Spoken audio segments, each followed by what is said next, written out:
It's that time again. Case Western Reserve University, the 117th Hudson Relays are about to begin. You're looking at a live shot in Hudson, Ohio, as the ceremony is about to start. That's right, the ceremony is starting not on campus this year, but in Hudson, Ohio. We're about to walk you through a Hudson Relays that is bigger and better than ever before. But before we get into the details, let's give a little bit of background about ourselves. I'm Alex Gould, excited to be with you for the 8th year for me. Beside me, Alex Flores. Once again, we're back at it for year 2. Alex, how are you feeling for the relays this year? I'm feeling great, Alex. It is that day again. It's been a year since we did this last year. It's a special year, like you said. It's the first time this race is being done between Hudson, between Case, and it's going to be a crazy time. We're going to have some crazy shots for everybody to see, and it's going to be a fantastic time this year again. I'm excited to announce with you again. So for some more background for you all, Hudson Relays historically have always been around the Case Western Reserve campus in the last couple years. This year, there are 2 segments. We're starting in Hudson, Ohio at Western Reserve Academy. From Western Reserve Academy, the runners will then be going to Solon, Ohio. So we're going from Hudson to Solon. We're starting 26 miles from campus. We're ending 18 miles from campus. Then we're going to pause, and then we're going to jump to the university campus. There's going to be a new route this year. They're going to run 4.5 laps around that route, which will end, as always, at the Rock at Adelbert Hall. That Rock, of course, will mark who finishes, and that'll be the race this year. It's a little different. I would expect a little bit of a longer race, but look at this beautiful shot here. You're looking at an all-new production feature. We've got our drone shots. Beautiful Western Reserve Academy. It was very rainy yesterday. It might not be sunny out, but at least it's not pouring on our runners here today. Look at this, Alex. Tell me how you're feeling about this right here. Beautiful Alex, sight. I'm flying. I don't know about you, but I am flying right now. I am on that drone with you, with everybody watching from wherever you all are watching.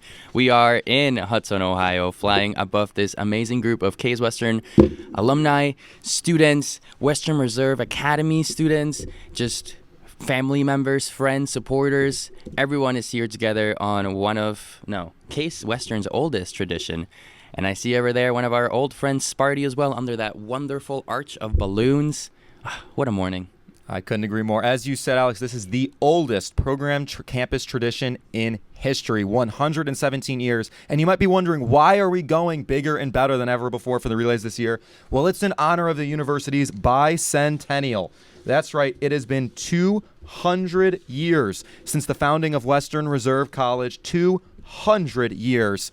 And this university has done so much this year to kind of honor that history and this legacy that is so long of this university that we are so lucky to be a part of. Obviously, 2 of us are alumni now, and I think we look very fondly at our time here at the university. And obviously, for me, I no longer live in Cleveland, but for back in Cleveland at large. And I'm curious from your end, too, as you're kind of nearing your time in Cleveland coming to a close, how it's hitting you right now as the race is about to begin. Yeah, Alex, I have to say, Cleveland, moving in here from New Jersey was definitely an experience. I wouldn't know what to expect. I didn't know much about Cleveland, but after being here for 5 years, I have to admit, I love this city.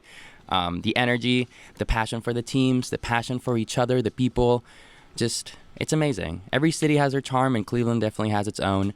And here we are, Case Western being one of the jewels of Cleveland, if I may say so myself. Might be biased, I don't know. I could not agree more. Now, you all also might be wondering, why are we starting specifically in Hudson, Ohio at Western Reserve Academy? The original Hudson Relays actually started at this exact location and went all the way from here to campus. And the reason being that, Western Reserve Academy nowadays is a high school. And it's one of the best boarding schools, if not the best in the whole state. However, actually, what's really interesting is this was founded the same year as the university, right? So this high school was founded out of Western Reserve College, just like Case Western Reserve University. So there's this shared legacy, this shared history, and 200 years later, I absolutely think it's a beautiful thought that the Class Officer Collective has decided to merge the two, honor the history, and do so with something new. What a year for the Hudson Relays.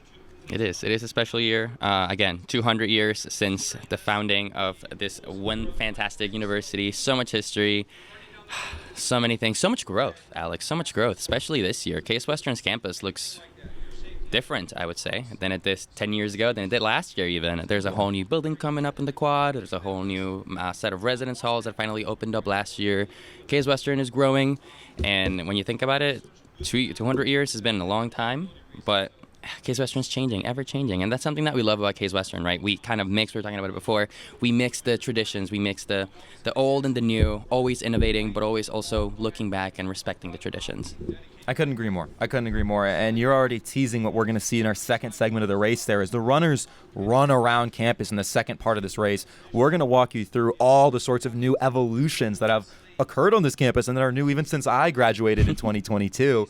It's really exciting. And this first part of the race, as we said, going from Hudson to Solon, Ohio, there are going to be 18 runners on this first leg here, 18 runners from Hudson to Solon. Then it's going to be another 33 on campus. And here's some interesting parts, just to get ahead of it here. There are going to be a couple, I would say, different elements to how the race starts in terms of staggered starts. Now here you're seeing some of the announcements are beginning, so we're going to let you hear the announcements, and then we'll cut back to us later. Talk to y'all soon. My name is Austin Schneidler. I'm one of the co-chairs for this event, along with... I'm Johan Lai. I'm the other co-chair for this event. And we just want to give a special shout out to all the people that are responsible for planning this event, notably Mark Hartman and Heather Willis. They put in a lot of work. Along with the entire student activities and leadership office, as well as the entire class officer collective. There's been a lot of meetings, a lot of hours to make this possible. We hope everybody has fun. I just want to give a quick thank you to all the runners, all the volunteers.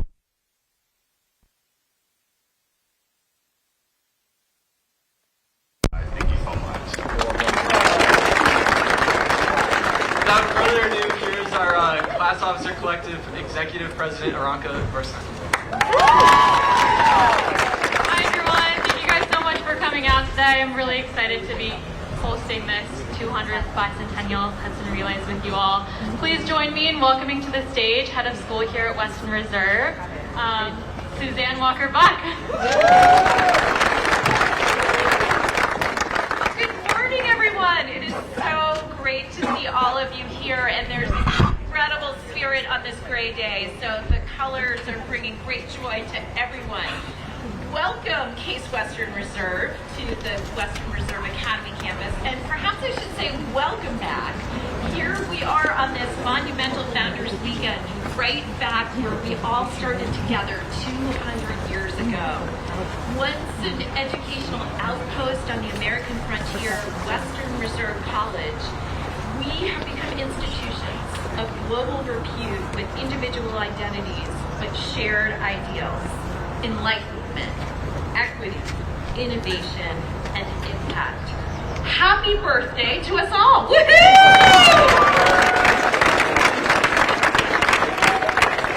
A living artifact of our collective past, the Hudson Relays is a tradition honoring the spirit of our schools to find joy in the journey. Life and learning are a marathon and an ambitious bunch. We have always been up to the challenge. May all participants in today's events be fueled by cheers and goodwill, undeterred by Mother Nature. At this time, I would like to invite Jeffrey Anzavino, Mayor of the City of Hudson, to the stage.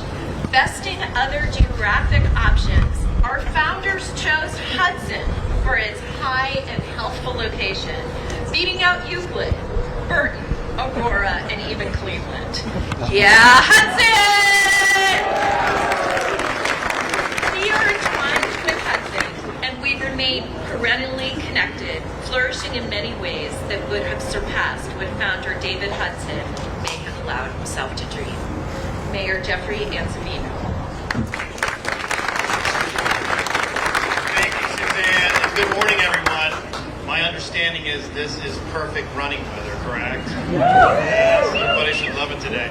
So again, I'm honored to once again be here to continue celebrating Western Reserve Academy's bicentennial along with Case Western Reserve University. And on a short note, while things can change and evolve, one thing that will never change are the roots that connect Western Reserve Academy, Case Western Reserve University, and the city of Hudson.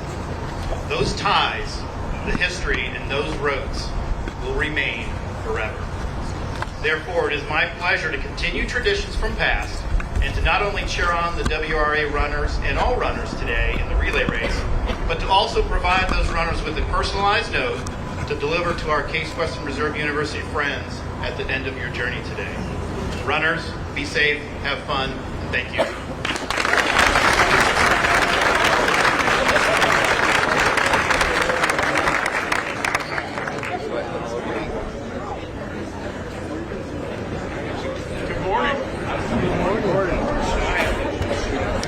Maybe the mic wasn't working. Good morning. Fantastic. Great to see you all. So good morning. I'm Travis Safkar. I'm the Vice President for Student Affairs at Case Western Reserve University. It's so great to see so many shining, smiling faces here, especially our students who I know this is maybe a little early for you, but that's great. So it's really an exciting day to be out here celebrating Case Western Reserve's oldest tradition, Hudson Relays. During this bicentennial year, it is especially meaningful that we're here at Western Reserve Academy, where it all began. And I extend my sincere thanks to Head of School Suzanne Walker-Buck and the Western Reserve Academy community and runners for your hospitality and collaboration as we celebrate our 200th year. Whether you're here to run, cheer on your friends, or just soak in the energy of the day, I'm glad that you're here to join us. Every spring, this event brings together the entire university community, including our alumni, in a uniquely spirited way. This event doesn't just happen by itself, however, as some people have already recognized. I want to offer my heartfelt thanks to the Class Officer Collective for all the time, energy, creativity they put into today's running of the Hudson Relays. Give them a hand.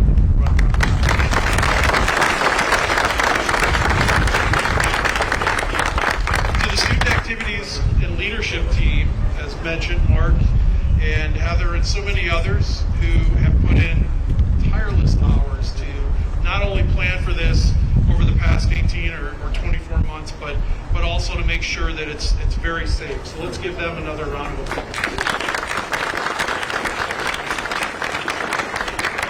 And to all those folks you see wearing yellow shirts, thank you. Those are our volunteers. This doesn't happen without all of them, and so thank you very much for getting up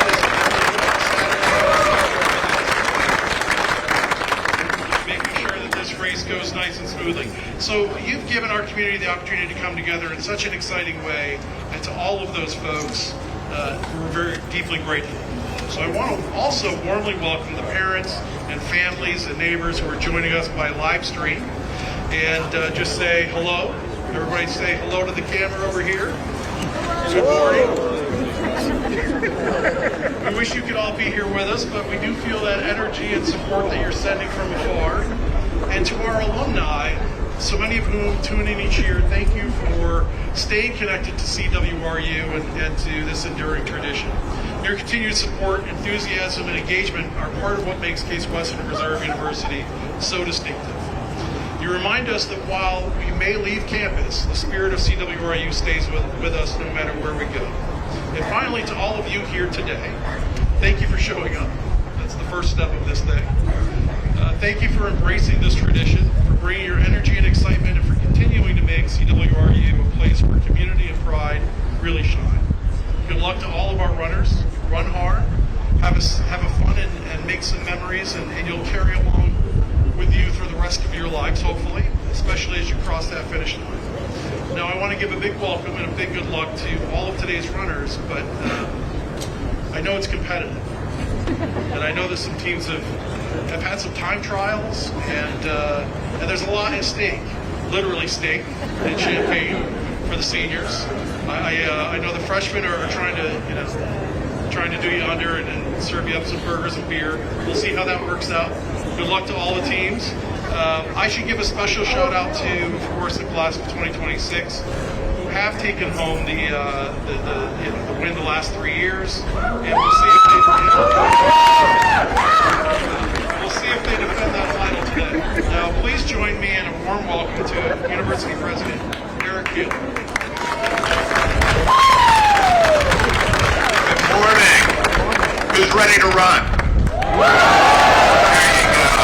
This is a great day. We're so excited to be here with our friends from Western Reserve Academy. 200 years is a long time. You get to celebrate that birthday exactly one time, and we're trying to do it right this year. And this run has been a heavier lift than normal because we thought, gee, why don't we just do it the way they used to and run from Hudson to Cleveland? Well, it turns out, of course, that since that happened, they've built some roads. And a couple of weeks ago, I'm visiting with our terrific police chief, Paul Owens, and he's a little nervous. And he doesn't get nervous. And I said, what's up? He says, it's not going to be really safe to run through downtown Solon on a Saturday morning. I said, yeah, you're probably right. So we're doing a little bifurcated run, which will be fun, and you guys will have a great and safe experience. We've been running this race around our campus since 1910.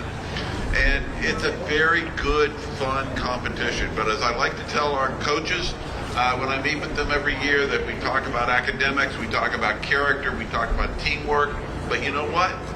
It's more fun when you win. One of you's going to win. Now, it might be the seniors. And you know, if they do, it's 4 years and I've got to buy them steak and champagne. We will have a vegetarian, no alcohol option, believe me, but the idea is steak and champagne. But the freshmen, I understand, have them worry. And if you want to win all 4 years, you got to start now. So I anticipate a great race. I anticipate all of you having terrific fun. And remember, you got to touch the rock in front of Adelbert Hall when you get back to campus. Very important to do. Have fun. Have a great day. Run fast and be safe.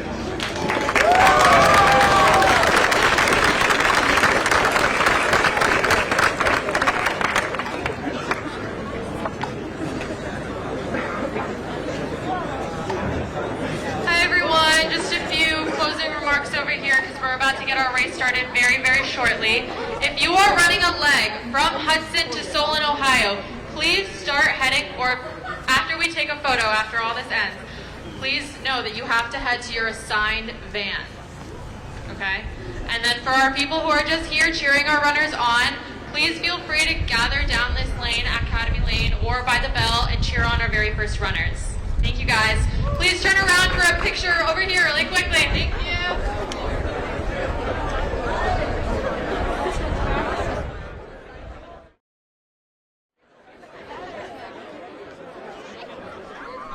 You just heard from so many individuals, Alex. We have a lot to unpack. We just heard from COC President Araka Barsini, Western Reserve Academy Head of School Suzanne Walker-Buck, Mayor of the City of Hudson Jeffrey Anzavino, Case Western Reserve University VP of Student Affairs Travis Apgar, and Case Western Reserve University President Eric Kaler.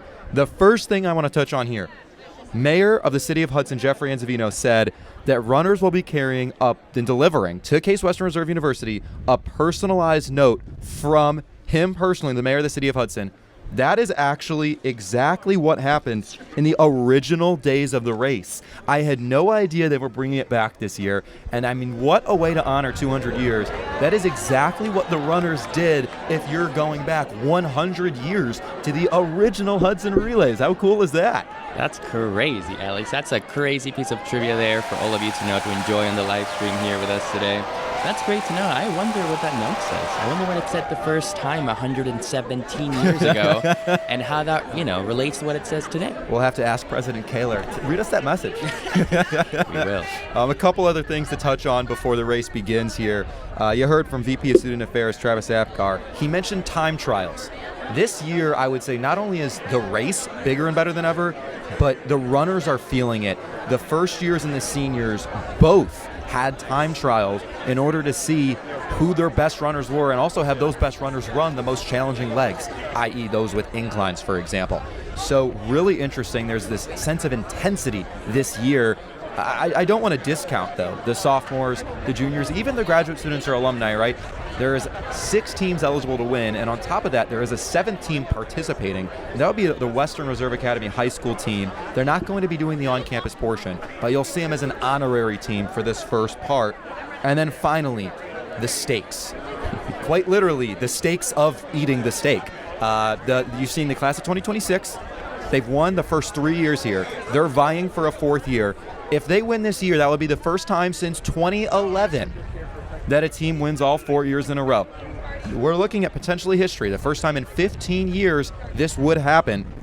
If they win, everyone who participated in the race, runners, volunteers across all 4 years, would win that steak and champagne dinner. You know they're hungry. You know they want it. Quite literally hungry. However, if they lose, since they won 3 years in a row, they would still get a burger and beer dinner for the whole class. So we'll have to see. It's exciting. Alex, I want to throw it to you. Talk a little bit about projections here. What do you think we're going to see today? Alex, I think it's going to be a tight race. This same weekend, just so you all know, there is an outdoor track competition, a university track competition, track and field, and we have universities like Brandeis, Carnegie Mellon, Chicago, Emory, NYU, WashU. They're all here on the Case Western campus, and some of our best runners are competing there.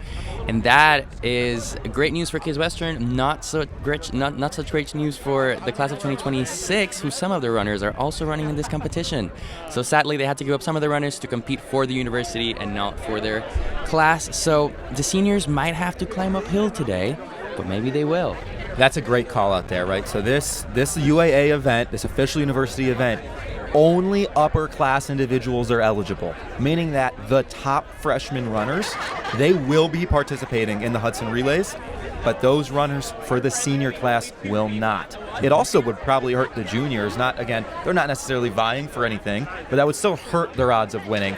I would say, based on those facts, it'll still be, I would say, tight with those first years and the seniors. However, I think the seniors know that they're going to have to dig in today, really dig in.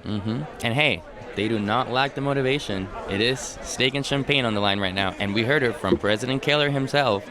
He said it. He said it first. You're right. So let's talk a little bit more about the race here. So this is a little interesting. You heard President Kaler talk a little bit about safety concerns, traffic concerns. So that's why it's only going from Hudson to Solon this year. And on top of that, all teams aren't actually able to start at the same time. So as the race will hopefully begin in about 5 or so minutes here, you're going to see one class start at a time. Look at those happy students seeing the camera. We love the camera being right and present for them. But let's talk a little bit more about the staggered start concept. Teams are starting in 4-minute intervals. So essentially, across the 9 miles from Hudson to Solon, you're going to see one team start every 4 minutes.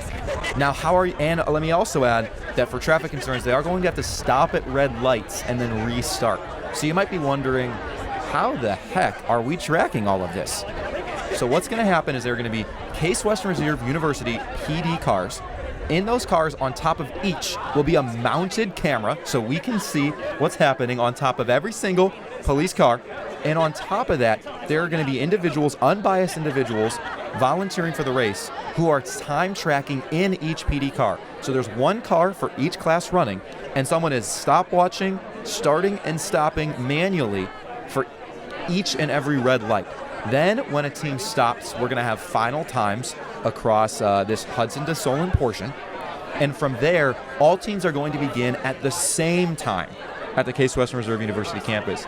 I bring that up now because what you see, for example, at the Case campus might not be fully in line with the actual standings, given that there's a staggered start here in this first segment and a simultaneous start in the second segment. So it'll be a little challenging, but again, we're going bigger and better this year, and sometimes we have to make some compromises, but I think it's a really exciting race. And I'll tell you, this Media Vision team, they're reaching a whole other level this year for the Hudson Relays. When we're thinking about the crew, the number of cameras, the complexity of filming, this is really exciting and challenging for all of us, but we're going to have a completely different feeling relays this year. Absolutely, Alex, absolutely. And I think today we can really see the Case Western community working together, right? We have the volunteers, we have the student runners, we have the Office of Student Activities and Leadership planning and looking at the logistics for all this. We have Case Western Reserve University's police department actually trying to make sure everyone is safe and utilizing their cruisers to make sure we have more camera angles. Everyone is working together to make the race today, the 200th year, the bicentennial, the 117th Hudson Relays, to make it something it's never been before, something better, something bigger, something more complex, something that we're all going to remember, hopefully, the rest of our lives. I love it. I love it. I love it. I couldn't agree more, right? It's all hands on deck. The university is fully activated. Obviously, it's so exciting. Personally, even, no longer live in Cleveland. I'm living in Detroit now, and it's just such a privilege to be able to come back for this event. My 8th straight year. Absolutely a beautiful feeling. So as the race is going to soon begin, as they're taking pictures at the bell here at Western Reserve Academy, I want to talk a little bit more about each team. So I said it earlier, there are going to be 18 runners in this first segment, Hudson to Solon, another 33 around campus. That makes for 51 runners total, and that includes a president lap as well. So you're going to start with a faculty lap here. You're going to have another 49 runners, and then the 51st runner will be that president lap. If there are issues, each team can have up to 6 alternates to replace certain team members if something goes on. And also in terms of team composition, there's a minimum of 15 girls per team. I want to take a pause going through the teams. Look at this here. You're seeing a van drop off runners from each team. This is what's happening when the baton is being passed. Runners are being dropped off at their respective locations in the middle of Hudson to Solon, Ohio with running traffic, as you see. This is the complexity we're talking about. We're having runners dropped off in vans. And look at this course here. We have this pan away shot. So runners are going to be going essentially straight from Hudson north up to Solon. Look at all these camera angles, right? When I say another level, I meant another level. Not only are the Hudson Relays this year integrated in the Case Western Reserve University campus, it's integrated in the greater Cleveland area. It's really exciting. So let's talk about the teams a little bit. I said it earlier, 7 teams, 4 classes, graduate students, alumni, and the honorary Western Reserve Academy team for the non-campus portion. As always, each team has a designated color and slogan, and as always, some slogans are better than others. Let's run through it. First years are going to be in pink. Their slogan, striding for excellence. Love that slogan. Respect. I agree. They're striding for excellence, and I think they're scaring that senior team a little bit. So I respect it. Sophomores are going to be in red. 28, no debate. My personal favorite. Rhyming goes a long way, guys. I love it. I love it too. We have, for I think the 3rd straight year, my least favorite slogan. The juniors in Irish green are saying that this is their slogan. It's full send, #big step up. I didn't understand it last year, and it made me feel old. And now that I'm a year older, I understand it even less. Yes, I agree. You know, at least they're consistent, right? Like they own it. They own it. That is their spirit. It is. It really is. Okay, seniors in light blue have the champagne ready. That's confident. I like it. They're leaning in. The graduate students in orange, legacy in every lap. That makes my heart feel warm. I like it. I agree. In royal blue, so this is supposed to be royal blue. It might look a little purple on camera. We'll see how it looks. But the alumni are in royal blue / purple. Old school, new speed. That's us. I know. This is the first year ever the Relays have had 2 alumni announcers. What can I say? That's funny. Then finally, the Western Reserve Academy High School honorary team will be in dark green. Their slogan, Lux et very fast. That's pretty clever. I like that play on words there. That's a second for me. Top 2 best, I would say, slogans. What about you, Alex? What's your favorite one? Favorite one? I would say 28, no debate. Yeah, From the sophomores, great. And then, I have some affinity. I've seen those seniors win this thing 3 years in a row, have the champagne ready. I mean, wow. What a full circle moment that would be. And for those of you thinking about the broadcast as well, we've mentioned 117th Hudson Relays. Alex and I 2nd year together, my 8th year announcing. This is also now the 9th year of the broadcast. We're nearing the decade mark of the Hudson Relays broadcast, and again, it's just been, it's amazing. I think about my first year, this collaboration with Media Vision, the collaboration with the COC, it just comes so far, and I'm so excited to see. Yes, this is an amazing special race with the Bicentennial, but to see it in action is going to be special. It really will be, and I'm excited to see how the broadcast progresses in the future as well. One other element of the broadcast we haven't touched on too much yet is the student engagement piece as well.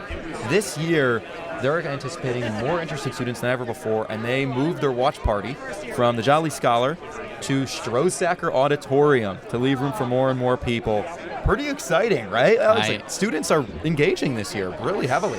Yes, and the team that planned this, again, the Class Officer Collective, all students, they are amazing. They put in so many hours, so much work.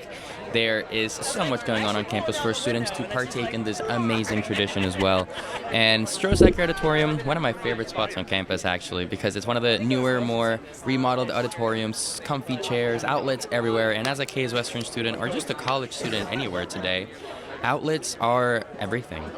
But alas, Strosacker Auditorium is a great place to be, and because it is larger, right, than the Jolly Scholar, I would say, you can fit more students, and there's huge projectors as well, so you can be in there and partake as well in the watching of the live stream. And there's also a camera set up there, Alex, and we're going to have a student interviewer in there who is going to be talking to current students, potentially also some of those runners as they finish their segment of the race are going to come to Strosacker and talk to our interviewer and tell us a bit about how they've been doing, how they like the race, how their Case Western experiences. Who knows what we're going to get to hear today. Here, we have a fantastic shot of Strosacker. Oh, it looks like it's breakfast time. Hope you all are joining in as well. You have your orange juice, your coffee, getting ready for this amazing race to get started. The bell has been rung. That is fantastic news because that means that the first runner has begun sprinting. Oh, here we go. All right. With that, the 2026 Hudson Relays, the 117th iteration of the Relays, is officially underway. Look at this. The seniors in light blue are starting first. Again, there are 4-minute intervals. So for these first 4 minutes, we're only seeing those senior runners. And look at this. PD cars on both sides. Sandwich. Bigger and better than ever. I mean, this is unbelievable. Before the race started as well, you saw Strosacker Auditorium. It's still early, so a lot of students are waiting to arrive. We're going to have, as Alex said, Raghav and Nick, 2 interviewers there, talking to students the whole time, particularly as it fills up more. They're going to have a lot of food in there, so we know students will be coming. And look at that. The seniors already handing it off. When we're thinking about the senior class here, it's interesting. Do you think this is a disadvantage to go before the other teams because you can't benchmark? Do you think it's an advantage to just go at your own pace? How do you think this is for the senior class? Alex, I think that's a great point. Personally, if I was running, I would care absolutely nothing about nothing else than just me on the road sprinting as fast as I could. Hopefully, it doesn't affect them too much, keeping that race nice and fair. But we'll see. I mean, again, so many logistics came into planning this event. I hope everything goes well. I hope there really isn't a significant difference between going, starting first, starting second. At the end of the day, it's all timed. But I guess we'll see, right? Like you said before, this is not closed. This is a live recording here, live race, cars, traffic, everything going on. We also have a Zoom set up so that the runners can talk to us as they run if they want to, so that runners can talk to us before they run. We're going to be communicating with these runners throughout the race in different ways. It appears we're going to be able to talk to one of the senior runners right now. Look at that view, guys. You feel like you're running with them. Hello there. Adam, you are live on the Hudson Relays live broadcast. We can't hear you right now. Hope you're with us. How you doing? It is loud there. So if you're wondering, Adam has run the Hudson Relays every single year. Look at this live Bastion Zoom shot while running. As we said, bigger and better than ever. Drone shots, live Zoom call-ins, live streams from an auditorium. This is hilarious to see live. Amazing. Every runner gave us some fun facts and information about themselves. So let's start with Adam here. Adam is from St. Louis, Missouri, and his favorite place in Cleveland is Sugar and Falls. He is majoring in computer engineering and a secondary major in finance. So this is Adam, again, running, as you can see, trying to somehow be on the Zoom and run this Hudson Relays at the same time. Between 2 police cars. Adam, stay safe out there, man. Thank you so much for running with us and partaking in this amazing tradition. In the future, I think we'll also be able to interview and talk to those runners live, audio permitting, of course. But great to have Adam again. He's been involved in the relays every single year here at Case Western Reserve, and he's back at it. So you might have thought that first leg with the handoff was pretty short. That's because it's the faculty leg. So that first leg, we saw Fritz Peterson running the faculty leg for Case, and then did a quick handoff to Adam Kirkemeyer, who's doing a full half mile here. And look at that. The 4-minute interval has occurred. Now we have the first years. So again, this is the faculty leg. We're seeing Ryan Lockman running the faculty leg, waiting to hand it off to Austin Schneider, who is the president of the Class Officer Collective first-year class. We heard him speak at the very start of this broadcast here. So again, we're seeing first the seniors start. Now the first years have begun. Man, This is exciting. We're underway, Alex, and I'll say this, I am not used to this vantage point. This is a whole different race. There's so much going on, man. There's so much going on. And again, we're over here watching it all from the screens alongside all of you. Look at all these police cars. Look at all these runners. Look at all these things going on at the same time to make sure the runners are staying safe, but also that the race goes on. Love it. We're live here in Hudson, Ohio. Founded in 1799. Hudson, known to have a quaint downtown, very high-ranked school district, and actually really interesting fact about Hudson here, they actually were a former station in the Underground Railroad, so they're known for really strong ties to abolitionism. That's amazing. That's amazing. That's amazing. I know. Here we are. So we're seeing this faculty leg. We're waiting for that handoff. You know, the first years wanted to get off to a really fast start to compete with the seniors. I would say if we're just analyzing the faculty leg, the seniors have a slight edge right here. Now there's the handoff. Faculty leg to Austin Schneider. Wow, he turned those engines on. Austin is sending it. Absolutely. Love it. Again, I think it was Travis Abgar or President Keller, someone, or maybe it was the mayor of Hudson. So many cool people spoke this morning. One of them mentioned it is perfect running weather out there. I think so. You know, it's not too dry, it's not too humid, it's not too cold, it's not too warm, it's not too sunny. It's nice. I guess when you're running, also, you don't want it to be. You want it to be just like this, as you said, Alex, right? It's not freezing, not burning. It's just perfect middle ground. That's right. Hopefully the ground is not too wet. I really hope it's not. That's true. There was a lot of rain yesterday. A lot of rain. As we said earlier, runners going from Western Reserve Academy to start the race here. Western Reserve Academy, the #1 boarding and day college prep school in Ohio.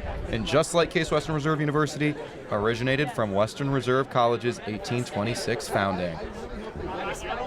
Look at this wide shot here. The traffic coming from all directions at all times while the seniors are running. This is unbelievable. I wonder if it feels special to be, in a way, holding up traffic. If you notice that the senior is running on the sidewalk there, but the two police officers are kind of holding up traffic, making sure, you know, the traffic doesn't get too close to the sidewalk there. Must feel powerful, you know, to control traffic in that way. That's why, and you're seeing in real time, right? This is why they're the 4-minute intervals, because if all the runners started at the same time, literally the cars could not drive down this pretty primary street in the suburbs of Cleveland, Ohio. You got to only block it off so much here. We're about to see the handoff here for the senior class. Again, they're starting in intervals here, so it's not as if the seniors are way ahead. We're going to only know that information when this segment is done. Now, what you're seeing here, you saw a downhill climb, and this leg here, you're looking at the classes who are trying to be really intentional and target a solid runner, because you're about to see a very steep hill this race here. This leg here is very steep, so classes are trying to be intentional again in selecting a runner who can really handle that elevation. We'll see how the seniors fare. We'll be excited to see how the other classes fare as well. Indeed, and currently we have Nick Leonard. He is majoring in biomedical engineering and minoring in chemistry. He's one of the seniors running here, and his fun fact is pretty interesting. He is a certified forklift operator. Oh, love it. I love this man's Look hat. at this. This is the junior class. One thing you might be hearing in the background that's really cool is every time a runner starts in this interval, the bell is being rung. So you might hear this loud bell in the background honoring the beginning of a new class running. You're seeing faculty runner Ed Kaner here running that short leg for the junior class before handing it off to Lillian Paley. And again, look at this two-shot. We have the seniors on our right, the juniors on our left, running the Hudson Relays in Hudson, Ohio for the first time in a long time. Absolutely amazing. As we said, too, honoring the history of this race, the mayor of the city of Hudson said that they will be carrying a personalized note to the president of Case Western Reserve University, Eric Kaler, just like in the original days of the relays. So many little trivia facts, so many little traditions that are being held this year, 200 years after the founding of Western Reserve University. It's amazing. It's amazing. And like I said before, what does this note say today? What did it say 117 years ago? Do they still have that note from 117 years ago? So many questions for those Case Western history buffs. I wonder. I know. Truly, truly, truly, truly. That's fun. Now, you might be wondering, okay, so we're running from Hudson to Solon. What's on this route? What are we seeing? Right, when we're on campus, there are some clear landmarks. Here, it might be a little harder to distinguish. Let me walk you through it a little bit. So we're going pretty much essentially after the faculty leg, we're pretty much just going due north, just to get closer to campus. We're going to see runners going from the Western Reserve Academy through the Markley Cemetery, over the Ohio Turnpike, right next to Darrow Road Park, which is a 63-acre park. They're going to be running right by. You'll also see the Country Club of Hudson, founded in 1967. And a little bit later on, you're going to see the runners actually cross from Hudson to Twinsburg, Ohio. And then after Twinsburg, you'll see I-480. If you know Cleveland, you know I-480. And then after that, they're going to be crossing a couple more parks, a golf club in Twinsburg, and then get to Solon. The runners are going to stop just south of Solon High School in the Solon Community Park. And again, they're going to stop at intervals. And when they do stop, once all teams are done, and this first part of the race here, we'll then move on to all teams beginning at the same time on the Case Western Reserve University campus. Absolutely. Again, the complexity of this race, the level of professionalism and effort that came into bringing this to life is incredible. It's amazing. And here we see Dr. Drew Meyer. He's one of our chemistry professors. Every science first year, second year has to go through one of his classes, and he has just started the race for the sophomores, and they have joined the race. We love it. That means we still have graduate students, alumni, and the honorary Western Reserve Academy High School team to begin their legs here. The sophomores are underway. Drew Meyer runs this faculty leg every single year for the sophomore class, and we're in Hudson, and he's back to run it once again. Yes, he is. Couldn't miss it. Could not miss it. After his leg, you'll see the handoff to the first student runner for the sophomore class, Brian Lujan. Some more shots of the crew PD cars here. I mean, this is unbelievable, right? What an operation. We've both said it a million times. We want to hammer that home even more. It really. This race took so much to execute this year. The number of people involved is multiples above what we've seen before, and the budget was triple, right? The investment this year to honor the bicentennial is just so impressive. It really is. And Case Western Reserve as a whole has done a lot to honor the bicentennial as well, right? They really want to make it known that this is a big year for campus. It really is. They had a B-Day bash, birthday bash, February 7th in Tank.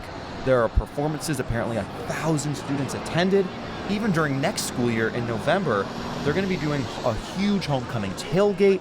This bicentennial has so many different pieces of it, and the Hudson Relay is a primary pillar, but one of many. Mm-hmm. One of many ways to really, again, highlight, honor the legacy, the spirit of Case Western Reserve University.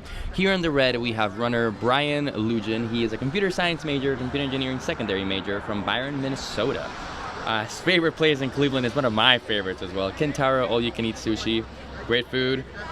That's it, great food. Full stop. His favorite campus memory experience is his several 1 a.m. adventures through various locations on campus. There's nothing like living with your friends on college and exploring campus on your own. His fun fact about himself.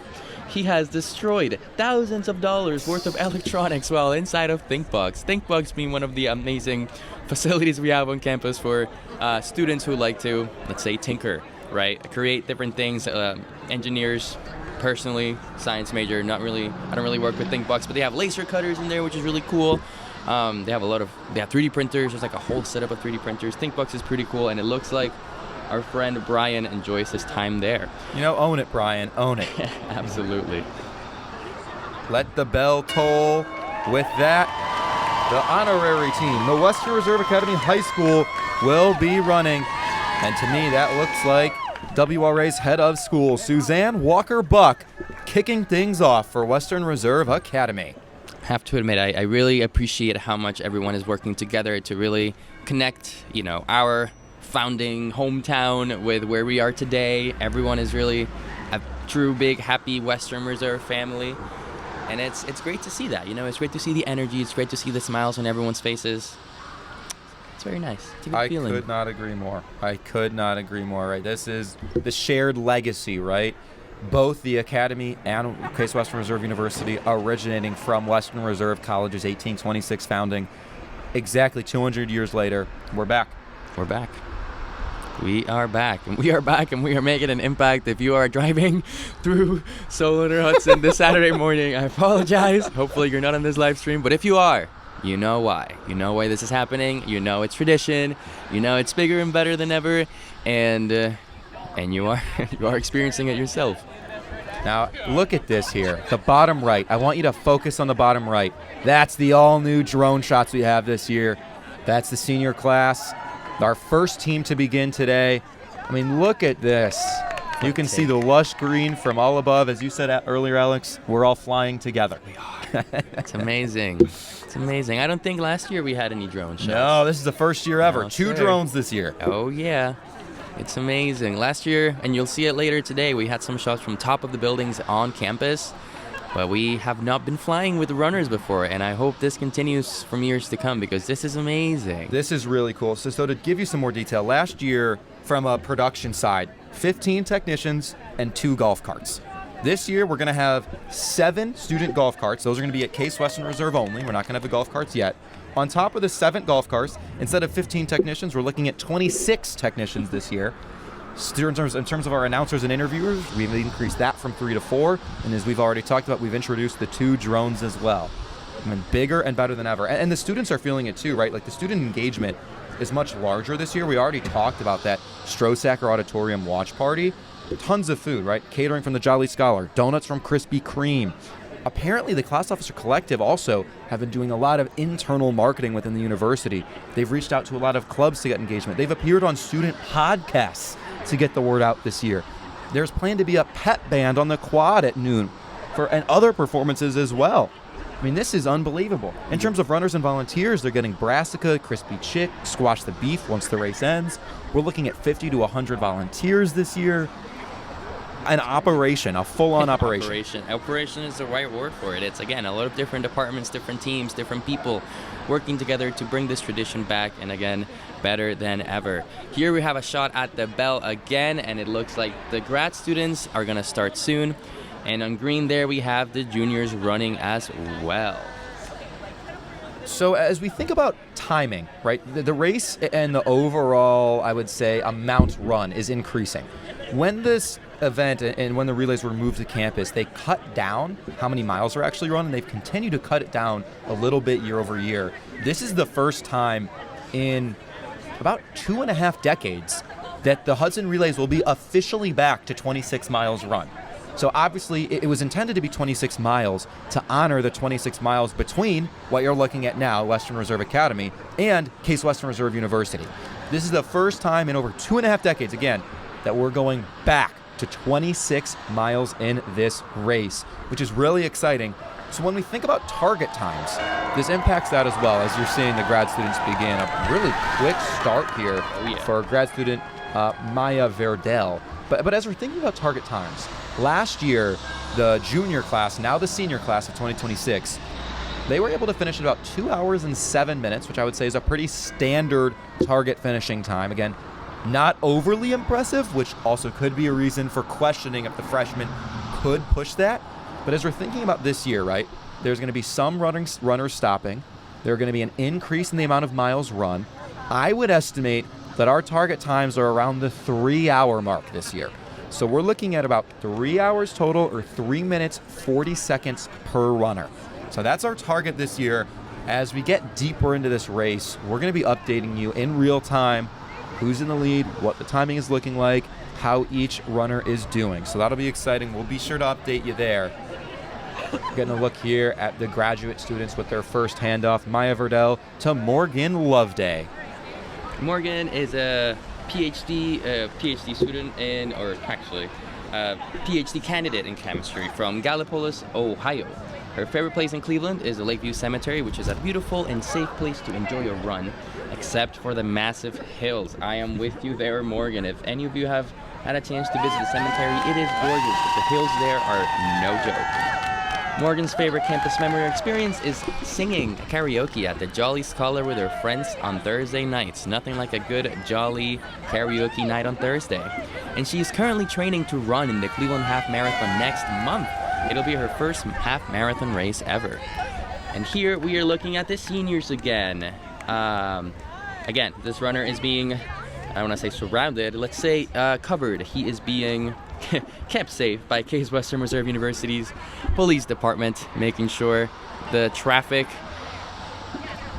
does not get too close to him. And in front of you, you see a race map with the air tags that the runners have on their batons, so we can actually keep a track of where they are alive on this wonderful map. I mean, this again is yet another new invention. We keep highlighting how much more is happening this year, and it's because there really is that much more occurring. Runners with air tags and batons, right? So you can actually track exactly where the runners are. It's really exciting, and I think when we get closer to the end, that'll be really, really important.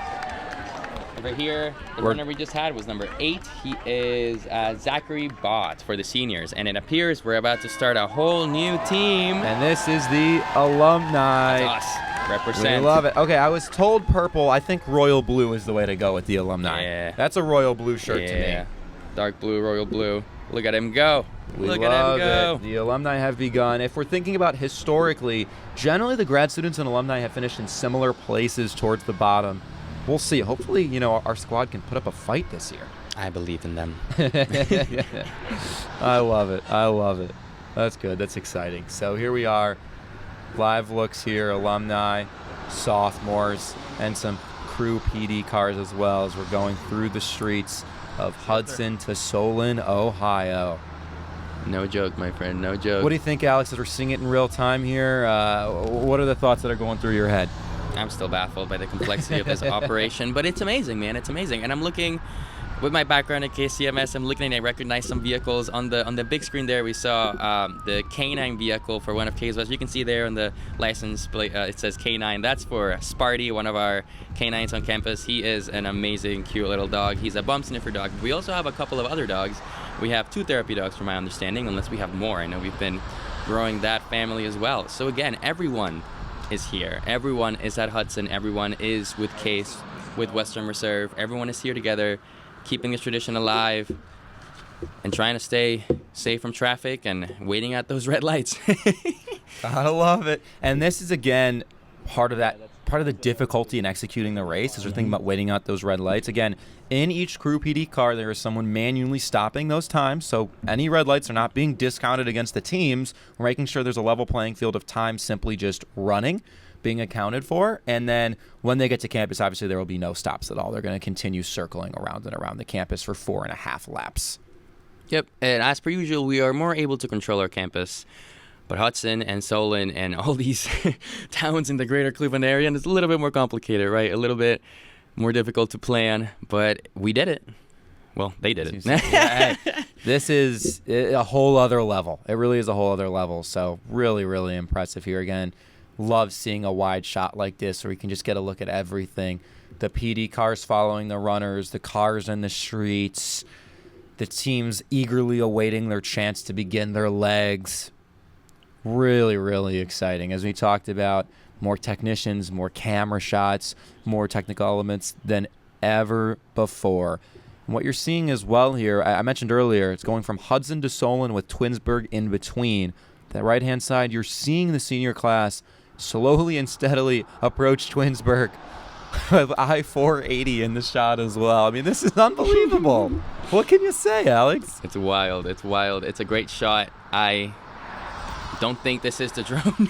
I don't know where this person is, but they have a great shot from here. Again, the thinking, the energy that went into finding all these vantage points to make sure we have a view of every part of the race. It's amazing.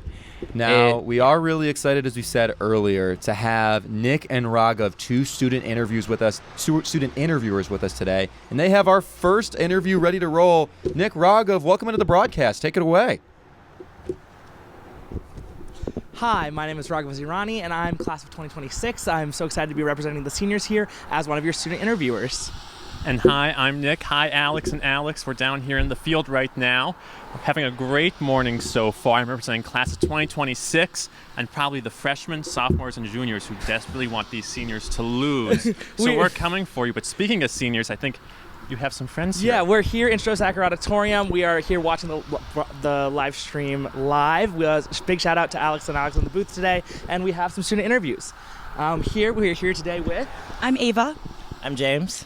And we are the class of 2026. Yeah, we're class officers. Yeah. Just curious, you guys, what are you most excited to see today for the race? The champagne when we win. Yeah, we need that applause. We need that champagne. I'm okay with the steak too. And do you guys have anyone that you're specifically looking out for today? Anyone you'd like to shout out on the roads in Hudson?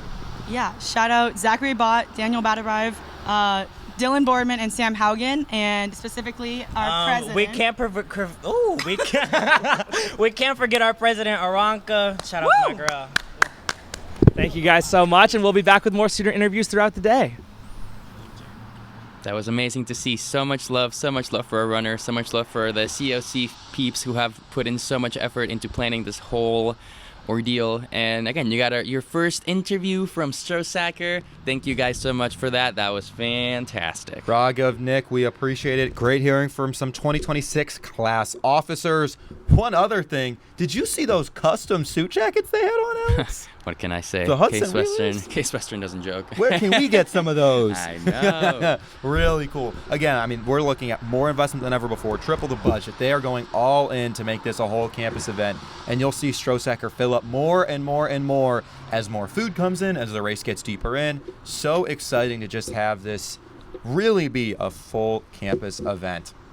Indeed it is. Indeed it is. As always, Hudson Relays are a part of a bigger set of festivities at Case Western Reserve. Since 2017, the Relays have capped off Legacy Week. This year, they're changing it up. The Relays are no longer capping off Legacy Week, but they are capping Spirit Week. Spirit Week is in place of Legacy Week this year. The goal here is to promote class spirit, culminating in these relays. This year, they had the UPB Spring Comedian 5 days ago on April 20th. People signed the Spirit Wall on April 22nd, decorated merch on the 23rd, and celebrated Spirit Day yesterday. So again, the Hudson Relays part of really a whole week of festivities, with, of course, Spring Fest following later today as well. What a packed day for the students. I mean, I'll say from my end, when I was a student, this was a day I looked forward to. Obviously, I knew I was coming here and announcing in the morning, which was great, but I also knew as soon as I was done, the fun would not stop with Spring Fest. Indeed, and Springfest is one of the favorite traditions here at Case Western as well for us students. There is absolutely anything you can think of on one of our kind of larger green areas, East Bell Commons, right next to the Peter B. Lewis building. Last year, I can't speak about this year, I'll let you know what they have later, but last year they had everything from inflatable axe throwing to a zip line I think I saw. We always have an artist who's featured. They have food trucks. They have other type of events, and it's always a great time, always a great way to go outside and enjoy the spring that is approaching. And honestly, it being this time of year, students are getting ready for finals. Classes are kind of winding up, so it's a fantastic time to try to decompress and celebrate the fact that they have accomplished, almost completed a whole other academic year, which here at Case Western is absolutely no joke. On the top right there, we see the Western Reserve Academy team running this race. I'm not sure if it's the first time they join us for this race, but it's definitely great to have them. And the main shot in the middle, we have that drone again. This drone footage, it's so clear. I'm just baffled by this, you all. I hope you are enjoying this as much as I am. And we have all these different shots of different runners throughout the race. Wow, look at that. It's stopping amazing, at red isn't lights, it? making sure we're safe, very important. As you said, the clarity of the shots and even the cameras in general, I feel like we're having just a more comprehensive view of the relays than ever before. It is. So exciting. Right now we're working on getting you some real-time updates of who's leading. So again, a little complicated with the red lights, but we're going to have soon for you live updates of how each team is performing next to one another. And here in the red, we're looking at the sophomores running. Sophomores passing off the baton, keeping this relay race going. It's amazing. I really appreciate the color you can see through this drone. Look at those greens. I hope the runners are enjoying themselves. Again, weather is really nice out there. Looks like their environment, everything around them looks really cool. Here in pink, we have the first years again showing up. And this runner is one of the first years running real fast there, trying to keep it up, trying to get that time again as low as possible to try to start their own run towards the steak and champagne that the seniors have gotten this year. Again, the seniors are competing for steak and champagne because they have won the past 3 years, meaning they have won since they arrived. Since they were freshmen, they won every Hudson Relays race. If they win this year again, they will get steak and champagne from the president himself, Eric Kaler. So very exciting. And that runner right there is number 19. I got a little look at it. And he is running really fast. And now he's back. Oh, no, it's number 10. Perfect. 10. Campbell Burrell, biochemistry major from Rochester, New York. His favorite place in Cleveland is Little Italy. And favorite campus memory, of course, meeting friends and new people. His fun fact is he has had 3 concussions. All right, let's keep it at 3. Campbell, don't fall today. We need you. All right, and he's back at it again. Crazy. Gotta love it. Gotta love it. Again, the race just bigger and better than ever. I'd say these runners, you're starting to see some movement. We'll see the seniors finish up pretty soon here as we think about wrapping up the first part of this race. Just a little bit away here, but really exciting to see all the teams in action with their staggered starts through the streets of Greater Cleveland. Amazing, amazing to see. Could we see a drone shot 1 as well? Would love to get a wide view of just the panoramic of the streets, the city. Would love to get a broader sense of the scope we're dealing with here. Oh, look at those stretches. We're getting ready. There we go. Bottom right there, right? Look at drone shot 1. Look at just the scope. This is all the route right there. And it's also so beautiful and green out today, isn't it? It's wild. No, it's amazing. As you were saying, Alex, handoff there for the first years. We're looking here and we're seeing, again, all the runners starting at different times. Going to be a little challenged to know exactly who's in the lead initially, but we will ultimately know pretty soon. So as we think about the history of the event, again, this year particularly important as we're honoring the history even more. So initially, if we're thinking about the Hudson Relays, it was only ran by Adelbert College, and then the Mather College, which was the undergraduate women's school, joined in 1972, the Relays. Then the Case Institute of Technology joined in 1978. So again, just think about the history and the evolution of things. We've seen really just a really complex evolution of both not only the university, the founding, but also the teams involved. The first relays, of course, were all the way back in 1910, as we mentioned, starting right where they started from today, Hudson, Ohio's Western Reserve Academy. The event was founded by Monroe Curtis.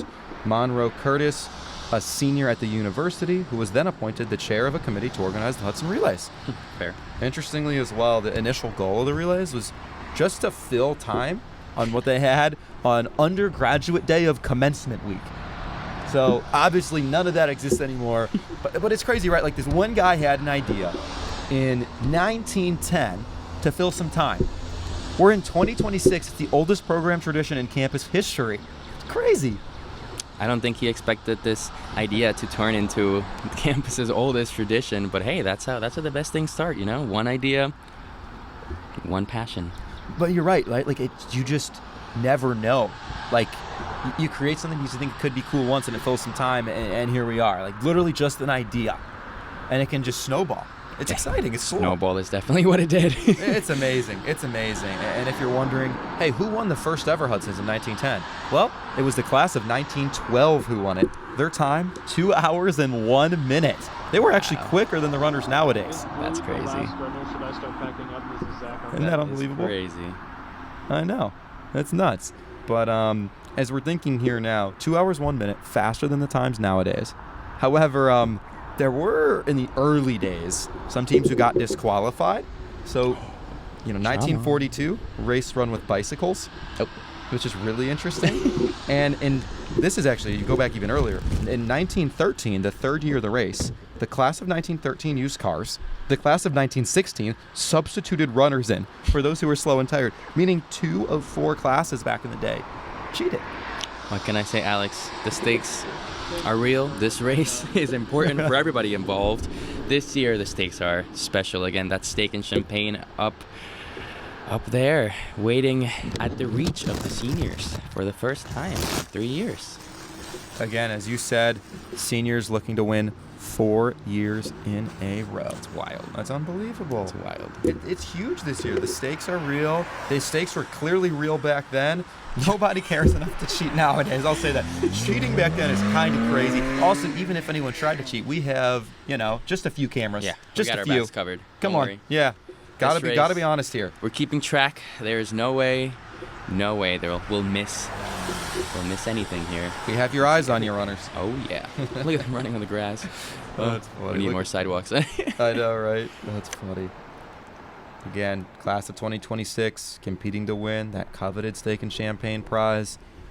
The freshman class trying to have a say in it. Everyone else obviously as well, but it seems like the freshmen are the ones who still can win that Steak and Champagne dinner, and they are taking it very seriously. Yeah, we saw that first runner. Once the baton got passed from the faculty member to that first year runner, turn on the engines, and he was off. That was Austin Schneider there, as I said, and I'll say it again, absolutely sent it. Their commitment is real. The class of 2011 won the Steak and Champagne dinner. Again, it's been 15 years since then.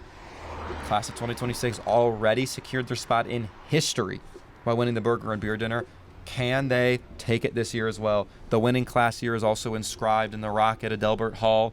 The class of 2026 has had their year inscribed thrice already. Can they make it 4? They're looking for it. Wait to see, folks. Wait to see. They're putting in the effort. They really, really are. And again, I want to do another shout out to all the people that have put in hours in planning this event months in advance. And the last couple of weeks really ramped it up a lot and put in so much effort to bring this to everybody, keep this tradition going, and again, make it even better than before. Get the drones in place, media vision teams, plan the golf carts, plan the cameras on the police officers' cars, everything, everyone put in some of their effort to make sure everything went smooth today. Another quick shout out to everyone watching out there, Case Western alumni, Case Western students, Case Western staff, Case Western family from all over the world, all over the country. Shout out to my family. Michi, my sister, is listening. My parents are listening as well. Shout out to everybody who's listening. Thank you for being here with us and enjoying this amazing tradition for the 117th time. Doesn't even feel real when you say it out loud. 117 years. It's crazy. That's amazing. You're looking here at the first year class, now the senior class. They're running. They're making their way up north to Solon. Indeed. Again, that senior is holding up traffic because he is strong. He is going for that Steak and Champagne. I like the headband. I like he looks like a runner to me. What do you think, Alex? I agree. I mean, that's commitment to the cause right there. You just gotta love it. You gotta love it. It's amazing.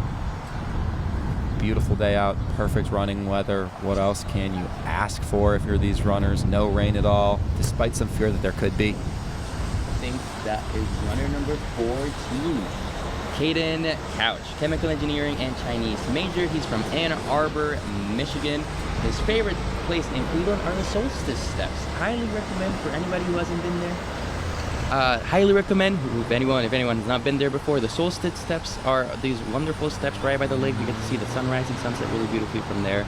And his favorite memory around Case Western is late night walks across campus. Again, those late night events on Case Western, we stay alive past sundown. And his fun fact, he grew up in Tokyo. That's something I love about Case Western, Alex. I moved here from New Jersey, originally from Venezuela, so I am used to seeing people from, different places, but it's a wonderful community here at Case. You see students and faculty members from all over the country, all over the world, who come together for that passion they have for whatever they're studying. It could be science, it could be theater, it could be engineering. It's amazing. Amazing community. It really is. It really is. I couldn't agree more. A true melting pot. People who came from completely different, disparate backgrounds with completely different points of view. And yet, despite that, we all come together here. There's a unity on campus. And I think that's it, right? Like the diversity is a strength. All of our different unique experiences are a strength. It's something I valued so much at my time at the university, and I felt like I left as a person who just understood so much more than when I came in. I'm very grateful for that. Absolutely, absolutely. And Case Western being a global powerhouse, right, has a way of bringing people together. It's great. And you mentioned global powerhouse, right? The spotlight on that has been shining more this year than ever before. Case Western Reserve ranking in the top 30 of Times universities globally in the world. Case Western Reserve also one of 10 new private Ivies in the Forbes list as well. Really exciting. Now, before we talk more about that, let's throw it back to Raghav and Nick for another interview. Hi, my name is Raghav. We are back here in Show Soccer Auditorium where we're watching the live stream broadcast with a bunch of students. We're still having some students trickle in. We have food for a great day set up to watch our runners compete, and we have another student interview. Well, we'll take it away here. We have Alexi. Now, I've been told that you've run in the past, but this year we're taking a bit of a break. How is it a little different now being a viewer, especially at this unique watch party we're having this year? I'd say that the main difference here is that after running, I usually try to do the first leg so I can come and stuff my belly up with all the free jolly food that we usually get. But just being a watcher and just not running actually feels almost like a little sad, and like I feel like nostalgia watching the guys run, but I'm really excited for them. Is there anything specific you'd like to shout out this year? Anything that you're impressed by? Anything different? Well, I think that the whole tech setup this year with all the cop cars, it's really badass. I really like the drone shots as well. And the only thing I really wish there was like a running time so we could all see who is winning. And although I'm pretty sure the seniors are winning as per usual, so nothing new here. That's wonderful to hear. And one last thing, how do you like your steak cooked? I heard President Kaler's going to fire up the grill and is taking orders. Oh no, he definitely will have to. I actually like mine medium rare, please. Well, we'll do that. Now, Alex, I know we're finishing up the leg down in Hudson, so we'll give it back to you. Thank you guys so much. Thank you, Nick. Thank you, Raghav. We appreciate it. Oh, man, great to hear from you. Some good laughs that we were having in that interview. I got to say, Alex, look, I like the confidence, but do we think it's too confident? I don't know. They really did say, have the champagne ready. Ooh, that is their slogan. That is their slogan. They are running on the fact, what they see as a fact, that they will win for the 4th year in a row. And honestly, they've won the last 3 years. What if one more year? But at the same time, again, we talked about that UAA race going on at the same time on campus that might be taking some runners away from the class of 2026's team and the class of 2027's team, as they have to represent Case Western on the Santo Field right now at this moment. It's funny. I feel like a lot of years there's always been like a baseball game, for example, that we're seeing in the background when the runners run. I don't think we've ever had a formal UAA event, though, to my knowledge, during the race. Really, it does change the scope of the race, I think, a little bit. It changes the context definitively. Yeah. And here's another look at the runners all the way back there, trying to make it down this hill. Lucky for that runner, they're going downhill. So we talked about this a little bit before we threw it to Raghav and Nick, but the spotlight on Case is brighter this year on a global national scale than really ever to my knowledge. Again, top 30 university in the world, Forbes, new Ivy, one of only 10 private schools selected. As someone who, again, obviously I don't even live in Cleveland anymore, I'm a little further from it. Do we feel like there's buzz on campus about it? I would say from an alumni standpoint, we're all really excited. And obviously, again, you're an alumnus too, but you're here. So I'm curious if you're here in the Cleveland, like, do you feel the buzz a little bit? I'll be honest, Alex, when I was on campus, rankings, it's good to know. It kind of makes you feel a little bit better about yourself. Like, okay, it is worth it to really put the effort into that test that is looming over me, and studying that extra hour that night to try to really get that, learn that material and do better on that test. So rankings were there, but they really weren't that important. I don't know about this year, though. I feel like the university's done a great job of marketing this milestone. Yes. That is understanding that Case Western was not just picked by one company that does rankings, but by actual employers themselves who see Case Western students as assets around the world. So I think that aspect, knowing that, hey, Case Western is seen, you having a Case Western degree is going to open doors for you. I feel like that fills students with I don't want to say passion, with inspiration, right? Like, you know what? Like, it is worth it. That Case Western degree you are working real hard for will help you. Will make your future brighter. I love it, and I would say, and from my time here, I feel like when I talk with my friends, the caliber of the education and the focus on the growth, both when it comes to the classroom, but also in activities outside of it, was, I think, much greater here. I would say, when I talked to my friends about it, I felt encouraged that I was going here and more optimistic that it would prepare me for my future. And obviously now that I'm getting older here, almost 4 years out of college, I feel like I feel that more, right? Like, I think this was a place that enabled me to learn skills and not only learn how to study, but become a leader in some respects. And I'm leveraging those daily in my job, where I have to, kind of think about the bigger picture, try to lead every day in my own work and it's in my own elements. And I do thank a lot of that to my time here. Yeah, no, Case Western really leaves an impact, I would say, on everybody that comes through. And looking at all these 4 shots, here on the bottom right, you see the map of the runners, and actually one of them is ready to come on Zoom. Her name is Kaylin Smith. We're about to join her as she runs this race, or gets ready to get that baton. She is a senior, and she is getting ready to run. Kaylin Smith, mechanical engineering aerospace major from Delaware, Ohio. Favorite spot in Cleveland is a Rock and Roll Hall of Fame. Absolutely right. Her favorite memory or campus experience, winning the Hudson Relays last year. That's right. And she is also on the swim team. Kaylin, welcome to the broadcast. You're live here at the Hudson Relays. How you doing today? Trying to find that audio for Kaylin, but she looks like she is ready to run. Oh, she is running. Kaylin, we see you. We're trying our best to hear you out, but we see that smile. I don't think it's you, my friend. We're trying to get that microphone set up, trying to make sure we got the mics connected to the right thing. But we see her. We are running with you, Caitlin. So and this is a cool shot, right? We get to see you in real time, put it in that effort. This is awesome. Look, Kaylin won it last year, looking to win it again. We're rooting for obviously everyone, but the steak and champagne dinner, we know it would mean a whole lot to you this year. Yeah, it would. Again, still working on that audio here, but we love running with you. Thanks for having us with you for this. This is really cool. So for those of you watching as well, joining us, this is what it feels like. This is what it looks like to run a Hudson Relay. Look at Kaylin. Kaylin's giving us a chance to be there with her in this amazing, amazing experience that she is living.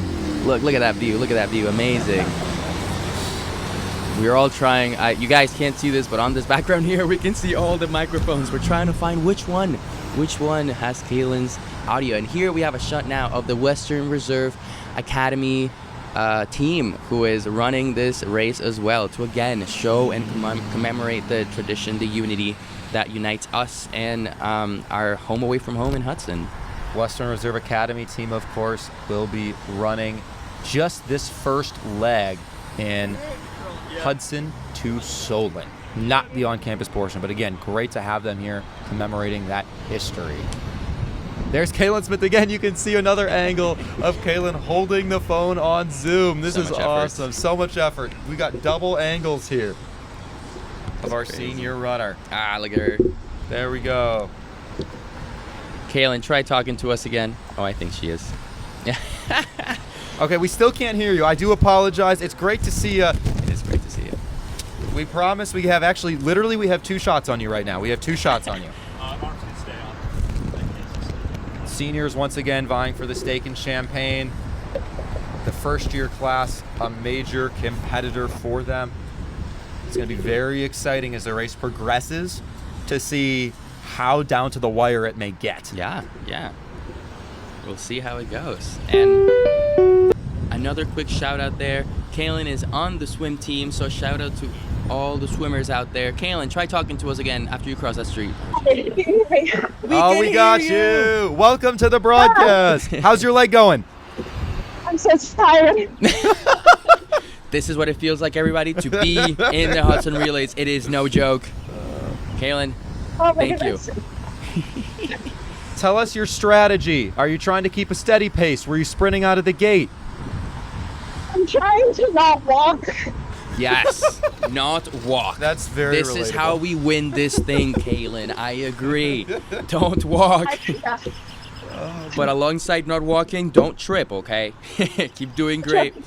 Good. Multitasking here. Holding the phone, holding the baton, running, looking, talking. Amazing, amazing, amazing. Thank you so much, Kaylin, for that. Kudos to her. She is focusing on that race now. Amazing, amazing to hear from her. And again, run with her. Live look here at the grad students. Again, they're because of the intervals, they were a little bit later to start, the second to last team to start. But they're running through Hudson to Solon as well. Look at them go. And that would be the Western Reserve Academy team. Interestingly, it looks like the grad students are catching them. So the Western Reserve Academy team started 4 minutes earlier. Grad students just narrowly behind. Indeed. Good for them. Gotta love it. And then there's the first years. Steady pace, good speed. They are trying to make a dent in this run we've seen from the senior class. Indeed. And again, it's only the freshmen that have another chance of getting that steak and champagne. If they win this one, that's the first step towards winning their 4 Hudson Relays in their time at Case Western. So it looks like it's going to be them or it's going to be the seniors. Only one steak and champagne in the next 4 or 5 years. Exciting to see, exciting to see. We talked a little bit before about how intense this race was in the past, too, with some classes being disqualified in 1913. In 1916, the class of 1916 used cars instead of running. In 1921, the class of 1921 used cars, and the class of 1923 skipped a lap. In 1946, got ready for this one, Alex, every single team used cars instead of running. Oh my God. Isn't this, it's many years of complete and utter rule breaking. That's crazy. I wonder if they got together and they decided, you know what? Yeah. That's crazy. Like, really, you're going to use a car and think that's going to fly? It's a relay race. All 4 of them, too. I know, right? Gotta love it. Gotta love it. Oh, man. If you saw that shot earlier, that was one of the vans. So again, this race is so complex that the runners, when they finish this first leg, they're getting a ride back to campus, cannot walk or run to campus. And it appears that the seniors, who again started this race first, are approaching the end of this segment of the race from Hudson to Solon. That's why we saw that shot of the van, because as they finish, they will get in that van, which will then take them to the Case Western campus, where they will resume the race. Seniors nearing the end of segment 1 are getting close to not only crossing from Hudson to Twinsburg, but Twinsburg to Solon. A race fully integrated in Greater Cleveland.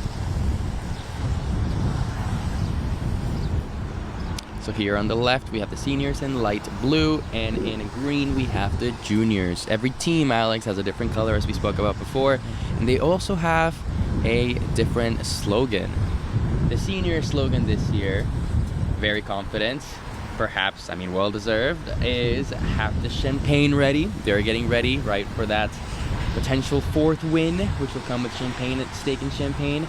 The juniors, back with their unique slogan, is full send #Big Steppa. They're in the light green there. After the juniors, we have the sophomores in the red. Their slogan is 28, no debate, as they are the class of 28. Let's focus here on the senior class. Look at this. The cheers are going. The seniors have finished their first segment. Closing it off for the seniors, Mason Benkurik, biochemistry major from Cincinnati, Ohio. Favorite campus memory, swimming with his friends for 4 years. Mason, congratulations on finishing that last leg for the senior class.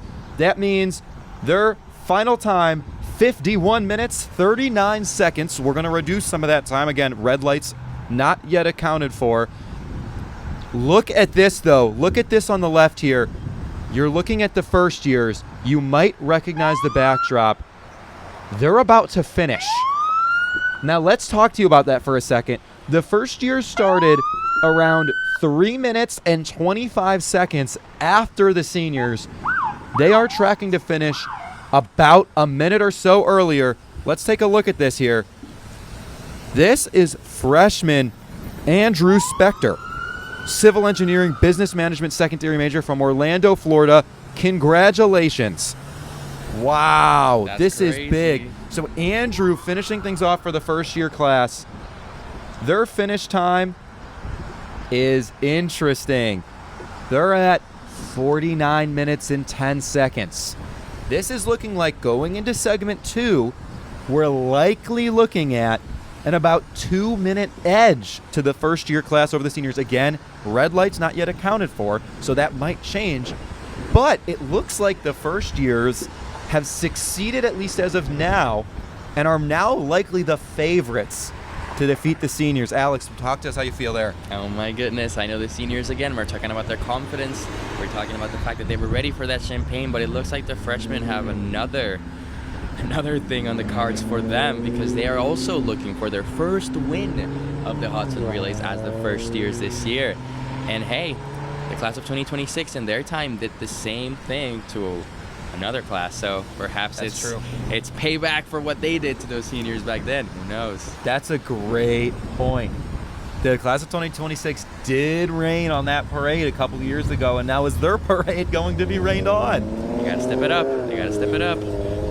So what's really exciting is we don't only have student interviews, we also have alumni interviews. Raghav, let's throw it to you right now. Talk to an alumnus of Case Western Reserve, please. Hi everybody, this is Raghav. We're back here doing the live stream broadcast from Strosacker Auditorium. I'm here today with Richard, class of 74 graduate. He ran the Hudson Relay back in the day, and we have this lovely picture of him winning the Hudson Relay and celebrating with that trophy there. Richard, just a couple of questions. How has Hudson Relays changed from back when you ran it? What do you remember most? Well, we ran the same route, and it's nice to see all the support from Hudson Academy and the university and the police. When we did it, it was a little more rough and ready. We ran through traffic lights and had the classes in cars going along, and then people picked up by buses at the end. And there were some shenanigans along the route, some water ballooning, some disappearing runners, some individual competition between the classes. That's awesome. It was a long time coming and a lot of fun, and it's great to be back. Yeah, how does it This feel? is exciting. You know, it's the bicentennial year. Hello to all the alumni out there that I'm sure are watching along here. It's a lot of fun being back and talking to the current students. I don't have a particular team I'm cheering for, but we only had to win once to get the steak dinner Sure, back then, yeah. so that was good. Yeah, if you could tell any advice to the current runners, the current seniors trying to go for a 4P, anything you'd want to say? No, just run your heart out. You know, for us, for me, with that picture taken in front of Adelbert, it was really life-changing because it keeps me young. They keep showing it on all the on your broadcast and then also on a bunch of alumni publications. It meant a lot going forward for many years to come, and I've come back a few years in between, but I'm not running this year. So. That's lovely. Well, thank you so much for being here. Thank you so much for being here with the broadcast. Is there anything else you'd like to mention about your time at Case and what's changed from back then to the Case Western you're seeing around campus now? Well, the campus is just as beautiful. You know, everything that where little trees have grown and blossomed, and many more buildings and upgrading of current facilities. You know, I think all the presidents since then have done a great job, and you know, I still support the university through fundraising and That's lovely. come back. I also was a graduate of the medical school here too, so That's amazing. Thank you so much. And right. you had mentioned that you were a resident of Hitchcock Hall back when you were here, and you had seen the Cleveland Browns around campus back then? well, they used to practice where the new village is. That's awesome. So we used to interact with them and the Cleveland Cavaliers when we were practicing for track and cross country. We're up in Emerson Gym is what Awesome. it was back then. So. Yeah. Well, very cool. This is Richard again, class of 74. Thank you so much for being here with us Thanks today. for having me. Wow, that is special to hear from Richard, class of 74. We're going to analyze that. We're going to talk about that more, but we do have a runner on Zoom we want to talk to right now. Jacob, how you doing today? Welcome to the broadcast. We're coming up with a green light. I love it. I love it. Is this your first year running the relays? No, I ran it last year. I love it. I love it. What are you studying at Case? Background in electrical science and engineering. I love I'm it. a big polymer guy. That's hilarious. So, welcome to the broadcast. I'm Alex Gould. We got Alex Flores beside me. Love to have you on. I want to hear first and foremost, how is it different this year than last with this route from Hudson to Solon? Well, I'm quite uphill. I'm almost done. Hold on. Yo, good. Good, guys. He's almost done. Good. No multitasking, no falling here. Make it there, my friend. Pass that baton, and then we'd love to talk to you. Sounds like a plan. Look at that view, everybody. Again, we are once again able to run with the runners this year. It's an amazing experience. We get to really be there on the ground, boots on the ground. Kudos This is to good you. journalism. Oh, we're struggling to hear you a bit. Sorry, this is good journalism. Great journalism. I love it. Okay, how challenging is it to be talking and holding this phone while you're running? Congratulations on the baton switch. Let's go. Let's go on the ground. Hopefully on purpose. Yeah. It's wet out here, man. We're not fully recovered from the rain. Good job, Jacob. Take Nice a job breather. on completing the leg. From a grad from a grad student standpoint, any strategy, any talk with fellow runners from your fellow grad students? Well, from the fellow grad students, it's just nothing but positivity. We're just having a great time. That's what it's about, right? Like, it's funny. Like, a lot of the classes this year have been very intense, and I think the origin for the race, the inception, is like, we are here to be united and have a great time. I love that. Yeah. Well, they had me lined up to run against the Avengers. The two guys next to me run Iron Hands. Well, Jacob, I'm sure you did great. I'm just a human. Jacob, where are you from? Tell us more about yourself. I'm from New Orleans, Louisiana. Big fan.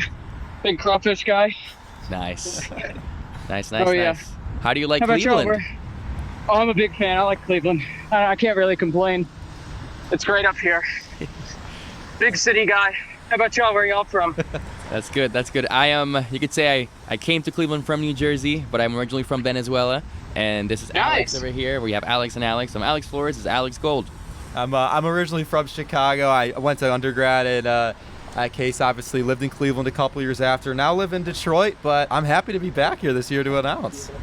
Hey, that's awesome, man. Congrats. Big things coming. I couldn't agree more. For you as well. Well, it was great to have you on the broadcast. We really appreciate it. Great to chat with you.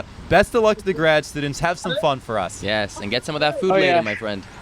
Oh, yeah, thanks, guys. Y'all are the best. I appreciate it. Y'all Have a good one. You too. Take Bye-bye. care. Love it. Great to chat with the runner, not only while he was running, but we also got to talk to Jacob after. A little bit of both. Really fun and exciting. I also want to talk a bit about Richard. Right, that was who Raghav interviewed just before. The class of 74, graduated 52 years ago. We talked already in the broadcast a bit about how some of the classes were disqualified and how some of the classes cheated. He was up front. He's like, yeah, there were disappearing runners. He said water balloons, Alex. Water balloon? What is that? That's unbelievable. I think we got to step it up. I know. I think we need a little bit more drama. I would love to see that on camera. You know what it must... Okay, he also said something, and I wonder if this is what it was. He said they gave a steak and champagne dinner every year for the winners, so maybe the runners felt really in it, because if they won, they would get a steak and champagne dinner. That's right. The stakes were much higher then. Could be that. But then it's like... balloons. But I wonder what they would do for 3 or 4 year winners. Did they take it beyond or no? Who knows? We don't have history going that far back. We'll look for him later. Yeah, we got to talk with him. But actually, let's ask. Yeah, he's probably going to hang around. Oh, that's great. All right, here we have some of those sophomore runners trying to complete the first segment of the race. Looks like our runner on the left there is running, and he has a friend on the right supporting him. All smiles. All smiles, which you love to see. Then on the bottom right there, we have our next grad student who followed up Jacob on the race. So after that was Kyle Miller, PhD candidate in chemistry from Washington. Favorite spot in Cleveland, the Botanical Gardens. They are wonderful. They're great. I miss going there. It's nice. I know. I should visit before I head back to Detroit, actually. The Butterfly is an amazing experience in the gardens. And it's right on campus. So it's like a nice little escape from the city, the urban feel of University Circle. When you step into the Botanical Gardens and you're suddenly transported to, I think it's Madagascar and Costa Rica. There are greenhouses in there. It's pretty amazing. Couldn't agree more. Couldn't agree more. So we updated the finish line. We told you about the first years catching the seniors. We haven't had any team finish since then again. We're looking at 4-minute intervals, and the two fastest teams did start first. So I would anticipate a little bit of a gap before this, probably I would say before the juniors finish. Then likely we'd see the sophomores finish. And then we'll see between the grad students, alumni, and Western Reserve Academy. But again, expect a little bit of a gap because our two fastest teams were the ones who started off this race first. And it looked like before there I saw the band, it looks like the sophomores are getting close to finishing this first segment again and getting ready to be transported back to campus. Here in the green we have the juniors, runner number 17, Angeline Getz. And she is running for it, all right. I think she's not just a one runner, she's a double runner. She is running this and the next kind of spot for the runner. So she's doing her part for her team. And she is going to finish it off for the juniors. So she's going to be the one who we see cross that invisible finish line for segment 1. And again, she's likely going to be the next one to finish. If we're thinking about times, I would say quite a bit behind the first years and the seniors, meaning the juniors and the sophomores both would probably have some catching up to do when we get to the Case Western segment 2 of this race, which we'll be beginning shortly. For clarity on that as well, that has not begun yet. So yes, the first years and the seniors have finished their legs here. Then they're going to begin simultaneously at Case Western Reserve on campus, as will all the classes. So we're going to have the last class finish up here, and then everyone will start on campus. There's that van waiting. And again, it looks like our feet is frozen, but that's not quite the finish line. That'll be the end of her first leg. There's no handoff, though. She's doing back-to-back legs, meaning that once she finishes this leg, she's going to have to run another half mile to then get to the finish line. Kudos to her. Kudos to her again. Putting in the effort for her team. All of these runners are volunteers. They have they get emails from the Class Officer Collective who plans this event or organizes all the runners and volunteers. And they have volunteered their time and decided to, represent their class and participate in this amazing tradition here at Case Western Reserve University. So kudos to you, Angeline, for really, really doing your part and running a double there. Pretty cool. Love it. Love it. Love it. Again, you're seeing those PD cars escorting those runners safely from Hudson all the way up to Solon. And if I am not mistaken, on the left we have the alumni. I saw him right before he turned behind those trees, and on the right, I would assume are the grad students. The orange looks a little red sometimes. And it looks like the grad students are approaching the finish line there of this first segment, getting ready to hop in that van and again be transported back to our campus. Let's check in on that. Can we get a full shot on the right there? I want to make sure if that's sophomores or grad students. Perfect. That's a sophomore class then. Okay. If I would say if the grad students were approaching the finish line, that would be a huge upset. And because of the delayed start means they would have been right in the running with the first years and seniors. That's not the case though. Okay. So it looks like the sophomores are ahead of the juniors, which is interesting because the sophomores did start 3 minutes after the juniors. So it looks like what we're looking at, if we're trying to think through start times here, if the sophomores finish soon, they're right up there with the seniors and with the seniors, though the first years would still be the favorites. Really interesting here. Really interesting. And here you can see this map of the air tags again that are on the batons of the runners. That way we have a live view of where they are on the map. Here he is, the last sophomore to complete the first segment of this race from Hudson to Solon before being transported back to Case Western's campus. We're looking at Sune Davda, who also ran the last 2 legs for the sophomores, just like our junior runner, 1 mile straight. Kudos. Sune nearly finishing things off for the sophomore class. The juniors, I will say, given their start time, are at they have a huge uphill battle. Huge uphill battle knowing what we're seeing now. So if we're estimating times, it's looking like the first years have the 2-minute edge. The second years, who now just finished, are about 7 minutes behind the first years and 5 minutes behind the seniors. Again, red lights not yet accounted for. Red lights not yet accounted for, meaning that we have to edit it and make sure we're sure about this. You're looking now at the alumni here in the dark blue. For projecting things out, we're looking at first years as the favorites, seniors behind them, then second years. Though I will say, we're going to have to see a little bit from the alumni and grad students, see how much more time they have to go. Western Reserve Academy a little bit behind. They had a little bit of a slow start. Again, they can't win. They're an honorary team, but hopefully we'll see them cross the finish line as well. Let's get a full shot here of the juniors if we can. Would love to see them cross the finish line here. Fantastic. Here we go. This is junior Angeline Getz running a full mile. 2 legs back to back. Lugging it out. Not easy. And congratulations to the junior class. Final time of 1 hour and 29 seconds. Another 4 minutes behind the second years. Brian. I owe you one, for sure. And again, this is the end of that first segment from Hudson to Solon. They will continue the race at the Case Western campus. This is not the end of the race. Do not be confused. It's just the end of the first segment. Again, we started this race in Hudson to really go back to the roots of where the race started.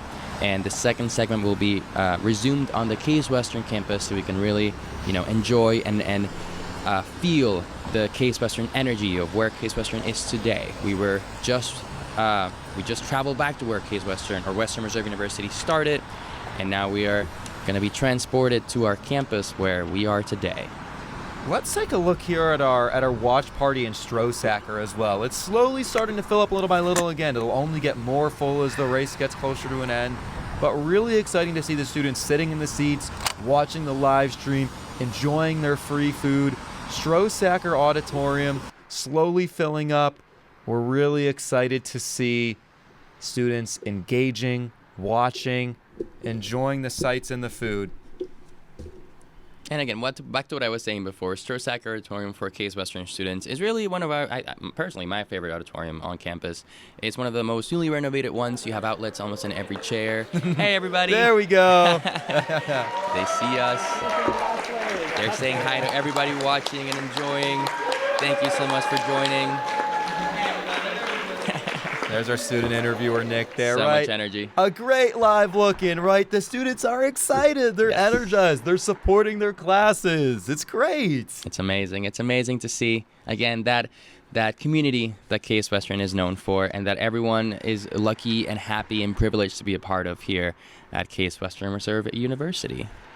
Absolutely amazing. And I would say you can already tell how much of a success this live stream is. Again, it's only going to get more and more full as the race gets closer to an end. But when we were at the Jolly Scholar, we never got a live look-in, could never see cameras. And this year, as I've said a million times already, the race is different. The stakes are larger, the route has changed, the production value is a million times greater, the energy is reaching a whole other level, Alex. And that is because it is the bicentennial celebration here at Case Western Reserve University. 200 years ago is when Western Reserve University was founded, so this is our 200th birthday. And Hudson Relays being our oldest tradition, one of our most important traditions here at Case Western, is one of our jewels as well of our culture, our identity as members of Case Western Reserve University. So it being bigger and better is not a standalone. It is part of this amazing celebration. And we're going to hand it back to the interviewers at Strosacker. Nick, take it away. Tell us about what's going on over there. Hi there. I'm with two freshmen. So we just heard from an alumni, but now we have some new faces on campus, Sophia and Elin, and they're going to tell us, how has Case been so far, and most importantly, how have you found your first ever Hudson Relays? It's been fun and exciting. We had a group of freshmen who were kind of running and training together, and shout out to Lucy, Nash, and Isaac. Yeah, this first year has been really fun, and just seeing everybody running in the Hudson Relays has inspired me to start running too, so I'm excited. That is great to hear, and you said there's been a lot of group training, which we know we always say the classes need to train. Have you felt, besides the group training, have you found that the community of freshmen this year is something special? Besides the fact that you were admitted for your mile times, what do we have to expect today? I mean, honestly, I don't know much about running, but I think that the community that you build and like just running with other people, it's like this connection that's lifelong. You have people that you just go and you start, and I have friends that we started running 5Ks here on campus, and that's been a really big challenge for me, like as a dancer, so I don't have much experience with that, but it's been the best challenge mentally, and then having your friends support you by your side has been a great time. And so just seeing these runners today is like such an inspiring story too for us to keep going. Yeah, it's been very fun running around campus with everyone as we're training. Well, that's wonderful to hear. We'll throw it back to the studio as you guys start to head back towards campus. A lot more fun interviews to come. Nick, thank you so much. One thing I want to point out, too, is from a student interview standpoint, I feel like we've reached a whole other level of professionalism and excitement in the questions. Raghav and Nick, the both of you, it's been just so wonderful to have you here this year on the broadcast. Really appreciative. Great to hear from you, Sophie and Yilin. One interesting takeaway, Alex, is like these are two individuals who maybe aren't that even interested in running, but are still out here supporting the relays and are actually inspired to run because of it. And I think it's a real testament to almost how the relays can play a role in inspiration for a student, which is, I would say, probably wouldn't have been the case my freshman year, and I think is really a testament to the evolution of things. Yeah, I think so, right? They see it as an event where everyone comes together and works together towards the same goal. And it's great to see that they are, getting involved, even if running is not their thing, right? They're working together, they're training, they're meeting new people. They're first years. They just got here, well, a year ago. But they did just get here, right? And in context. But here we are seeing the grad students. That was runner Sharon. She is a PhD candidate in organizational behavior. She's from Lomita, California. Favorite parts of Cleveland are the Cleveland Metro Parks. Respect. Very nice place to hike, very nice place to walk and just kind of get some fresh air. She loves hanging out with her PhD cohort mate Gabby. And her fun fact, get ready for this. She's a retired Air Force officer and mother of 2 boys, Blaine, who is a college sophomore, and Kale, who's a high school sophomore. Shout out also to her husband of almost 25 years, Bobby. And she has a goal of running a half marathon in every state. So far, she's run 31 half marathons in 18 states and Washington, D.C. Her favorite one, get ready for this, being in Alaska. Must have been gorgeous. Really cool. Great fun facts. Appreciate it, Alex. As we're waiting here for the grad students, the alumni, Western Reserve Academy, to finish their parts of this first segment, walk us through how you're feeling on a personal level, right? Like your time at Cleveland coming to an end. We're really excited. Med school beginning. How are you feeling announcing the relays as, you're about to move away from Cleveland? Yeah, man, it's definitely bittersweet. Like great things are coming, but it's also been a great time here. My time at Case Western was just full of great experiences, a lot of growth, great friends. Cleveland itself as a city, I've seen a lot of Broadway shows, lots of Cavs games, Guardians games. Like we can really do almost everything here in Cleveland, and in our own special way. And I think it's great to be here for my gap year. For those of you that don't know what a gap year is, after I graduated from Case Western with my neuroscience degree, I decided to stay and work in a hospital before starting medical school. Highly recommend gap years for anyone thinking about medical school. It's a great time to decompress and really reflect on why you want to be a physician if that's what you're doing. And honestly, time to just kind of work and travel around the world. I've been privileged to really being able to go all over the world, and it's been a great time. So it's bittersweet because I'm going to miss Cleveland. I've been my home for the past 5 years, but I'm excited for new things to come, Alex. What about you? You haven't been here in a while, but you just came back. You said you're staying close to where your apartment was downtown, so really all the memories, I'm sure, are rushing back into your head. How's it like being back in Cleveland after? Right. Well, first off, excited for you, right? Like, really great things to come, and it's cool to announce. It's really, really exciting and cool to announce it's the second year with you, and I'm excited to hear how things go with you once medical school begins. But yeah, from my standpoint, it's great. I graduated in 2022, obviously a little bit ago now. I worked for the Guardians doing business strategy for 3 years, lived downtown, and I feel very fortunate to be able to be here again. I remember I told you this before the broadcast, but I was emotional last year. I was moving out of Cleveland. I knew I was moving out for an exciting new job, and I'm like, this is kind of my last hurrahs. I'm 2 or 3 weeks away from moving out, and how lucky am I to be able to be back here now, living in Detroit. Doing business strategy for the Pistons. NBA has been my favorite sport for a long, long time, and kind of living out my dream every day. So sometimes you almost have to move on to, I think, maybe get to your next step and get to where you want to get to. And I feel very blessed to have been able to do that. But simultaneously, as you said, I'm staying in a hotel next door to my apartment downtown when I work for the Guardians, right? I'm living nostalgia. Yesterday, I was able to go back in the Guardians ballpark, see all my old friends, and it was a very special experience. I felt very, very, very emotional about it, honestly. And welcome, right? Cleveland is pretty welcoming. Very welcome. I think that's a great point. If this became a home away from home, I entered into Cleveland as seemingly a child, and I left as a grown man, right? And I look back on that fondly. I think about who I became and that evolution in the time since. So great to be back. Feel very fortunate, and I want to thank the Class Officer Collective and the university for being able to do that for me this year. I feel very, very lucky. But yeah. It's a great place. I think Cleveland gets a lot of flack from a lot of places. There's a very distinct identity and a lot that's special about this place. when it comes to such a big music and arts district right here on campus. Playhouse Square, the biggest theater districts in the U.S., 3 major sports teams. This is a wonderful place, and there really is a good amount that goes on here.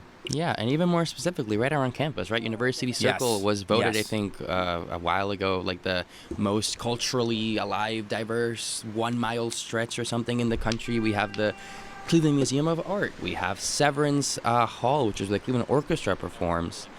And it looks like the dark green That would be team. Western Reserve Academy, Yes. the high school team. Yes, their team just finished their leg, and it looks like the grad students are right behind them as well. And again, that Western Reserve Academy team is just running for this Hudson to Solon leg, and they just finished. Thank you guys so much for joining us. It's been amazing having you again, showing that unity between our two institutions, our history together. And it looks like the grad students just finished their first segment as well, going from Hudson to Solon, and the grad students will also resume their race when they get back to campus. And on the right there, we can see the alumni. It looks like they're being cheered on. I think they have one more half a mile left, I think, for them to finish this segment, and then we will be returning to the Case Western campus. It's cool to see, right? This is an alumni squad that has a lot of team spirit, a lot of support. You just saw Megan Gibbous hand it off to Valentina Nova. Valentina going to finish things off for the alumni class for segment 1. And again, when we're thinking about final times here, we've had the graduate students finish and Western Reserve Academy finish. So if we're thinking about finish times, we're looking at, interestingly, only about 5 minutes slower for Western Reserve Academy than the juniors. But here's what gets really interesting. Let's think back to last year. Last year, kind of per usual, the grad students and alumni were towards the bottom.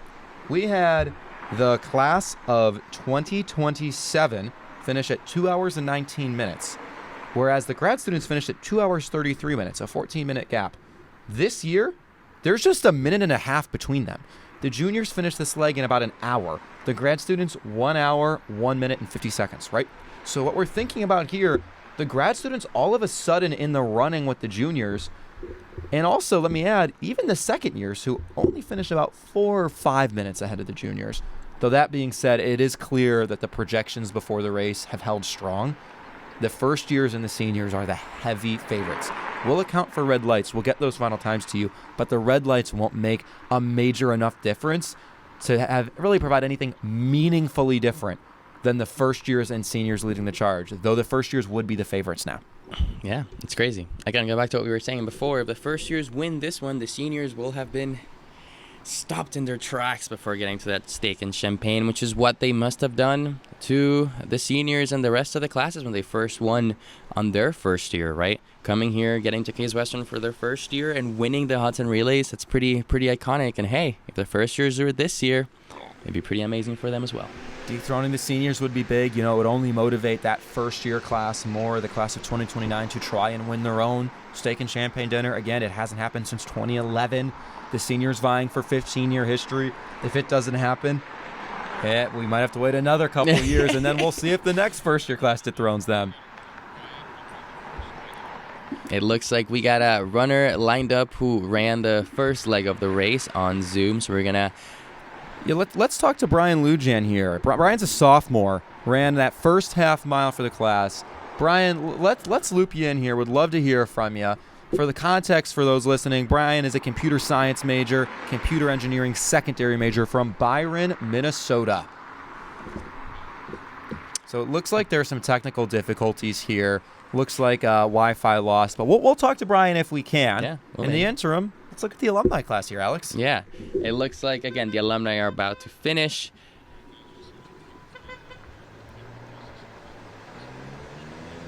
Finish their first segment and almost done with this first segment, the alumni there. And running for the alumni, as we said before, is Valentina Nova. Obviously, Valentina running 2 back-to-back legs here. Not easy, but she is nearing the finish.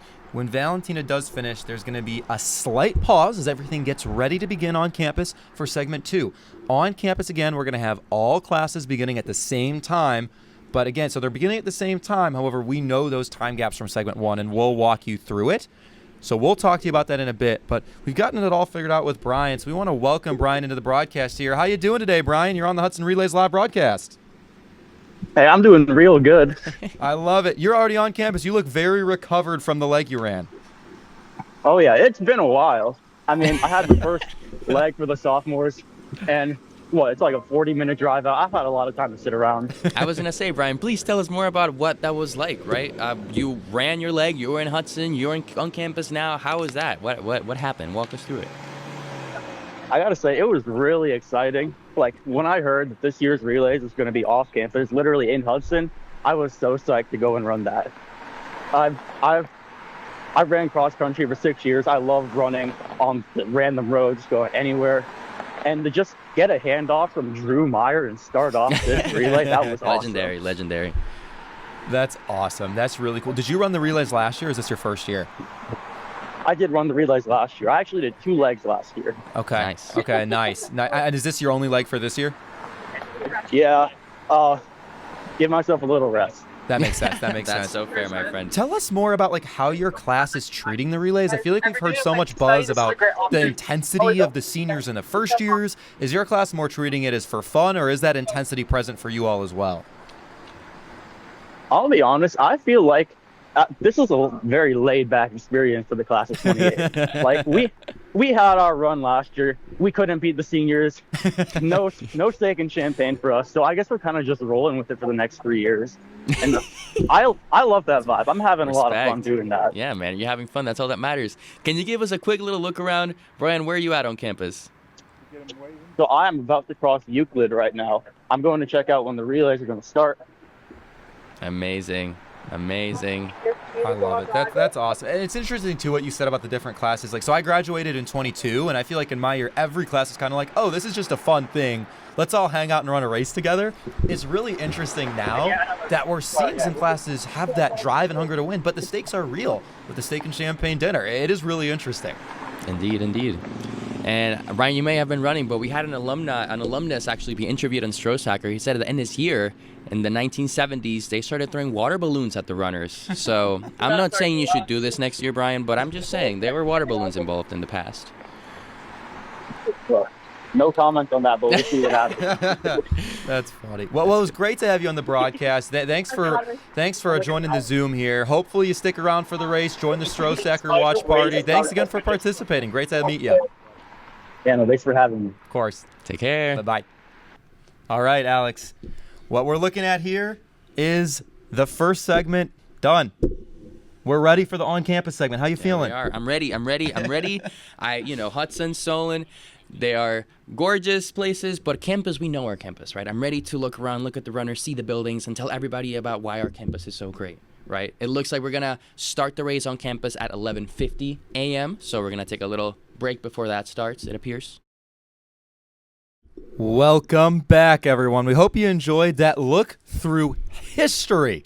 Truly historic from 2018 on. Kind of freaky to hear my own voice for some of those. I know you felt the same, Alex. Yes. It was amazing to see how much this race and this broadcast has evolved throughout the past, not even that long, 8 years, 9 years? Yeah, 9 years.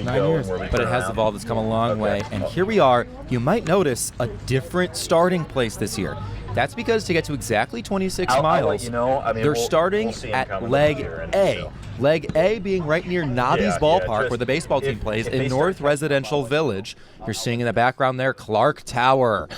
Big, tall building, and President Eric Kaler shoots the gun. The first years begin. It has begun, and that right there is Maya Di Pasquale. She is a chemistry mathematics major from Pittsburgh, Pennsylvania.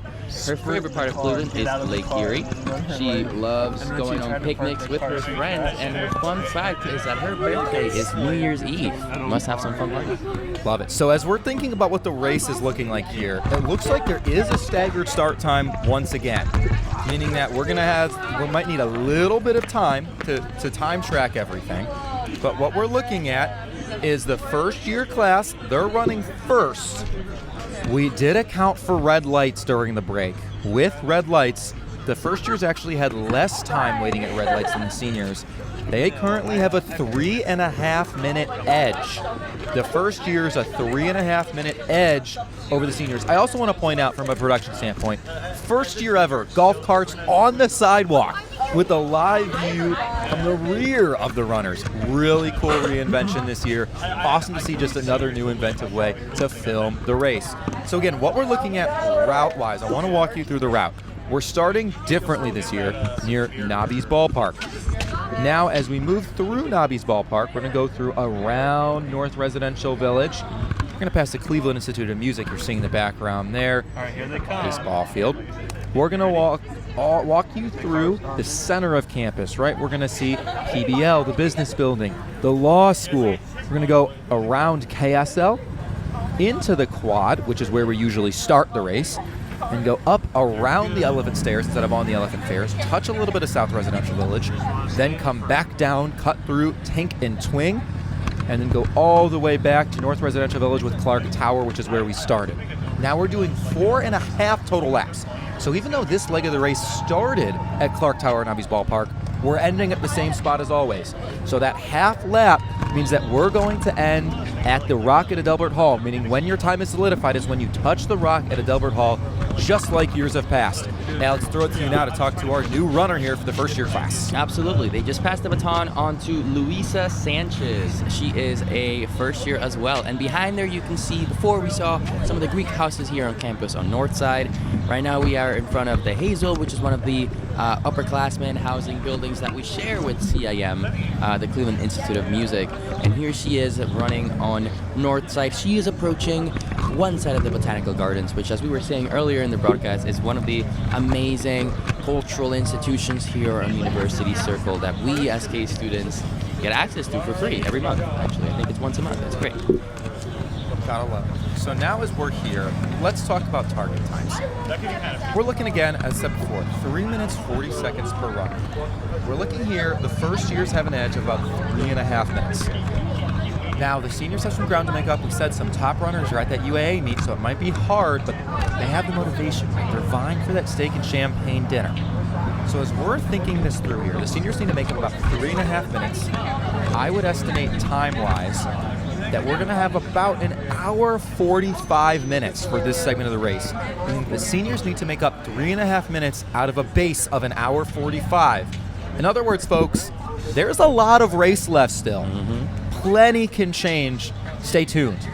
Indeed. And right before Luisa there, we see the Cleveland Institute of Music. Great institution here on University Circle as well. And I believe K students can also take classes there if they are musically inclined. And she is turning onto Juniper Road. And on the left here, we're looking at the seniors. They have started their own segment of the race as well. Again, we have a staggered start. And for the seniors starting their campus segment is Molly Shama. She's a neuroscience major and with a chemistry minor from Scottsdale, Arizona. Her favorite part of Cleveland is Ohio City. Lots to do there. Favorite memories? She loves snowball fights when it first snows, and her fun fact is that she speaks German. So I think they changed the plan a little bit. What we're looking at here, as I said, there's a 3.5 minute edge between the first years and the seniors. It looks like the first year started exactly 3.5 minutes before the seniors. So that's how they're staggering it. I think they changed the plan from starting at the same time to that. So what we're looking at now is we're saying, okay, the seniors, the seniors have 3.5 minutes to make up. They started 3.5 minutes later. So essentially what we're seeing here is whoever finishes first would win both legs of the race combined, which is really exciting. We're going to catch more of the seniors, first years, and other classes soon, but I want to throw it to Raghav here, who has 2 student interviewers. Just about. Hi, everybody. We're here back at the live stream broadcast. Thank you so much for Alex and Alex for the wonderful commentary today. I'm here with 2 alumni who will be running in the race later today here on campus. Yeah. Hi, I'm Ethan Hansen, class of 2025. I graduated for computer science. Hi, I'm Isabella Hansen. I graduated class 2025, graduating in electrical engineering. That's amazing. I hear you guys are running later today. Did you guys run when you guys were undergraduates here on campus? Yeah, we did. I ran my freshman, sophomore year, took 2 years off because I hurt my knee. but I volunteered. So I did something with Hudson Relays all 4 years. Yeah, I ran my freshman year, embarrassed myself because I had to walk halfway through, then didn't come back for sophomore year, and then I wanted to redeem myself, ran again junior and senior year. That's awesome. You guys have seen us seniors compete when you guys were on campus. How does it feel to come back and see us go for the three-peat?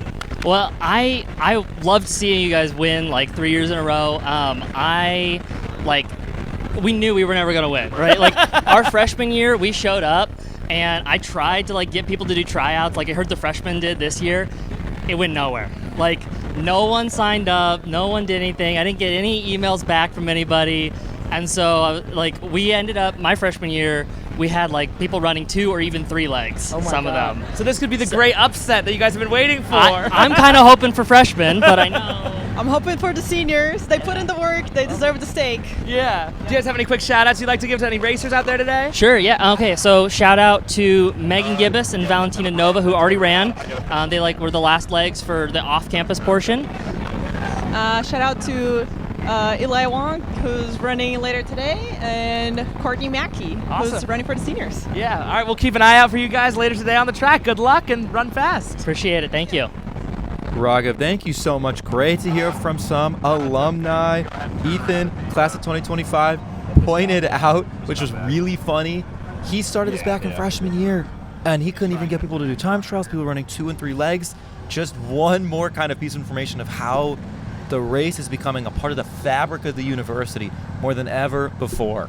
Really interesting. Indeed, and again, we see that today. We see that this year within the bicentennial of Case Western Reserve University, as we see the race has gotten much bigger in every sense of the word, right? And here you're looking at the sophomore class about to start their on-campus segment of this race. That is Morgan Ernst, one of the sophomores here at Case Western.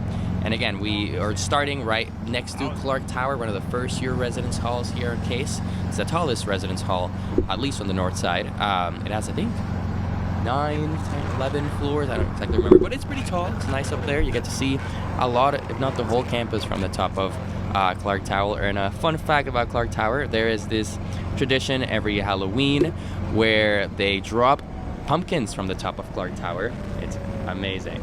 And here, the first year running, number 22, is John. Okay. He is a first year, and he seems to be running real hard right through campus, crossing Euclid. Yep.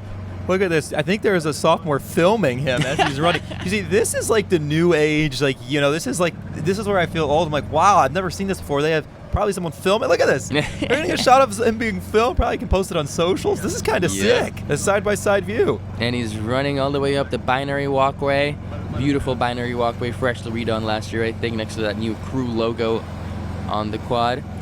So this is where the race is going to end this year, right? So we're going to go through the binary walkway, and they're going to go to the Rocket at Albert Hall. That's where the race is going to end, meaning the first year's just completed a half lap.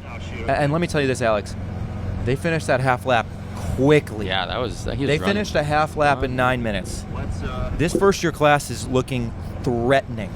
Threatening, Alex. This is a really good start for them. Seniors must be shaking. Just a little bit. I mean, I feel like they still should be happy with the burgers and beer if they don't end up winning, right? But I do feel like they were really kind of counting on that steak and champagne. Again, what was their slogan, Alex? Do you remember what it was? Have that champagne ready. They really thought they had it in the bag, but the freshmen said, "Hold my beer." Exactly. We'll have to see. We'll wait and see. Exciting stuff here. The sophomores have now just begun running.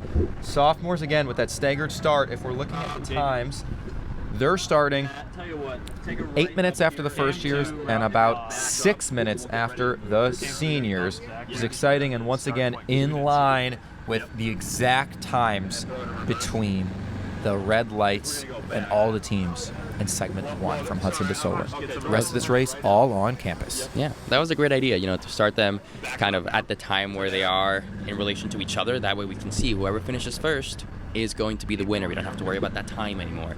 This is back to like your typical race. Whoever's first finishes first gets first place. So I'm excited to see them pass each other potentially. Do you think the seniors are gonna catch up to the first years? I don't know. If we're thinking about teams passing each other, that's an interesting concept.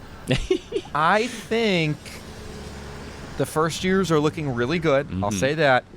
One thing I'm really excited for and we'll look for are the grad students. So soon, in about 2 or so minutes, you're going to see the juniors begin, and just after will be the grad students. The grad students historically have been, let's be honest, last place contenders, always. I mean, I don't know if contenders is the right word. It is a tradition, right? The grad students have almost always finished in last. This year, I want to see them pass the juniors. I think it'd be really interesting to see, one of the 4 classes maybe not finishing in the top 4. That would change things up a lot. Here we're looking at senior Cecilia Dapino. She is a biology and statistics secondary major from Columbus, Ohio. Favorite place around Cleveland is Indian Flame, our own Indian restaurant here on campus. Her favorite campus memory is her athlete formal. And her fun fact is she speaks Spanish. She is currently running on the binary walkway again and running onto our quad. Just across Euclid, right behind her is the Severance Hall, the home of the Cleveland Orchestra, a worldwide phenomenon. So this is interesting. I wonder if this is a true half lap. Maybe I overestimated the first year strength because the seniors have actually caught up on time a little bit since the first years.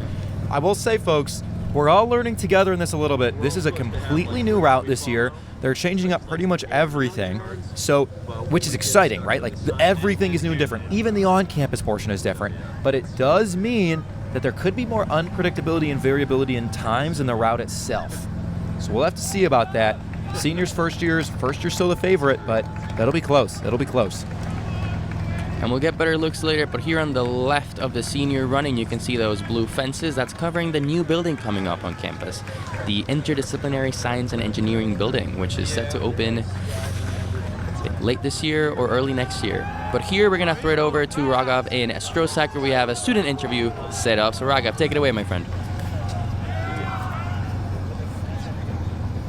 Hey guys, we are back with a couple of class of 27 current juniors. I'm here with Daniel, Sid, and this is awesome. You guys are current runners. How are you guys feeling going into the race today? we're really excited. This is both of our first races. There's a lot of interesting competition between the seniors and the freshmen this year. So it'll be cool to see who turns out on top.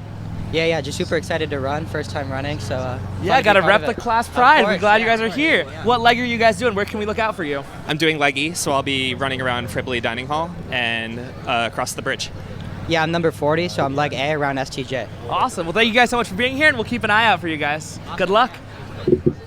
Thank you so much, Raghav, for that wonderful interview, and thank you for the interviewees for letting us know about what they are doing next, and thank you for running. Here we have a wonderful take from, I think, one of our golf carts. Again, there are people with huge cameras on golf carts following these runners around campus. This is on the quad right next to a field, Van Horn Field, I believe, right by the Veal Athletic Center. And you can see here this golf cart, and we are waiting for them. Yep, there you go. There's the senior going. And let me tell you, we've never seen these routes before. When the runners have gone up around, there have been times where we couldn't see anything. There have been times where it was cut off. We've never really seen action shots post-quad. So that's really exciting, really, really cool. We got to see Mary Fanny there, senior, run through Van Horn Field around Veal. Now we're looking at the sophomores. So for clarity again, the juniors and grad students had pretty close times. The juniors and grad students, we didn't see it, but they're now underway, meaning that we're only waiting on the alumni to begin. Live look here, though, is at the sophomores. If I'm not mistaken, it's hard to see that number, but I think that is Jake Kapchik. He is a civil engineering major from Kirtland, Ohio. Favorite part of Cleveland, Progressive Field, go Guards. He said his favorite memory for that case is playing college football. His fun fact is he has an identical twin brother. He is running on Juniper Road right in front of the Juniper residence halls right now. I think that's Taft. That's where I spent 4 years of my Case Western career. Yep, so he's running on Juniper Road. These are all the first year residence halls where every first year lives for their first year. And here on the right, we're seeing the grad students. They have started their race, it appears. So Jake for the sophomore is going to be running 2 legs back to back. So we're going to have to keep an eye on Jake and see how he can perform, right? Will he get tired? Will he survive? How will that go over time? Because that is aggressive. And then for the grad students, it's Milano Sacco. Milano's running just that first leg for the grad students. Again, we haven't seen the grad students necessarily compete with those 4 classes before, but it'll be really interesting and exciting to see if Milana can kick them off into high gear and see if there will be potential for the grad students to compete with the juniors. Indeed. Milana is getting her MBA here at Case Western. She's from Monessen, Pennsylvania. Favorite part of Cleveland? Little Italy. Absolutely. Favorite memory of Cleveland is homecoming. Homecoming here at Case is a huge deal. And she actually, her fun fact is she has a business called Made by Milana. So look at Milana, get her MBA, has her own business. Good for you, Milana. Good for you. We love it. This is another new shot here on the left, right, for the sophomores. I keep on saying it because it's true. A lot of things in this race are different this year, and some of them changed last minute, and huge shout out to the production team and Media Vision to really make sure it could all come to fruition, come alive. These are better, I would say, views and understandings of everything going on around campus than we've ever had before. Absolutely, and I think that's still our friend Jake. Yep, yeah, he has 2 legs. Yeah, yeah, he's running all right.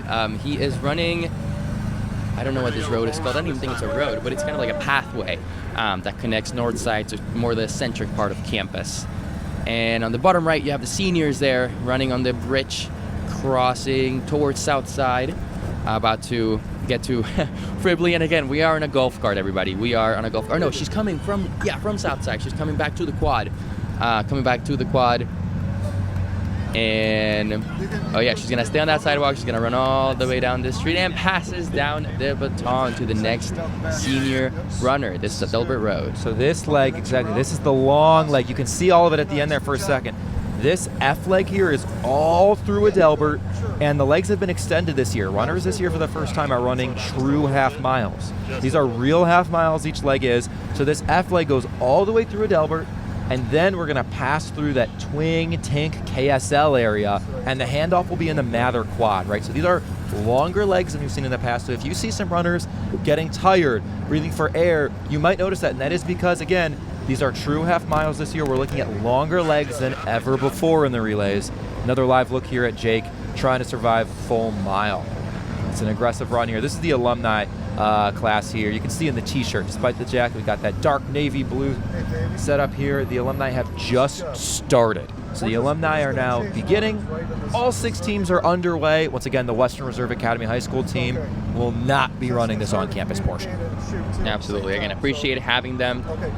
Thank you guys for joining us again, making this tradition more united, going back to our roots in Hudson, Ohio. But we are back to University Circle here in Cleveland. I gotta say, Alex, I really like the setup this year. I think it was logistically challenging and difficult, but it's cool to see, like, we saw where we came from and we ran some of that, and now we see where we are. I like this dynamic. Absolutely, absolutely. We literally started there and made it all the way here, running, bands, everything was in there. And we're gonna throw it back to Nick over in Strosacker with another student interview. Nick, take it away, my friend.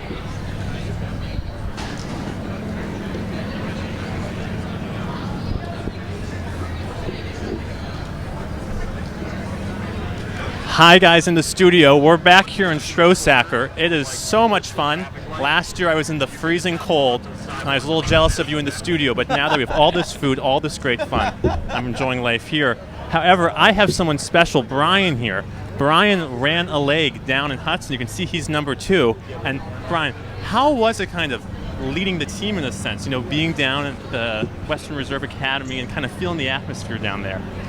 Well, I mean, first of all, I was really excited just to go down to Hudson and run this back how we used to. That was a super fun experience. I think starting off this, our student runners, I really wanted to give us a strong start, so that's why I was just gunning it out there. But I don't know, I feel like it's a really good experience for the 200-year anniversary of this university.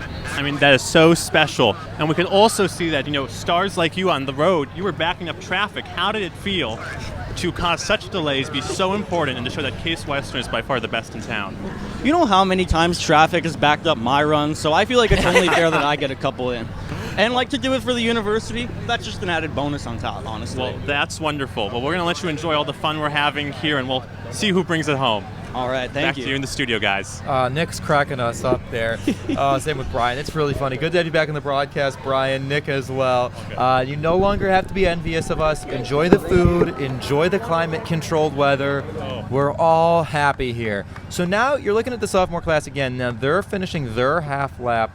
Again, this is where the race is going to finish. And a wave to the camera. Hi, Alyssa. Alyssa Davitt. Gotta love it, right? The race is finishing here on the quad, the Rock at Adelbert Hall. We got this extended camera view here where we can see running. Look at all the festivities. Look at the people. It's only going to fill out more as this race gets closer to ending. Indeed. And again, she is on the main quad here at Case Western. That's where most of our classes are. Most of our buildings are there. Huge buildings, lots of classrooms, lots of labs, lots of things going on in the quad. That's our kind of main point. And look at that. Look at those new crew letters standing there in the lawn of our quad. Personally, They're really visible. I'm a big fan. Me too. It's a controversial topic on campus, but I love me those new letters. But yeah, here we have junior. Number 22 is Jun Deng, and he is running for the juniors and running through the binary walkway, and again, getting into the quad. And we just saw the sophomores on the quad, yep, and it appears the juniors are catching up to the sophomores. Yeah. Interesting to see. So that's the interesting part. I was like, I was questioning if the grad students would catch the juniors. It looks like as we're getting to campus, the race is slowly starting to go back kind of what we've always seen, right? Those 4 classes competing, and that's a new story though, Alex, right? These are 2 classes that seemingly are more so having fun in their race rather than ultimately like really competing aggressively, but there might be some passing up there. Yeah. Again, we have our predictions, but it's a race. These are human beings. This is a live weather, live campus. We don't know what might happen, so Correct. who knows? Correct. And the alumni are still in NRV there, so they essentially looped around NRV and then are going to make their way to the back of KSL to the quad. So that's the path for them there. It's interesting. It's interesting to see we're back in familiar territory, but the route is all different, so not that familiar either. Indeed. Back to the sophomore. So they had their handoff. We were looking before at Jake and Alyssa. Now there's Will Crowell. Will is going to be running back-to-back legs. Yes, so that's he another is. one to keep your eye on. Of will you get tired when you're 0.9 miles in and getting close to that baton handoff? Indeed, and he is again crossing that bridge, going towards Southside there, and I think we're following him with a golf cart. But now we're back, looking at those first years again, the ones that are in the lead right now, and that is number 27, if I'm not mistaken, Sana Adi. She is a BME, biomedical engineering major, with also mechanical and manufacturing and design, and also nutrition and lifestyle medicine. So she is a busy woman. From Cleveland, Ohio. She loves the botanical gardens and seeing the butterflies in the spring and the summer. Some of her favorite memories here at Case are celebrating birthdays with all of her friends. They tend to do a nice floor celebration every time it was someone's birthday, and they keep it a surprise, and they shower them with gifts and cards. And some fun facts about her: she loves playing tennis, and she would play tennis. She says tennis over running every day, but here she is running for her class. Appreciate you, Sana. So we talked about it earlier, what the stakes are, all of that. So we talked about the winning class will have their year engraved in the Hudson Relays Rock near Delbert Hall. Obviously, the senior class of 2026 seeking to have their year engraved for the 4th consecutive year to earn that steak and champagne dinner. We also heard from Richard, class of 1974, where he said steak dinners, they were given every year for the winner, which really taught, some runners disappeared. There were water balloons being thrown. So I did a history dig over the break a little, Alex. It looks like steak dinners were introduced every year to incentivize participation in 1972. So that was actually introduced right around when Richard entered the university, really the year after. And what's interesting, too, is they've changed it up. In 93 and 2004, they did a spaghetti dinner as well. Interesting. I know. Hopefully it was in Little Italy. I know, I hope so, but also, I want steak and champagne. Steak and champagne, 100% over spaghetti. It's crazy. So it's exciting. We have another interview all ready to roll for runners about to go. We have Caleb from the freshman team ready to patch in. Caleb, how you doing today? Welcome to the live Hudson Relays broadcast. Dude, I'm feeling good. I'm excited. It's going to be a good day. I love it. Have you run a leg yet, or is this going to be your first? This will be my first leg, first of 2, so I'm excited. I love it. Welcome in. So we've been hearing a lot of buzz. This is the year. You're trying to dethrone the seniors. Is it competitive? Is it fun? What's the vibe? Oh, it's close. We just want to show them what we got. Let's go, Will. Let's go, Will. I know the sophomore coming through. But yeah, no, it's fun. It's exciting. But yeah, I mean, I love the seniors. I'd love for them to get a steak dinner, but I want it more, so that's what we're doing. That's right, Caleb. Caleb, tell us how you prepared for this. I'm a runner, so I'm on the cross-country track team, so it's kind of natural. Kind of just did my normal training, and, I'm just here to have fun. That's exciting, my friend. That's exciting. Good to hear from you. Where are you at right now? Tell us where you are. Right now, I'm at the corner of 1-to-1, and I believe like Outerboard, like at the top of Outerboard, right below Fred. So Nice. yeah, zone So, F. you're a first year. You're almost done with your first year here at Case Western. What do you have to say? Dude, I love it so far. I'm really glad I picked this school. It's been a blast, so no complaints at all. That's great to hear, my friend. That's great to hear. Do you know where the runner is at? Do you know when you're going to start running? Dude, I'm hoping soon. I see they haven't left yet, so the leg before me is still there, but I was gonna say we just have a view of them on the live stream, and I am digging deep in my memory to try to see where she is. And she is running around Severance Hall. I was just told. So she is getting closer and closer to you. I hope you're getting ready, getting warmed up, and I'm glad you're excited, man. It's good to hear from you. yeah, I appreciate it. I love it. Caleb, great to have you on. Best of luck. I know it's going to be a tight race and an exciting one. We will have our eyes peeled. It has been so far. I appreciate it, man. Have a good one. Good luck running. And here we are with the alumni crossing Euclid, going on to the quad. Those big old letters are back. I like them. You see, they're like, we need it adds spirit to the school, right? Like, we know we're CWRU when we see those letters. That's for sure. Absolutely. And this is runner number 22. That's Masroor. He is one of the alumni that came back to campus to represent us, the old folk. We're all the younks here, aren't we? But yes. Look at this steak. Oh. Right behind is the first years. Okay. We didn't even change the take. The first years are about to overtake the alumni, but they are one lap behind. The first years are really gunning for that. So if we're looking at that here, the alumni started about 11 minutes, 20 seconds ago. The first year's 27 minutes, 38 seconds ago. So that means that there is a pretty significant uptick in pace for the first years to already be almost lapping the alumni. Really interesting. I mean, that's to be expected, right? Nothing too surprising there. I think the question for me will be, where are the seniors right now? We don't have eyes on them. We'll have eyes on them in a little bit. When we do have eyes on them, we'll make sure to compare that to where the first years are at to give you live updates as we're now staring at the grad students here who are looking to make a dent, though they are behind the other 4 classes. Absolutely. That is Morgan McLaughlin. He is studying psychology in some way, whether it's master's or a PhD in psychology. He's from Berkeley, California. Favorite parts of Cleveland are the Art Museum and Playhouse Square. I'm with you there, my friend. And he, for a favorite campus memory, he said, "This better be it right now." I hope so too, my friend. His fun fact, he loves corgis. Nothing like a good corgi. I love it. I love his hat too. Look at him flowing in the wind, and that golf cart is speeding because Morgan is not joking. He's going pretty fast. Historically, we've had a lot of mounted stationary cameras on campus, which are great, but this is also really cool, right? The golf carts are Case Western Reserve only. We didn't see them off campus in the Hudson to Solon segment, and this is awesome. This is alumnus Jerry Okwella. Jerry is a legend here at Case Western. He was one of our Sparties during the time that he was here. He was a legend as student activities and leadership, and it's good to see him be back on campus for this amazing tradition. And there we're seeing again Morgan looping right next to Fribley. That is our dining hall here on the south side. It is right next to the second year residence halls. And back to the seniors we go.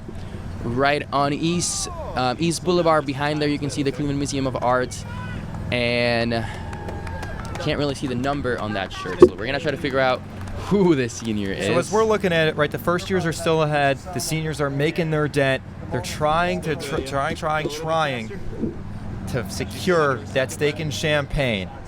Again, exciting new route this year. We'll be following in real time. So they're essentially right now, I would estimate, the same amount of time behind as they were in the last segment. I don't think they've lost time. I don't think they've made up time.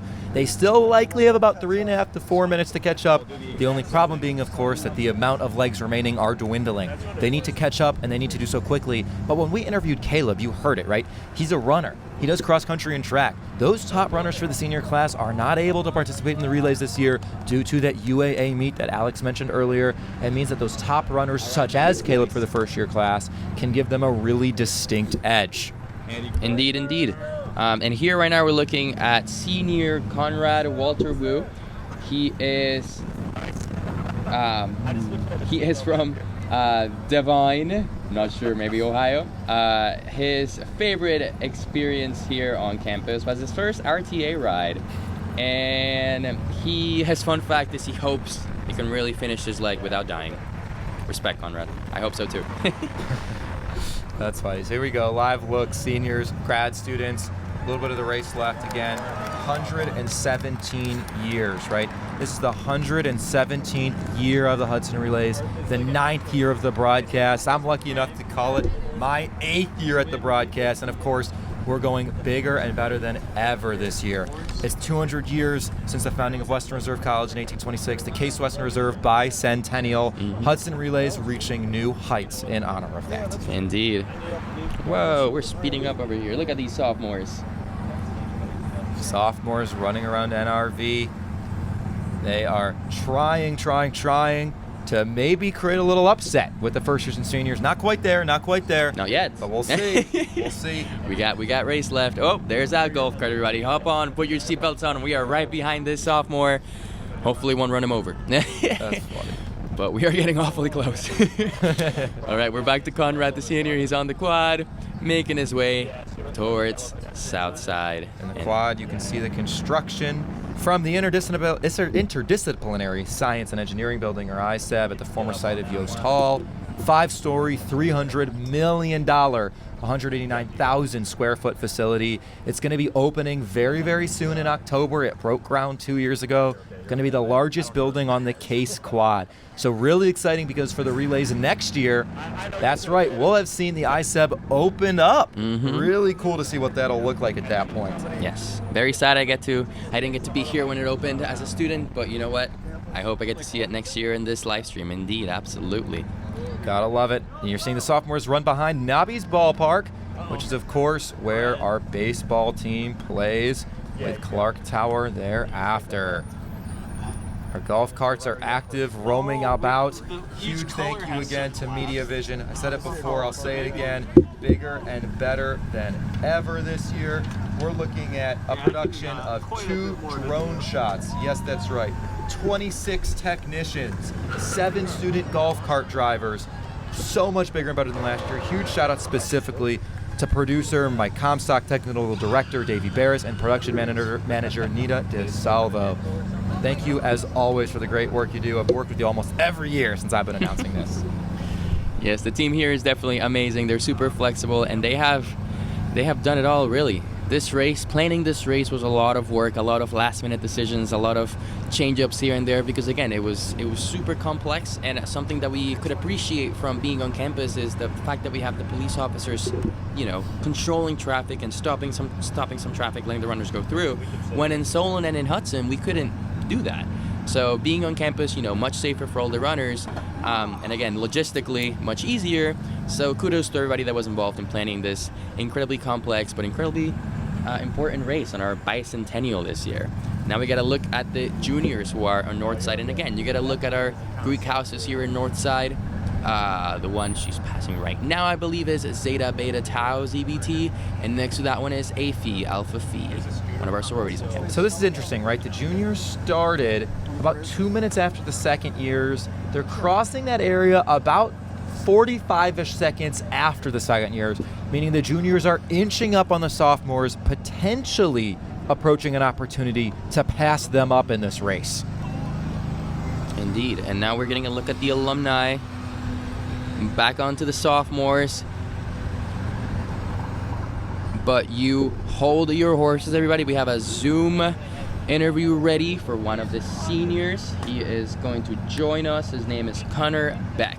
Connor, I know you're going to be running here soon. Welcome to the Hudson Relays broadcast. How you doing? I'm good. I'm excited. It's a great day. How are you guys doing? Oh, we're doing awesome. We're doing awesome. So tell us, is this your first year running? Is this your first year?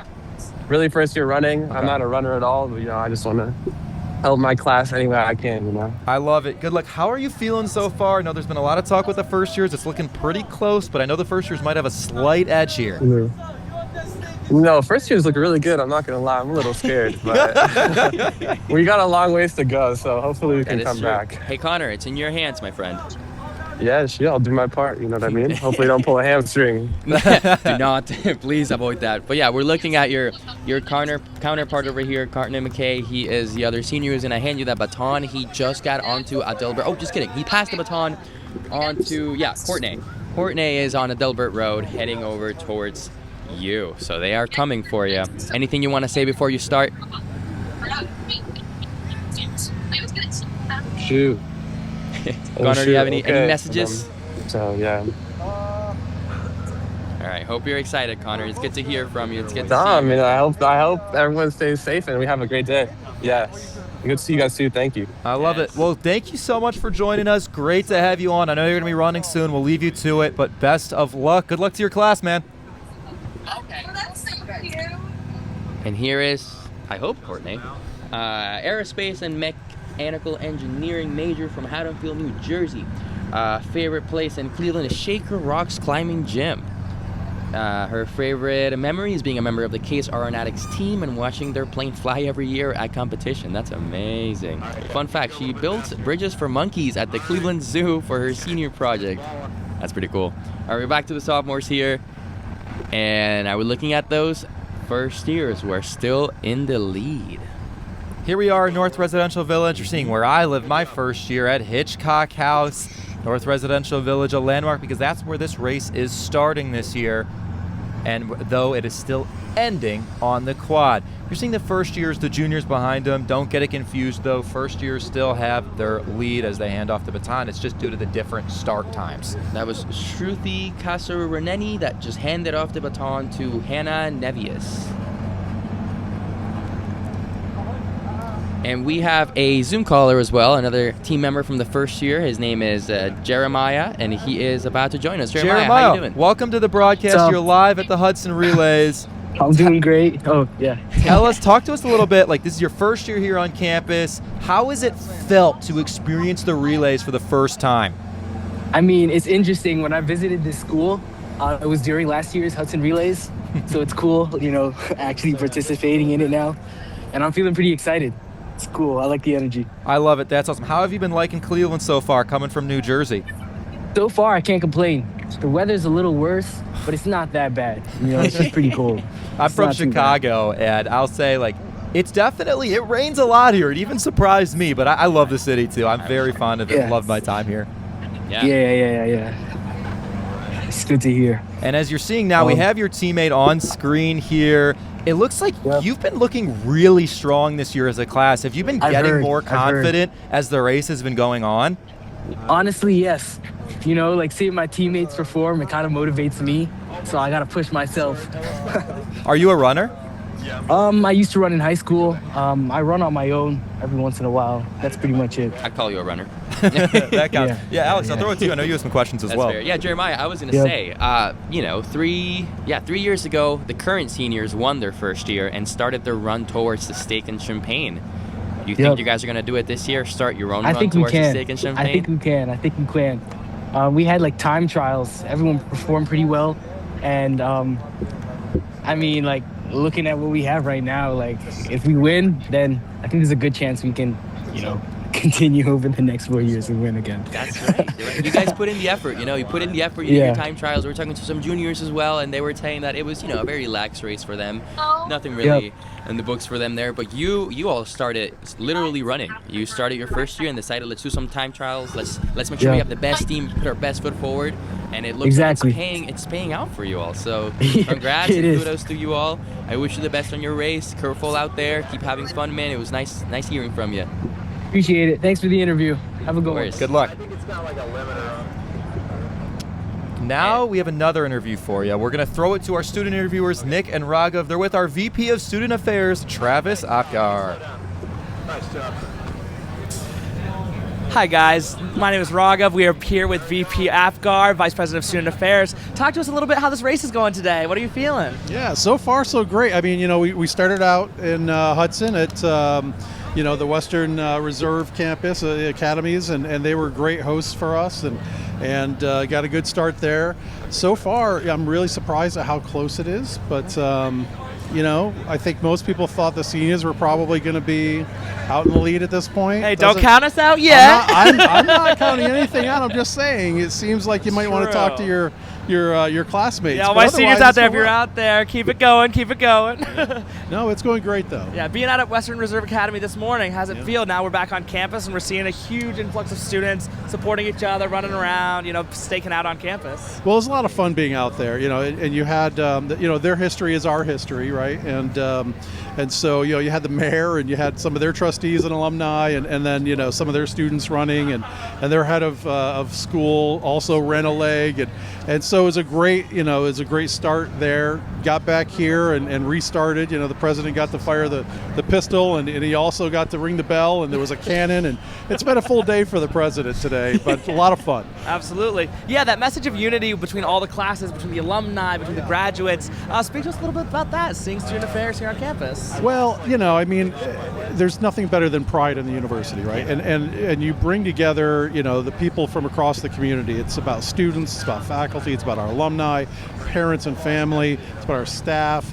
And, in events like this, our oldest and maybe most cherished tradition as a university, this is a great opportunity for us all come together, celebrate that lineage and celebrate just having a great time and a little bit of competitiveness and in all good spirits. But, it's a really good opportunity for us to do that. This really showcases it. Yeah, thank you so much for hanging out with us, VP Apgar. Have a great day. Thanks for having me.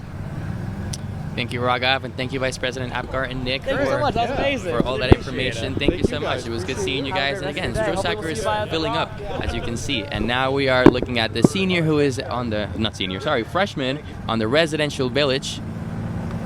Number, I think I saw 34, Sulith Cisneros. She's a finance major from Dallas, Texas.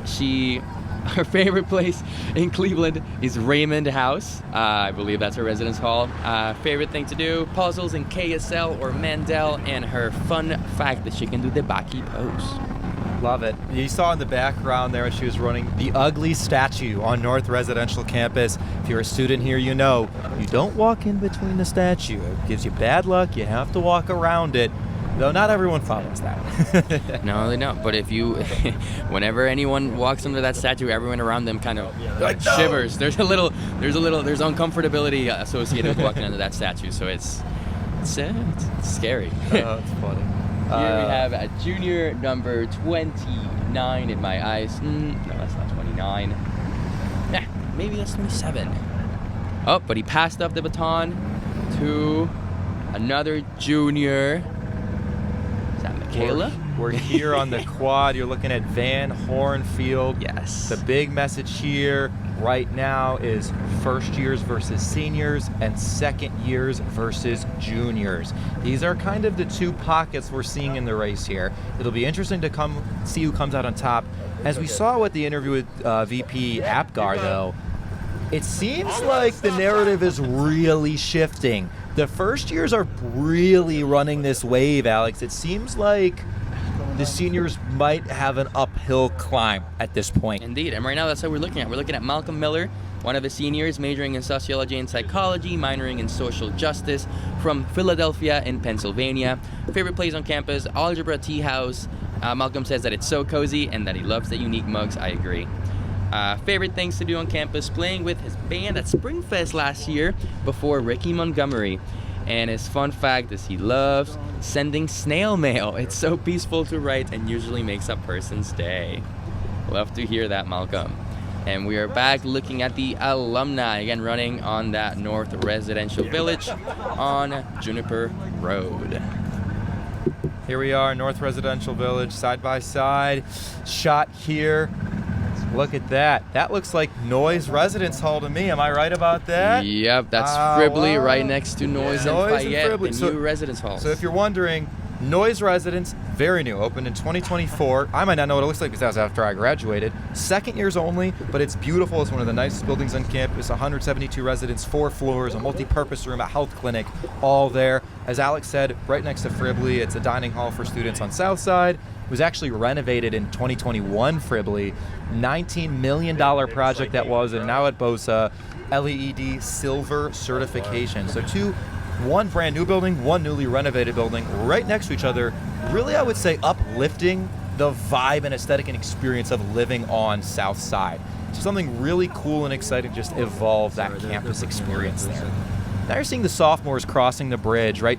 Again, the sophomores and juniors are pretty tight here as we're looking at the race. You're still seeing a gray, gloomy sky, and you might think that's sad, but that's not. That's what the runners want. If it's too hot out there, it's going to be warm. They're going to sweat a lot. Obviously, if it's too cold, you don't want them shivering. This really is a sweet spot type of weather for the runners today.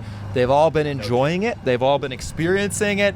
And you know, what can we say? 200 years at Case Western Reserve, 117 of the relays, and we are lucky enough to have some solid weather for it. Absolutely. Again, we're in Cleveland. It rains a lot. It's not raining. It's a win.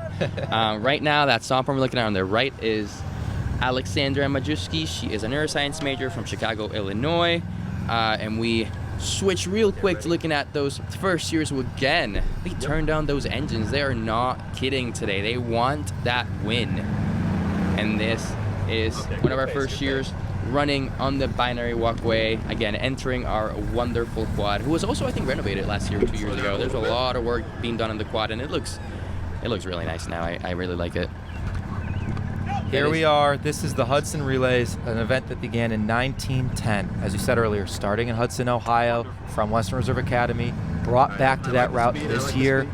Monroe Curtis, senior at the university at the time, founded this event in 1910, with the goal being to fill empty time on undergraduate day of commencement week. 117 years later, here we are. Thank you, Monroe Curtis, for the opportunity for us both to be here at the broadcast.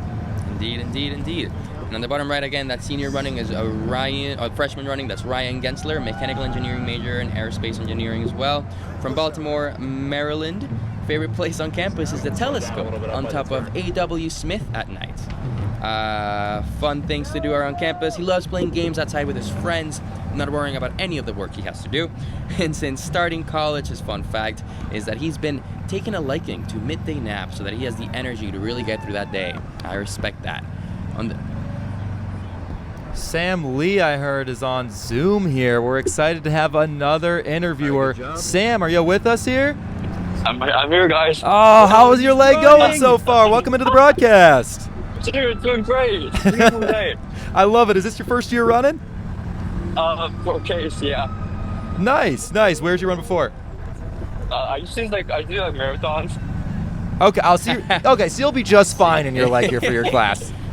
Well, have you ever been on Zoom while running before? No, this is an experience. It's kind of cool. Well, there you go. There you go. So you're from Scottsdale, Arizona. What do you have to say about the Cleveland weather today? Man, they miss the sun. That's fair. That's fair. That's really funny. So how's the class been feeling so far? I feel like the vibe so far from you all has been, let's have a good time, let's be unified, let's stick together. Is that what you're feeling as well? Yeah, I'm going to let the freshmen and seniors have their thing. Sam, you don't know this, but right now we have two views of you. We have your phone and we have a golf cart to your left who just stopped. There you go. There you go. Amazing, amazing. So you're a junior, right? You're getting ready to start your senior year, my friend. Give me a couple words about that. How do you feel? I feel like All right. It's not cool. I need a job. That's okay. Hey, just imagine when you're like us and you've graduated, especially me. I'm a couple years after graduating now. That's like super unk territory. Yeah. I need a job, he said. Well, Sam, it's been... Yeah, KSL, thank you for that. That's the Kelvin Smith Library. We spend too many hours there studying too much. Sam, I gotta say, this is the smoothest runner interview on Zoom we've ever had. You are clearly having zero problem. But this is awesome. It was great to hear from you. Thank you so much for joining us. Best of luck finishing up your leg. I know you will kill it. Thanks, man. Thank you, Sam. Have a good one. Sam there pointed out KSL. That's obviously the main library on campus. It supports the teaching and research for the whole university. It was built with the intention of having warm, inviting, effective spaces. Every floor, the higher you get, the quieter it gets. So if you really got to study, go to that top floor and you go into the depressing silence. Yeah, it's very, very, very silent, which, you know, for some people it works. But again, the second floor is kind of like a more middle ground. The first floor is nice and loud. There's like a cafe down there, and there's lots of different types of seating for any occasion. It's very nice. So on the left, we have the alumni running on the quad. On the right, we have the first, I think is that still Sam? No. Yep. It might be. Yep, I think it might have been Sam. He just passed that baton on to another first year who is running down Adelbert Road. Here we are, alumni's first years. Let's be honest, we have the leaders and those who are in the rear right now, but that's okay, right? It's not all about winning. It's not about the order. The first years and seniors have gotten competitive, but I think historically what this race has been about is unity. It's about bringing people together. It's about fostering a sense of community and togetherness on campus, and I think despite the first years and seniors being really hungry for this, you can tell the unity is still pervasive here. The campus really has been, I would say, coming together for this event. It's like that every year, but I would say I've especially felt it this year, and it feels really cool to narrate through that. Yeah, and you know what? It's the bicentennial, man. Yeah. It's Case Western shining, coming together after 200 years. All of us kind of soaking that in, you know? 200 years of history, 200 years of innovation, of growth, of development. And it's great to be able to see it all come together here in the Hudson Relays through our broadcast, through our volunteers, through the administration, police department, everyone who's working together to bring this amazing race to life. And it's really cool too because the day doesn't end here, right? We talked about it earlier. Hudson Relays, it caps off Spirit Week, formerly Legacy Week. But right after this, we got Springfest starting up. This year with Springfest, the headliner MXM Tune. There are going to be 5 student bands, student DJs this year. That's all new. There are going to be giveaways for students and tons of games. There'll be zip line, outdoor games and activities, bull riding, a bounce house, right? As you're nearing the end of the year and you're feeling the finals weight and pressure, what a cool day to be involved in the relays and experiences and go right on to Springfest. Absolutely. It was definitely one of my favorite traditions here at Case Springfest. And you might have forgotten the most important part. Yeah? There will be so many food trucks, you all. Good point. It's all about the food here in college. At least it was for me. All right, we're looking at the seniors here running onto the quad. That is number 36, Evan Holtzmeyer, computer science major from Avon, Ohio. Favorite part about Cleveland is Ohio City. Favorite thing to do on campus is snowball fights when it first snows. I think we have spoken about him before. This might be his second leg. Yep, his fun fact is that he speaks German. Seniors there on the quad, trying to catch up to the first years. The pressure is mounting. We're looking at the first years have been running for about 53 minutes now. They're, I would say, probably just under halfway through this part of the race, meaning that the seniors want to catch up. Time's ticking. Time is ticking. Indeed. And right now we're looking at grad students going onto the binary walkway. That is number 29, Zachin Zhang. Indeed. Love it, love it. Grad students putting up a strong fight this year. Honestly, been running pretty valiantly and look to be performing pretty dang well, honestly. It's really exciting stuff here. While we have a moment, tune into Strosack again if we can. We haven't checked into our live stream folks in a little bit. Would love to get a shot of the auditorium, see the food, the people walking. I know it'll take a second to boot that up, but if we can, it would be great to see everyone there. In the interim, we have the junior class running. Juniors here looking to at least secure third place if they can. Ideally, even better would be to beat the seniors out, but I think that could be too much of a stretch goal. Perhaps. But yeah, it looks like everyone's trying to reign in the seniors parade. Everyone wants to win. And right now, this junior here is running, if I'm not mistaken, next to Stephanie Tubbs-Jones. And now we have a senior again back on the quad, right next to the 1-to-1 Fitness, one of the gyms on campus. And he is running towards Southside to cross that bridge on towards Fribley, where we were looking at earlier today. Up he goes. Love it. Race here. It's been a long one. This is our longest Hudson Relays live stream that we've ever had, and it's official now. We are now past our longest time for a Hudson Relays live stream in the event's history. And you might be wondering why that is. Well, it's a bicentennial. It's bigger than better than ever. We had 9 miles going from Hudson to Solon, along with 4.5 laps around campus to make it our first true 26-mile Hudson Relays since 2003. So really cool, Alex. We are going to be here until the end of the race, marking the longest live stream and longest race, both since 2003 for the race and ever for the live stream. Indeed, making history. Oh. Did I just see a sophomore pass a junior? So that is interesting. As we said, neck and neck. It's been close. The sophomores started 2 minutes earlier. Then the juniors passed them. Now the sophomores are passing them again. It is a scrappy battle for third place right now. It is indeed. Sophomores, juniors. The good part is they're all here for vibes, right? They're having a good time. They're just running. I don't think they care that much. We're really here for seniors versus first years. That's the competitive battle. But seniors, juniors, it's going to be really close between them. Yeah, we'll get to see who gets to celebrate and really get those bragging rights at the end of the race here. Look at that alumnus running through on Adelbert Road, right in front of that's us. Right in front of Rainbow Children's Hospital, one of our hospital systems on campus, which provides a lot of opportunities for students, including research, shadowing, volunteering, and even just working there. Lots of our nursing students do their rotations at university hospitals. It's one of our, I would say, sister institutions when it comes to education and research. So look at him go there on Adelbert Road. Love it, love it, love it. Past and present in one shot in real time, right? Current students, students of the past, all coming together. I think one element that's cool too, Alex, this is obviously the first year the broadcast has had 2 alumni even announcing it as well. So it's really, we are actually, I guess, part of the quote-unquote legacy at this point too. I mean, I've felt that for a bit now, but it's still probably newer for you. Yeah, no, definitely. Again, because I've been here, living here this past year, I still feel very connected to the campus. That's so good. The alumnus label, I'm not Hard going for to you. take so quickly. You're more comfortable with it than I am. I also struggled with that my first year living downtown. I'm like, I'm still a student, kind of. Yeah, I'm here, and my friends are here, so I'm here, but we'll see. Hey, wait another maybe like 2 years and you'll be like, oh, I have no friends here anymore. Oh, gosh. Look around campus, I recognize no faces. Yeah, that was probably me, I would say, like my last year in Cleveland, and obviously now I'm totally more disconnected. But I mean, I'm still obviously, like, I follow all the alumni information. I'm still keeping in touch with all my friends, but like the current campus vibes, that's tougher at this point. I hear you. So yeah, we're looking at the sophomore right now in front of the Cleveland Institute of Music.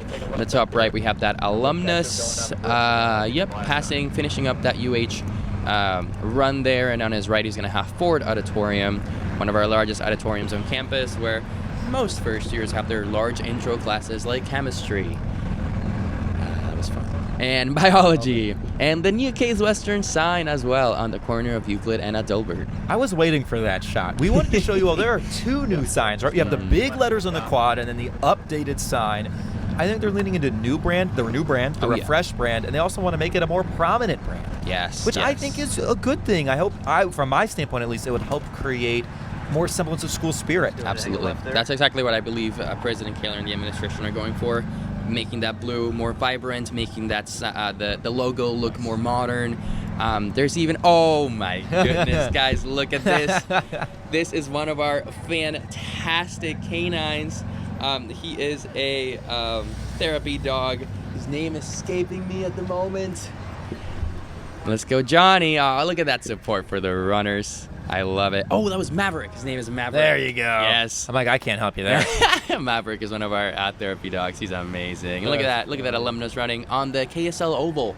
KSL Oval is a nice, you see that nice patch of green grass in front of the KSL library. It's nice. There's a lot of events there.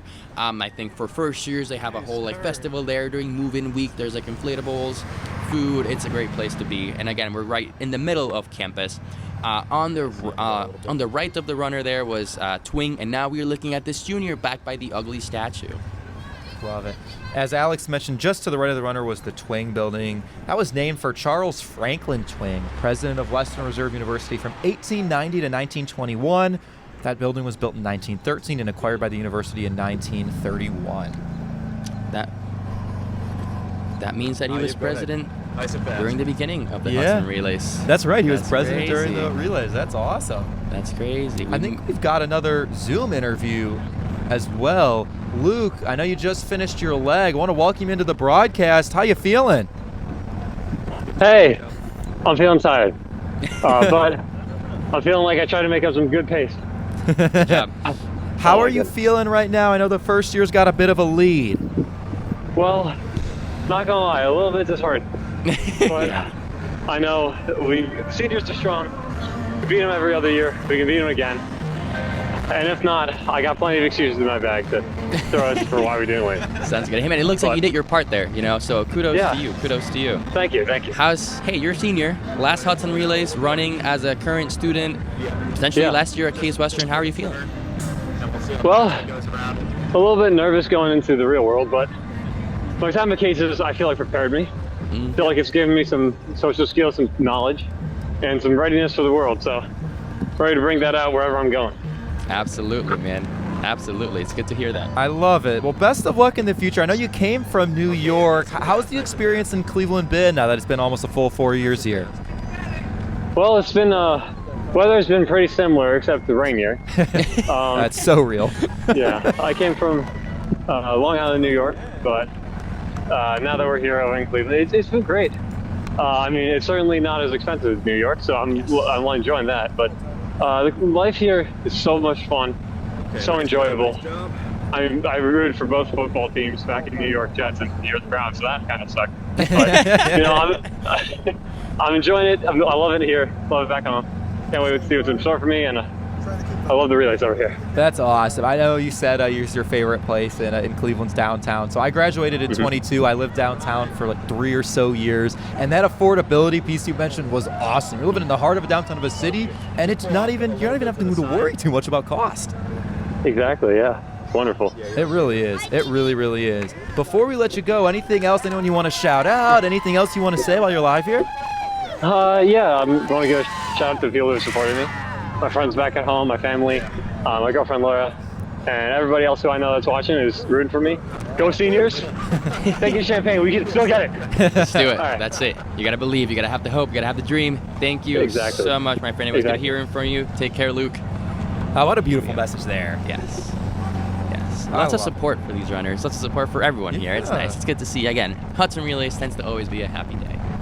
It really is. It really is. And there have been years where it was really depressing out there. Like, it's really raining on him, and it's still a happy day. Right. Like, look at this runner right now. Like, the senior just passed up the baton to a new senior. There was another friend running behind her. And if you look on the right, you have the two sophomores running together. Again, they don't have to run with them. They can just grab the baton and run on their own, but they have their friends who are there with them. They're running together as a team, just supporting each other. It's lovely to see it. That's camaraderie right there, right? That's camaraderie. That's teamwork. You love to see it. You just love to see it. So exciting. So exciting. Got the sophomores on the right, as you said. Seniors on the left. What do you think? Obviously, the seniors, we talked about it a lot. They came in confident. They say they're feeling a little disheartened now. Good word. What's the mentality they have to have as we are approaching and kind of nearing the end of the race a little bit? I think hope is the word that comes into my mind right now. I think even though, we are getting close to the end there, I don't know. I think if they're hopeful, if they put in the effort, if they step it up a little bit, if the first years forget how to run, maybe get a little luck there, they might be able to get it back. But hey, last Hudson Relays for them as students, they're going to have the burger and beers no matter what happens. So I think whatever happens today, they are winners. They won the last 3 years in a row. They are winners in the history books. Their year was etched on that rock outside of Delaware Hall 3 times.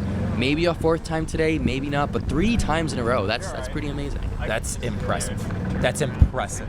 I am fully with you there. Not easy to do at all whatsoever. So we'll see how it goes. Juniors now just passing the quad. It looks like the seniors are the sophomores are a bit behind them. It'll be interesting. Those two are still close. The narrative is still seniors first years up. That's still what we have to think about first and foremost here. Yep, and look at those sophomores there on the quad. They're digging. Yeah, they're enjoying their time on the quad. Wonderful. And sometimes you have to dig, right? Like these can be long legs. These can be tiring, especially if you run back-to-back ones. You know, you gotta find something in yourself to try and finish those legs. Yes, but again, it's good to have a friend with you. Couldn't agree more. Could not agree more. So we'll see here. It's going to be interesting. It's going to be interesting as this race comes to a close. Again, 4.5 laps around campus here. 4.5 laps instead of the usual 5.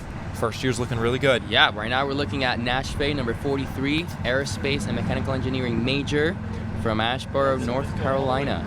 So this is a big moment here because we are looking at what's getting close to be the essentially handoff to the final lap. What you're going to see when you get to the quad is, as Alex said, you're going to see Nash hand it off, and Lowell Cops is going to begin running on the quad. Lowell Cops is going to begin running on the quad. When Lowell runs, the first years have 1 full lap to go, and then they would be declared winners of the Hudson Relays. I would estimate that lap would take probably about, for them right now, 20-ish minutes. Yeah. Meaning we could be about 20 minutes from a first-year win, and meanwhile, the seniors are looking a bit behind them. I think that's still north side.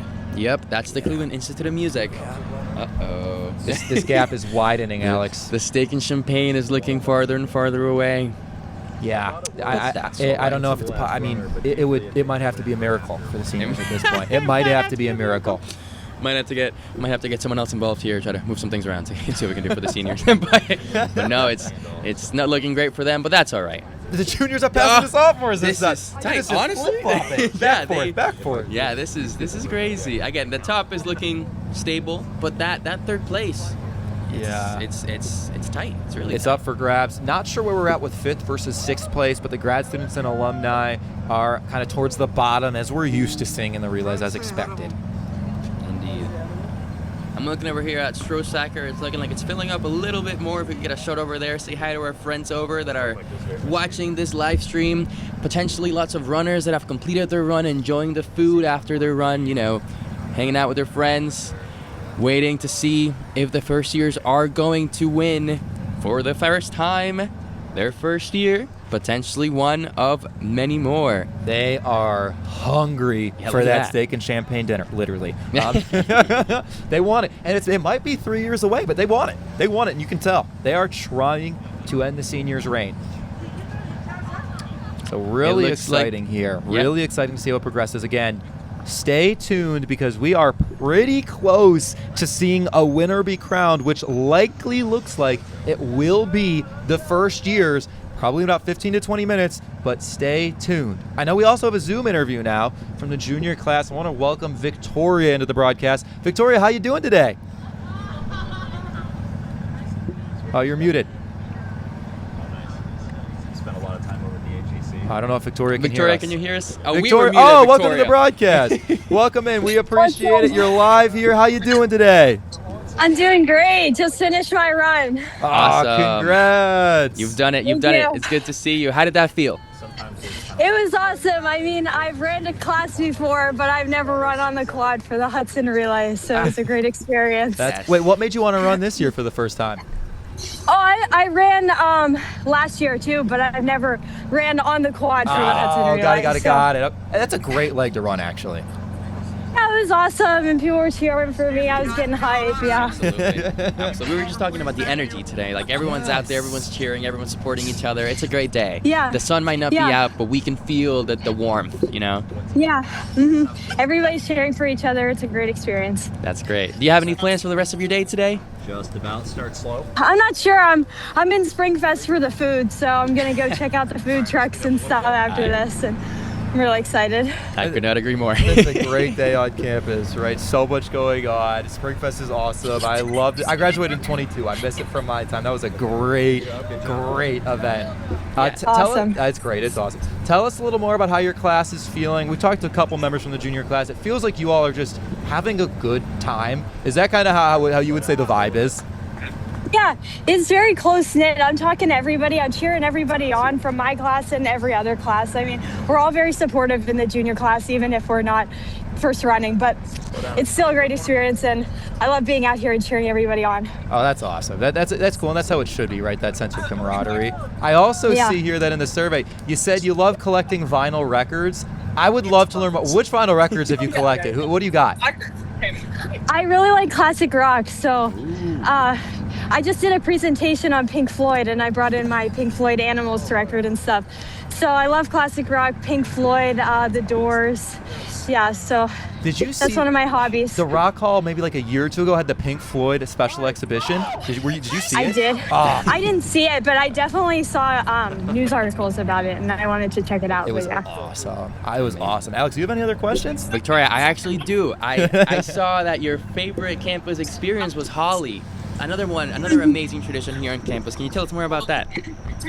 Yeah, so it's a really fun experience. It's the celebration of color, the Indian celebration of color, and everybody just throws colorful powder on each other, says Happy Holi, and it just happened recently. It's a great experience that I've done for the past 2 years, and I love just building a community with other people and sharing a good cultural experience that's not my culture, but I get to celebrate it with other people whose culture it is. Absolutely, Victoria. It's amazing to hear from you. Thank you so much for answering all of our questions and giving us so many cool facts. And you're kind of bringing back a point we were talking about before, which is that Case Western is a hot pot of a lot of different cultures, a lot of different people from all over the place, and we really use this diversity as a strength. We learn more about each other, we connect more with each other, and we take this forward, when we leave Case and bring it to the world as well. So thank you so much for talking to us about those experiences. It's been great seeing you. Good job running today. Have a fantastic day. Enjoy the food trucks. Thank you. Thank you so much for this opportunity. I'll see you. Have a good one. All right. We talked to him earlier. You're seeing him run now. This is Caleb, cross-country runner for the first-year class. He is zooming. You're seeing in the background there Twing and Tink. Tink, of course, is opening in. Oh, look at him go. He's gone. I mean, the golf carts can't even keep up with him. Before I can talk about Tink, he's already at the Mather Quad, right? This is unbelievable. Caleb is just extending that lead for the first-year class. No joke. It's really unbelievable. And if you're wondering what is the Mather Quad, it's basically the home of the humanities at Case Western Reserve. It's a lot of buildings. Really interesting kind of random fact about the Mather Quad. There's a sundial on the quad, been present since 1986, but the original one was made in place in 1906. And originally when it was placed, students used to circle around it as a rallying point for campus events. So like before football games, they would all circle around the sundial. I know. As some you do. traditions are, naturally, right? Aren't some traditions so funny? I believe so. Another thing about Mather Quad, we have the wet dry fountain on Mather Quad, which if you listen to the name, that's exactly what it is. It's a really cool fountain where water comes out of it, of course, at the top like a normal fountain, but it only gets half of it. So half of it is dry, half of it is wet, and it kind of looks like a couple of steps. So lots of students try to chill there and sit there throughout the day, read a book on the dry side, and you have the water flowing next to you on the wet side. Here we have the seniors trying their best to keep up. Number 43 for the seniors is Connor Clarkran. He's majoring in chemical engineering, minoring in business management. He's from New York City. Favorite part in Cleveland is Shaker Lakes. And his favorite campus memory or experience, he said, are the NCAA tournament basketball games. So let's look here, right? They're just crossing the quad now, meaning the seniors are about to pass up the baton and have their last lap begin. I'm anticipating about a probably 7 to 10-ish minute gap between the first years and seniors, meaning we're looking at a likely sound win for the first years. It looks like it. I know we also have an interview now, so want to pass it to Nick here. Nick, take it away. We're good. Hi there, guys. We are here at the watch party, and I'm looking at the freshmen. We're all looking at the freshmen, and they are zooming by. You see the pink flying across the screen. They're outpacing the cameras. So I'm here with someone from the freshman class, John. John, what is happening? How are the freshmen doing it? What is in the water at the freshman dorms that are causing this incredible lead? It's really just our mindset for real. We all really practice. We were at the track at the Santos multiple times in a week, just grinding out those 800 meters. It's really nothing because freshman class are just winners. Class of 2029, we're going to do this every year. Get used to it, Case Western. That's great to hear. And we're about to bring it home. Do you think that if the freshmen win, can they do it all 4 years? Without a doubt. I mean, it's light work for us. Like, we are winners. Simply what we do. This is a new generation of Case Western, and we're not coming to lose. Well, that's great to hear. We're all on the edge of our seats here. We're going to see what happens. We'll give it back to the studio, and we'll see you at the finish line. Oh, man. Thank you, Nick. That's funny. So, okay, Alex, isn't this funny? The seniors are like, have the champagne ready, and then the first years haven't even won yet, but they're looking good. And now the first years are like, oh my gosh, yeah, we're just a bunch of winners. We're winning all 4 years. And I think, honestly, I get it. I'm seeing it. Yeah, they're I'm seeing that. dominating. That's crazy. It's crazy. And again, their slogan, the first year slogan was striding for excellence. We'll see how that changes throughout the years. Yeah, I think they might have a little more. I think there might be a little more confidence in their next Spicy, slogan. you may. Yeah, there might be like pizzazz. I don't know. Maybe it'll be something like back to back. Yeah, who knows? We'll see. We'll see. 365 days from now. We'll see. You heard it here first. Slow down for the turn. That's funny. So you're seeing the first years here. They're crossing Nobby's ballpark. So essentially, what we're looking at here is half a lap remaining. I would estimate that we are about 8 to 9 minutes away from the winners being decided. That's my guess right now. It's close. All the first years still have to do is continue to run around north side a little bit, go around Severance Hall, around KSL, and go up the quad, and then they would be finished. It looks like it. It looks like it. And again, the freshmen are really feeling that energy that I assume the seniors felt 3 years ago. So it took, the seniors felt that energy 3 years ago. They were fighting for steak and champagne, but here are the first years. They said, no. We're fighting for steak and champagne. So let's see how this holds up for them, for this class of winners, as John told us on that interview. Let's see how this class of winners does the next 3 years. Maybe they'll have steak and champagne. But it's looking more and more like this year, there will be no steak and champagne for the outgoing seniors, but they will have their burgers and beers. Be proud. Precisely. Here they are again. We're going to definitely want to keep spotlighting them as they get closer and closer to finish. We've seen the grad students. We've seen the other classes. They're all trying. They're all fighting. But it looks like there will be in future relays a new front runner, a new class to watch out for. Yep. Winning their first year is the first step to that steak and champagne, right? And I feel like when you win it your first year, they have the formula. They know how to do it. The question is, are they going to keep up with it, right? Are they going to get overconfident saying like, oh, we got it in the bag, we don't need to work this hard next year? Or are they going to stick with it because they really want the steak and champagne? I guess it shall be seen next year. But here we have a shot of the juniors who are on the north side again, going by those Greek houses in the north side. And now we're looking at the grad students running as well. That's number 36 for the grad students. So we're looking here, the grad students are a little behind, but they're fighting. Go for it, Alex. That's Jude. His name is Jude. Jude is running onto the quad. Starting I guess what would be the last lap for the grad students? I think we'd be looking at, it potentially might be 2 more laps. Potentially. Wow. That is the gap. Yeah, I'm not 100% sure. It's just that they started later, and we haven't been tracking them too much. But these we are tracking here are the seniors passing off the baton on Adelbert Road and starting their way down towards the center of campus here. Exciting. And back to first years. We know they're going to be the main focus. We know that. North Residential Village, about to see the ugly statue. Back there you can get a little shot of Leutner Pavilion, which is our like a green area next to Leutner, the dining hall on the north side. And back to the seniors right around University Hospitals. 45 for the seniors. No, we just passed 45. Maybe that's another number that I can't It's read. always hard to know because we're just zoomed out enough where you can't always tell precisely. But regardless of that, right? Like it's cool to see that the seniors are still fighting. They're still fighting. They're trying. The speed is there. But I think even from a subjective viewpoint, Alex, you can tell when we're looking at the first years, that speed is just kind of on another level. Right now, unparalleled. But now we got a nice clear look at her bib. This is number 45, Eliza Dixon, BME major. That's biomedical engineering, minoring in sports medicine from Birmingham. And her favorite place in Cleveland, again, the Solstice Steps in Lakewood. Favorite experience, Springfest her first year. So again, Springfest, big tradition here at Case Western. Fun fact, she's on the swim team as well. And again, a look at the juniors on the north side, running down Juniper Road, enjoying his time on Juniper Road. Again, the juniors are not here to win it. They're here to have fun. They're here to support each other and really take in the the beauty of our campus here. There is Eliza. Exactly. So if we're thinking about it from the senior standpoint now, Good job. they're getting closer, right? They're nearing half a lap left.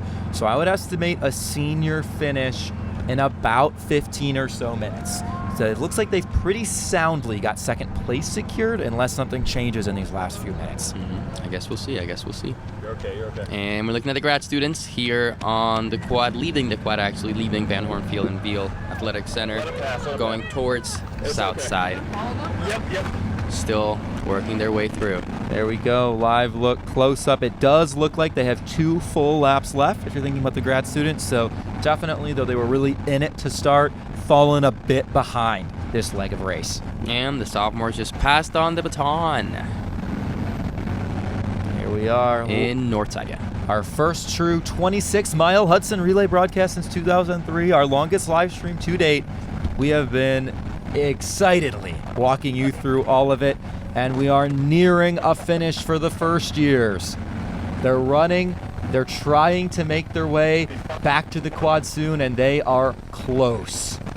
And again, we want to highlight the complexity of this event. Right now, we're on a golf cart. Someone is holding a camera on a golf cart and somehow having this wonderful clear shot of this runner on the sidewalk. It's amazing. It really is impressive. It really is. I think we spoke with him. Is that Ethan? I think we spoke with him in. That's right. In Strosacker. Yes. Ethan Hansen. Yes. Nick and Raghav interviewed Ethan. Now we get to see him run in real time, supporting the alumni class, longtime fan of the relays. Let's keep it here. Let's keep it on the first years as much as we can. John Choi is running legs 49 to 50. John is going onto the quad, and you're soon going to see a handoff to President Michael Reed. That's the president of the first year class. Michael is going to run basically the president's lap, which is 2/10 of a mile. So after this handoff from John, the 2/10 of a mile president's lap will begin, meaning that the first years are about to complete the Hudson Relays. And there we go. Look at all the individuals supporting them on the quad. Everyone is there. We know that the race is coming to a conclusion. At least the winner of the race, Yeah. I should say, will be decided pretty soon here. And you saw the crowds. They're waiting. They're excited. They're exhilarated. The first years, again, their first step towards getting that steak and dinner, the steak and champagne dinner after winning this race for 4 years in a row. And look at him. There we go. Look at Michael go. That's Michael. We got the golf cart on the quad. Michael is excited, baton in hand. Sunglasses, hairband. Love the energy. Really, really owning that pink that identifies the first years every Hudson Relays. And he's inching closer and closer to the finish line. We are about to be there, Alex. We are about to be there. Let's keep it on, Michael. Let's keep it on him. We want to see this shot in real time. The seniors fought. Oh so valiantly. They tried to get 4 wins in a row. They wanted the steak and champagne dinner. But folks, it is official. The streak has ended. The first years have won. The 2026 Hudson Relays, the 117th iteration of the Hudson Relays, goes to the class of 2029. We have new contenders for a steak and champagne dinner. Amazing. You know they want to win the next 3 years in a row. But Alex, the seniors still get their burger and beer dinner too. They do. They still get a reward. They do, but I want to focus on these first years more, my friend. Right now, I'm getting goosebumps, this energy. I can feel it through the screen. I hope you all can feel it too.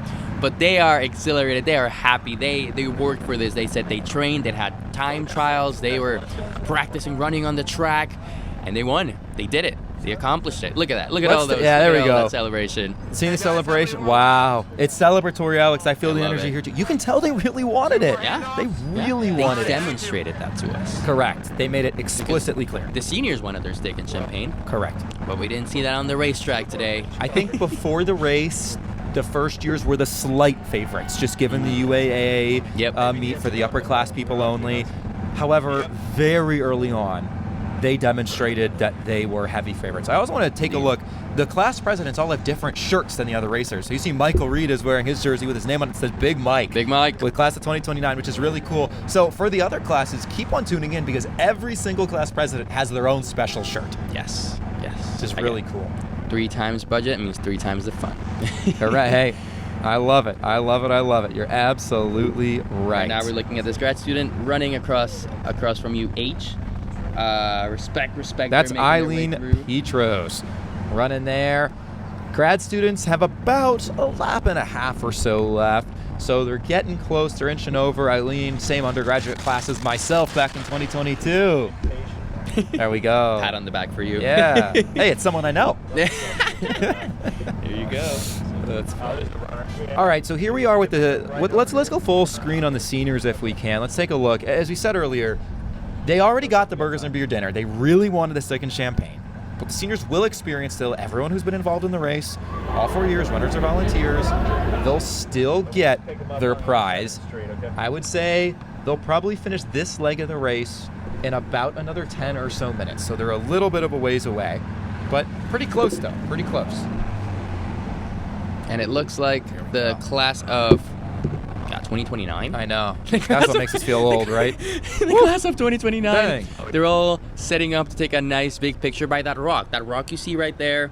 There we go. That rock you see right there. It has the class years engraved on them when they won. So they were lining up to take a nice class picture by the rock as they just won their first ever Hudson Relays for the class of 2029. And we have the senior passing on the baton to another senior. I think that's Finnegan O'Leary, aerospace and mechanical engineering major with getting a master's in aerospace engineering this spring as well. He's from Huntersville, North Carolina. Favorite place on campus is the CMA, the Cleveland Museum of Art. Let's look at this for a second here, right? Let's take a look at the first year's celebratory picture. One thing I want to point out as well. This race, again, 26 miles, first time in a long time, many different elements. The first year final time, including both segments, is we're looking at about 2 hours and 8 minutes. For clarity, that is only 1 minute longer than the class of 2026 did last year with many less miles. This first year time in this route is extraordinary. I would argue probably the most impressive time I've ever seen in my years announcing the relays. I think this team is a force to be reckoned with. The seniors were winning past years, but you could tell that there were maybe some vulnerabilities. Yeah. Like it was possible that they wouldn't win all years. If the first years keep this up, they are going to be really challenging to beat. That was an excellent time. And again, they prepared for it. They planned for it. They trained for it. If they keep doing this in the future, unstoppable. And here are the sophomores approaching the quad again. Could this be their final lap? Or could they I have don't one think more? so. I think they've got one more after. More. As the seniors are getting closer, the sophomores fell a little bit behind, I would say, as this leg started. Hey, look at that alumnus. There we go. That's we love the that energy. pride. We love that pride. But yeah, back to that shot of the first years by that rock. I felt it. I felt their energy, their confidence, their pride. You know, Big Mike in the front there as the president. You could really see it. We heard from John earlier from Strosacker. He said we're a class of winners, and they showed that today. They really did. Gotta love it. Gotta love it. They really did showcase how excellent they are. I mean, that was impressive. Yeah. That was really impressive.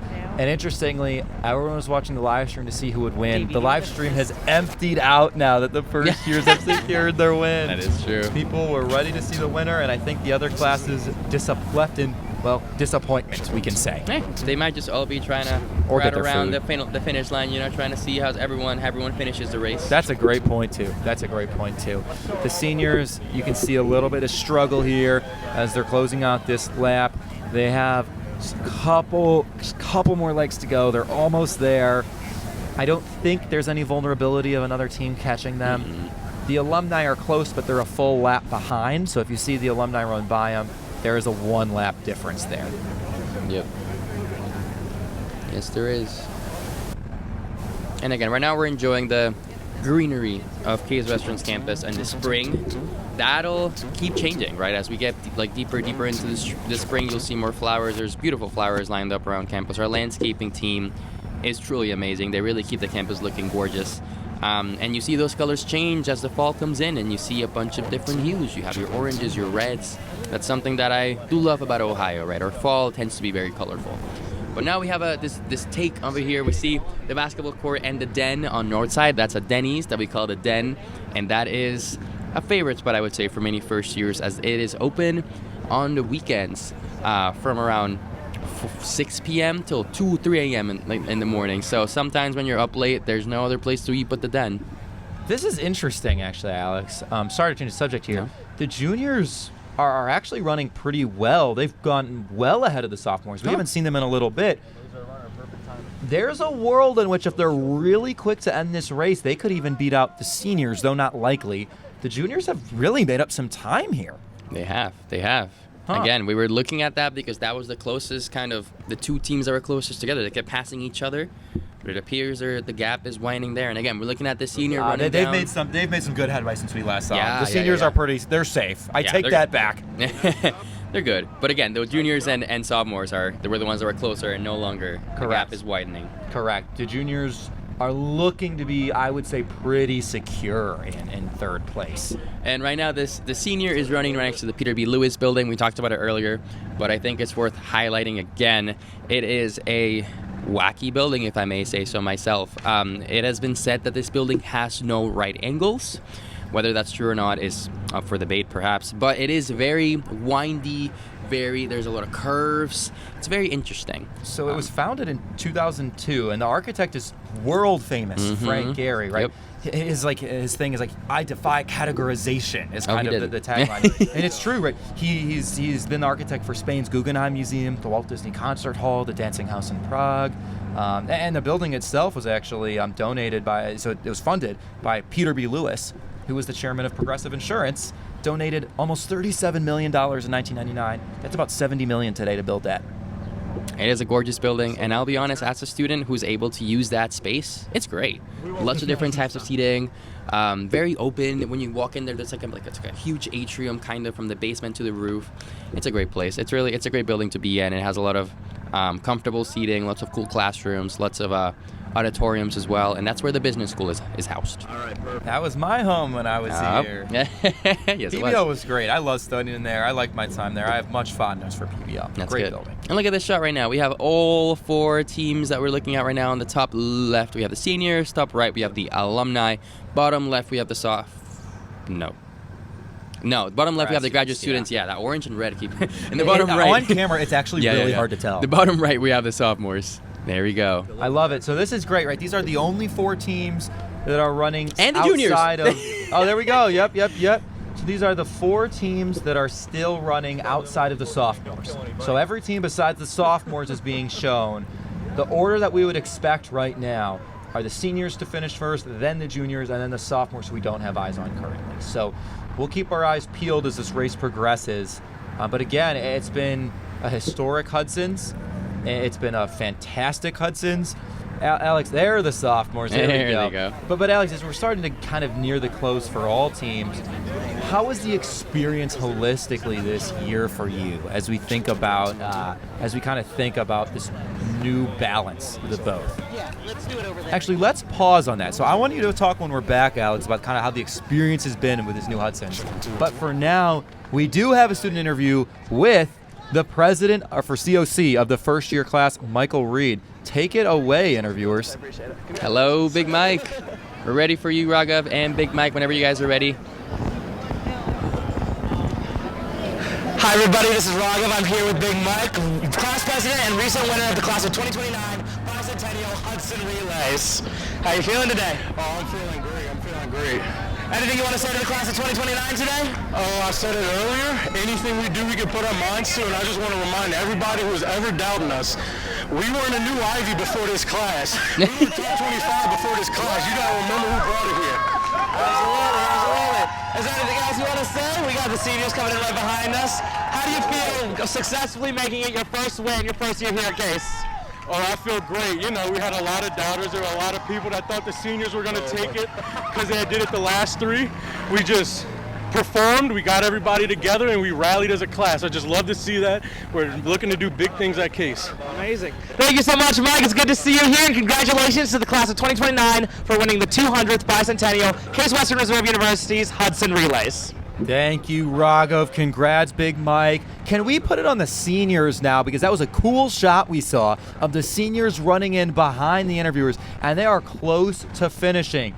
All eyes on the seniors would be great here. Thank you. So what we have is one last leg until the President's Lap. So the President's Lap, again, 0.2 of a mile. It'll be Aranka Varsini who takes it.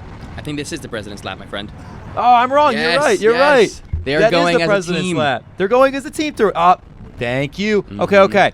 So we saw already the handoff. This is Aranka now taking it home for the senior class to secure second place.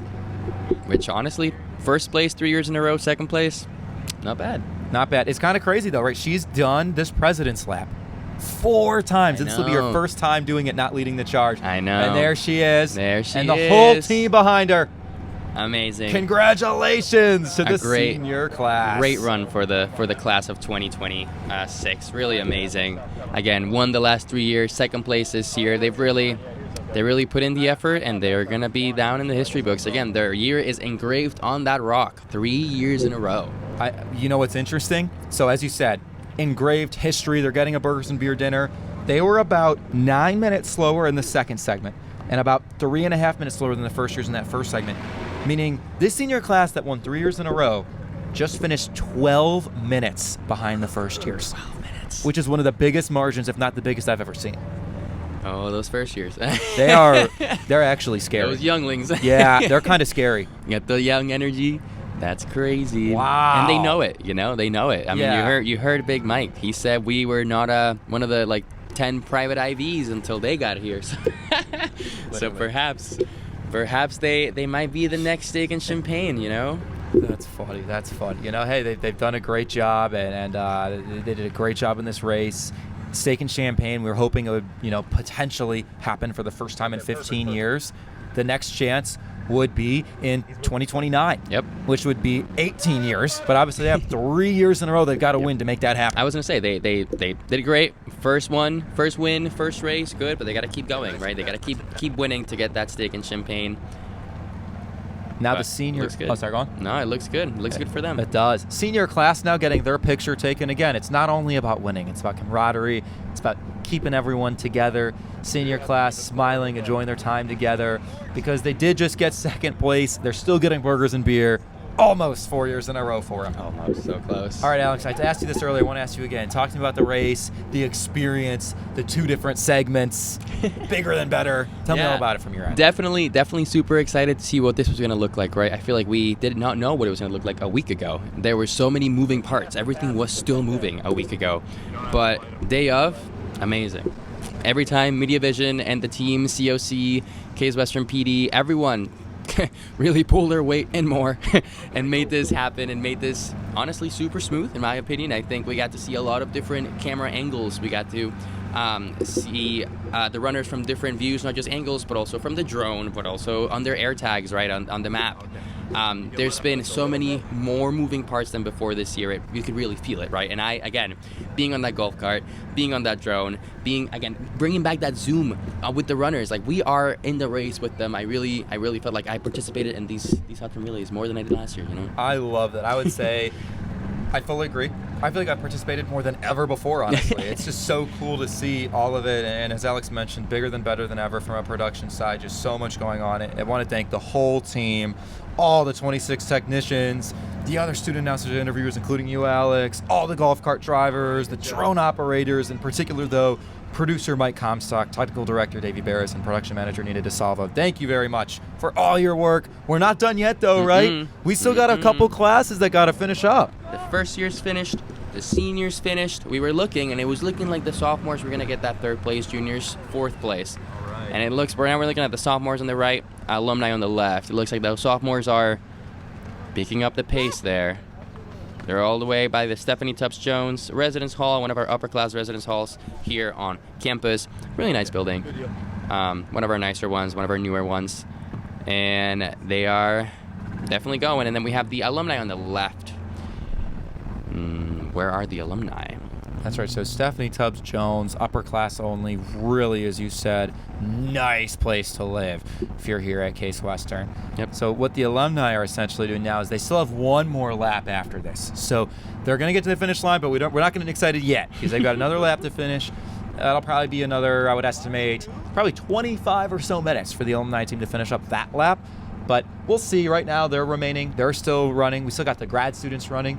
We got the sophomores running. We got the juniors running. So those are the 4 classes left, the only ones to finish, the first years and the seniors. And it's interesting because the first years had a pretty big gap on the seniors, but the seniors are going to have a pretty big gap for all the other teams, too. Mm-hmm. Yep, really yep. interesting. There they go. There they go indeed. And look at them. Again, this is it's a relay race, only one runner per segment, but we don't see that. We see other runners running alongside their friends, right? Supporting each other, really enjoying today like what it is, which is a celebration of our community and everything that we enjoy and we have created here at Case Western Reserve University throughout the years. The 117th Hudson Relay, the 200th year since the founding of Western Reserve University. So much history this year, so much history. Could not agree more. Let's go back here to Adelbert Hall. The first years are now on top of the building for another picture. I haven't seen a cool picture like that one before. Look at them. It has 200 and Hudson Relays in front of it. At Adelbert Hall, the first year's gathering. Look at that. Have you seen that winner's picture before? With a trophy, too? Love it, love it, love it. Wow. You this can is feel kind the of energy. epic. Yeah, it is. It's pretty epic. And again, I love that banner in the back. Again, 200, the bicentennial celebration. Everything about this year. For them, I feel like it's extra special. It's their first year, but it's also the 200th year of our university. Like, there's so much to celebrate for them this year, and I'm sure they will at Spring Fest later. Correct. I couldn't agree more. And this an especially challenging journey for the teams. We started 26 miles away from campus, south in Hudson, Ohio. We ran north up through all sorts of fun places. We saw the Ohio Turnpike. We saw I-480. Yeah, We crossed Twinsburg, Ohio. We went up to Solon, Ohio. And right as we got to Solon High School, about 18 miles from campus, we restarted the race right here in University Circle. And we saw 4.5 laps here on campus. It was a long journey in many places. And the first years showed that they were dominant in their race. Unstoppable, if you may. Congratulations to them. And look at them there celebrating. 2029. Look at those numbers. Yes, it's going to be a fantastic picture. But again, you have people just out and about enjoying the win with them, not just the runners, not just the volunteers, but also their fellow, class of 2029 class members and fellow Case Western community members. It's good to see that community come together for the celebration. And right now they're posing in front of Adelbert Hall. Adelbert Hall is mostly an administrative building. I believe President Keller's office is in that building. It's a really nice building. It's right on the quad. And we were talking earlier about that new building, the Interdisciplinary Science and Engineering building, where it's coming up where Yost Hall used to be. And fun fact that I noticed, in front of Yost Hall there was a bunch of stones and some engraving from years ago. It looked pretty old, looked pretty historic to me. Well, they didn't just, take Yost down. They took those stones from the front of Yost and they placed them in front of Adelbert Hall to try to keep that history alive. Again, going back to how much we really try to take care of our history, take care of our traditions, but also keep innovating, right? So instead of just erasing our history, we're moving it, we're highlighting it somewhere else and giving space for growth and for Case to keep innovating in the following years to come. Right now we're looking at the alumni running in South Side right now. Again, in front of those new residence halls, talking about that innovation, that wonderful glass room you see there is kind of like a multidisciplinary space. You could use it for events, for meetings. It's a really cool space, and right now they're running by Fribley, while the second years here on your left are running on North Side, making their way back to center of campus and then later the quad. Unsure exactly where the juniors are. Would love to get eyes on them soon if we can. I know it's been pretty close and it's been back and forth. We were seeing the juniors extend their lead a little bit. Unsure where we're at with that, but great to see the sophomores running. They're getting pretty close here to finishing up as well, it looks like. Yes, it does. Yes, it does. Oh, and here the baton is passed to that next sophomore. Again, running down past the den. So what we've got now is just 2 legs to go until the President's Lap for the sophomore class. You just saw Richie Ngampe for the sophomore class, chemical engineering major from Pittsburgh, got the baton handed, from Douala, Cameroon. Just got the baton handed to him. Then we're going to see Samyak Jain, last runner until the President's Lap, where Johan Lariel will be running. So it's a couple more runners for the sophomores. They're the juniors. There they are. And north side. Not too far behind the No. sophomores. So we were seeing back forth. We saw back forth. At one point, the juniors were extending their lead. Now the sophomores extending theirs. It looks like the sophomores will likely secure third place. We'll see, though. It's tight. It's close. All right. Good job. We will see. And again, in the background, you can enjoy the colors of the flowers there, the greenery of the grass, spring in Cleveland. We might not have a sun, but we do have the colors of spring, you know? So that's something. Yeah, that's true. That's true. And right now, that sophomore runner is behind PBL, the building we were just speaking about. And that alumnus is running down that bridge just crossed from Southside onto Adelbert Road back to the quad. And making his way down Adelbert Road, about to pass the baton to the next alumnus as well. And there it is. And the relay keeps going. There we go indeed. Alumni trying to make some headway. Same goes for the grad students and the juniors and sophomores here. We're nearing the close of our bigger and better than ever 2026 Hudson Relays. Indeed, indeed. Thank you all again for joining us, folks, as well. We have some more excitement to come, some more President's Laps, some more class pictures. We appreciate you joining us on this journey here. A great celebratory moment for the whole university community here on campus. Been an absolutely fantastic morning and afternoon from the studio for myself. Absolutely. And it looks like the runners have all had a great time. Everyone is smiling. Everyone is supporting each other, cheering other runners on, whether they're in your team or not, because at the end of the day, we are all one happy Case Western community. We are all, as one of the astronauts that came back from Artemis mission pointed out, we're all one planet. We're all one community. So everyone's cheering each other on. It's beautiful to see that today. And especially with that, the Museum of Art, the Cleveland Museum of Art behind that sophomore there too. So many beautiful takes on this beautiful campus that we have. I could not agree more, particularly being in such a mammoth art district. There's so many great museums, so many great places to go. Something I certainly miss about living in this area. Nice and slow now. No museums in Detroit for you? There are some. I almost lived right next to the museum district in Detroit. Oh, nice. But then I found a really solid apartment downtown. I said, okay, I'll go downtown. But the museum district's great. They actually have a great art museum in Detroit, good historical society, a couple others I haven't checked out yet. But yeah, it's awesome. I've definitely been able to enjoy it. And some of it's free because I live in Detroit too. So that's the big one there. Perfect. I know. Perfect. We love free things. We do. I will never get tired of that. Absolutely not. And here we have the alumnus again running towards KSL, the Kelvin Smith Library, our main library here on campus. There's a couple other libraries. We have the Ford Library and the Law School Library. And I think this sophomore, picking up the pace, trying his best to really lower that time to a minimum. Running towards the end there. Oh my goodness, this is Samyak 50, Jain, yeah. biochemistry major, dance minor from Pune, India. He said his favorite, ready for this? Favorite campus memory was the Hudson's last year. I can tell why. This guy is sending it. Yeah, he's ready. And his fun fact, he can speak 5 languages. You know, I gotta say, if it was close right now, what a great person to have on a last leg. If the sophomores were, just trying to get first or second or whatever, he could have been a difference maker. Mm-hmm. Obviously, they look pretty secure in third. Oh yeah. They're about to finish it off. He's about to hand it off to sophomore class of 2028 president Johan Laria. Go Johan! There goes Johan. There we go. Johan will be finished. Also running really quickly. Nope. Golf cart should barely able to catch up. Shout out to that golf cart driver. Love it. So Johan will be finishing up this race for the sophomore class. And he is not joking at all. So some fun facts about Johan. He is part of Case Western Reserve University's EMS organization, as well as a researcher in the ATIT lab. Shout out. So if we're thinking, and there the juniors just behind. So it actually is quite close here, but the sophomores are looking like they should have the win. If we're looking at it last year, so the class of 2028 got third place, just behind the third years and seniors, meaning the class of 26 and 25. Uh-oh. Let's see this here. Look at this. They've done it. Johan wow. finished. And that's it. Third place. Third place. Congratulations to the sophomore class, the class of 2028. This is their second year in a row getting third place. Oh, cool. So consistency.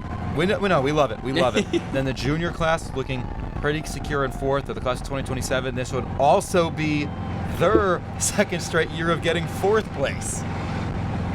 It appears the president has begun his run for the juniors. This is Praveen Suresh Kumar, who got the baton passed down from Juan Rusan. Shout out to Juan Rusan, did amazing on that run. It is now the president of Praveen Suresh Kumar for the class of 2020. One of them. That's funny. So yeah, so if we're looking at it here, the second years who have finished, their time ended at about 8 minutes behind the seniors and about, get ready for this one, 17 minutes behind the leaders for just the second segment. If you add the first segment onto it, we're looking at about a 27-minute gap between the first years and the second years.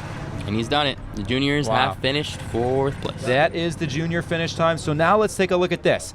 The junior finish time, if you look at the first years of the juniors, 12-minute gap. And if you're looking at the second segment here, 15-minute gap. So again, about a 27-minute gap between the first years and both the second years and juniors. So if we're looking ahead to next year, this incoming freshman class better be ready to rock if they want to mess with this first-year team. That's right. Which would then be second years at that point. So with that, that means our 4 primary classes have finished the Hudson Relays. We love to see it. We love to see it. Graduate students and alumni are still running. We have not seen the graduate students in a little bit. I know they're slowly making headway here. It's been a tough second leg here for that, second segment, I should say, for them. They started off really well in Hudson to Solon.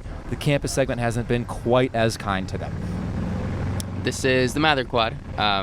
We spoke about it earlier, but other buildings to highlight in the Mather Quad are the Dance Mather Studio. That's where the dance majors and minors go perform. They put up some amazing performances every year. We also have Guilford House, which I think used to be a residence hall for Western Reserve University back in the day. Hey, look at that beautiful picture. I guess they're doing that for every class. That's really cool. I love it. I love it. What a great memory. That is Sorry. great. No, you're good. Yeah, it's a great picture of the. These are the seniors. No, yeah, those are the seniors. Yeah, those are the Those are the seniors. Our second place winners this year. First place winners the last 3 years. There they are. Look at those smiles. This is their last Hudson Relays as SK's Western students. Yeah. As the class of 2026, you know? Yeah. I'm sure they can feel it. It's been a great run for them. A well-deserved burger and beer dinner to come. They fought valiantly. They did. But those first years. Whew. Whew. They're scary, kind of. They are. They take it seriously. They do. They're not joking around. But we'll see how long that lasts. I know, right? Gotta love it. Gotta love it. Looks like there's a softball game going on. Yeah, so that's Mather Park. That's where our softball team plays. We saw earlier Nobby's ballpark where our baseball team plays. They both got games right now. On top of the UAA race, which is also happening right now, on top of the Hudson Relays. God, busy weekend. That was alumnus number 47, Matthew Vaught. Matthew getting close to the end for this alumni team. Both the grad students and alumni have less than half a lap to go. And he's about to pass that baton to number 48, Joe Nixness. Shout out to Joe, trying to help this alumni team finish off strong. Look at him go. All righty. A lot of students now starting to celebrate, eat their food, potentially go back home, rest before Spring Fest. Oh, yes. Alumni, grad students still ready to finish. Teams eagerly awaiting that.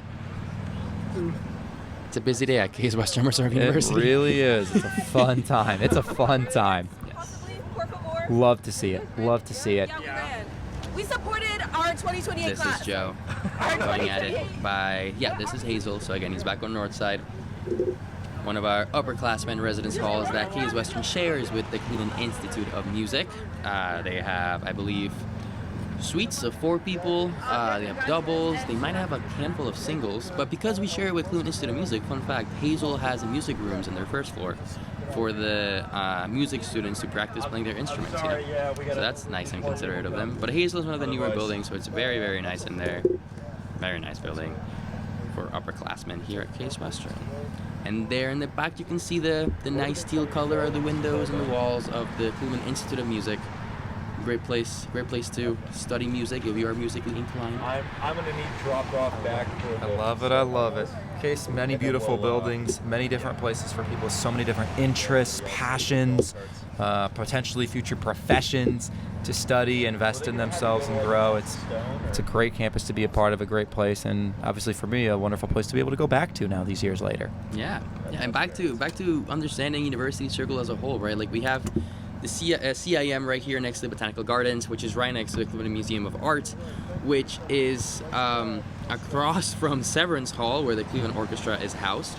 We also on campus have the MoCA, the Museum of Contemporary Art, as well.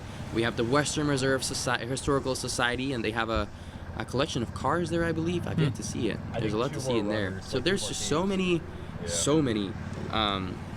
cultural institutions and buildings around University Circle, as well as the CIA, the Cleveland Institute of Art, is on campus as well. And here we see the grad students.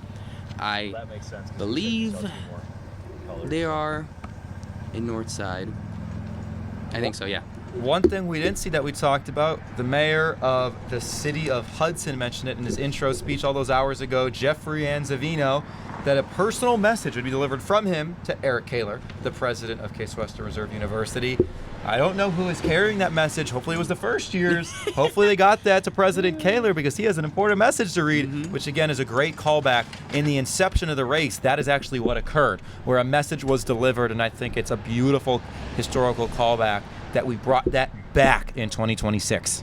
Absolutely. It's about those details. It's about those traditions. It's about honoring our history, right? Honoring our roots, understanding where we came from, and how that has dictated where we are going and where we have gotten to today. I could not agree more. Now you're seeing the alumni and the grad students both around North Residential Campus in the vicinity. They're getting close to returning to the quad sooner or later to finish up their legs of the race, and then they'll have their captain's lap be run. Interestingly enough, for all the other classes, you're seeing it here with the sophomore class, the class officer collective presidents ran their lap first, and the faculty started off. In the inception of the race, we actually used to have team captains running the first leg, which is kind of funny and interesting. So back in the day, they kind of flipped it. But I like the setup now, having the class officer president run that 0.2 of a mile to close it off. Up there in the class of 2028 picture, we have Nick, one of our student interviewers that was interviewing students in Strosacker. So shout out to you, Nick, and to the class of 2028. Congrats on your third place. Third place for the second straight year. Solid showing. And again, if you see that sign back there, it says Hudson Relays 200. Don't get confused. It is the 117th Hudson Relays. It is the 200th year since Western Reserve University was founded, from 1826 to 2026. The bottom left, you can see the Crew 200, the bicentennial logo. Again, we're all about that rebranding and getting that spirit back on campus. So this year is our bicentennial as a university. We're celebrating that in many, many different ways, the Hudson Relays being one of them. As Alex mentioned, huge year for the university. They had a birthday bash February 7th in Tink. Tons of performances, over 1,000 attendees. In November, there's a huge homecoming tailgate in honor of the bicentennial. They also rebranded Legacy Week into Spirit Week. Spirit Week intended to really promote class spirit, bring people together, and this event that you're watching here is the culmination of that week. Students on campus already experienced the UPB Spring Comedian on April 20th. They could sign the Spirit Wall on the 22nd. They could decorate merch on the 23rd. They had Spirit Day yesterday on the 24th, and here we are today with the Hudson Relays, and obviously following this, a very, very much exciting Spring Fest. Oh, yeah. That's where I will be later today. I love it. I will be back to Detroit. Well, you do you. Yeah, you know, it's fun. We were talking about this earlier, but my first year after graduating, I went to Spring Fest still. I enjoyed the festivities. Absolutely. I enjoyed the music. We're too unk for that now. We're too unk for that now. Yeah, you're good. You're good. I'm too unk for that now. I am fresh out of here, but next year, yeah, then I'll be too unk as well. Oh, Lord. That's funny. That's funny. Here we are. You're seeing it in the background here. You're seeing the alumni run, make their way, getting closer and closer to campus, to the quad. Indeed. On the left would be the law school, correct? That's the Case Western Reserve Law School, and PBL on the right. That's the cut through to make it back to the quad. And right where that alumnus runner is going, if you were to follow exactly that path they're going, just went straight, you'd hit East Bell. This is hit East Bell Commons. This is where our Spring Fest will be celebrated later today. I think from earlier takes, I was able to see some of the setup already going on. Well, actually, you can see right there. There you go. It's starting. Lots of, again, food trucks, energy. A stage is gonna be there. Lots of like inflatable things and a zip line, and it's gonna be a great time. It's all fair. It's a festival indeed. It's amazing.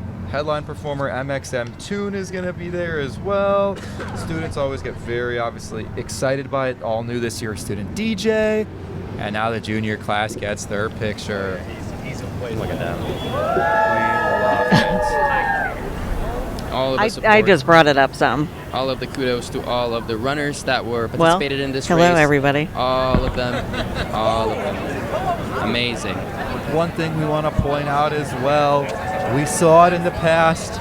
There were, we heard Richard, our class of 1974 alumnus, say some runners disappeared. We threw water balloons at them. Hey, we had eyes on all of you this whole race. No disqualifications, no rule breaking. In 1913, they used cars and none of that, obviously. This was a race that was hard fought and, most importantly, fair. Yes. And we can confidently say that. I think you all joined us today can also say that, as you have been watching every aspect of this race through all of the camera angles and perspectives and vehicles, drones, police cars, golf carts, people walking using their legs, just recording other runners themselves holding their phones to their face on the Zoom call. We've gotten so many different views of this race. It's been a great time. Gotta love it. Absolutely fantastic. It's been a pleasure to announce it this year with you too, Alex. Year 2. It's been great, my friend. It's been great. Year glad. 2 has been great. I can only imagine year 9. 8 for me. 8. Since year my 8. freshman year, every year since my It's been freshman crazy. year. I know. Amazing. You have become a staple of the Case Western Reserve University Hudson Relays. That's hilarious. And the reason I started my freshman year is because I was announcing athletics for Case, and I did that all the way up until I moved to Detroit last year. And one of my good friends was the president of our freshman class, and he asked me to announce. Shout out Tomas. Appreciate you. All these years later, here we are. He's in Virginia, I'm in Detroit, and I'm back at the relays. There you go. That's crazy. Again, it's the little things. Yeah, right? You didn't expect to be here the next 7 years. Here we are. It's unbelievable, Here we are. right? It's unbelievable. It's an absolute privilege to be back. I do miss the den. You're seeing it on the right there. That chicken brioche sandwich, I would get that at 2 a.m. if I was hungry. It was awesome. I loved it.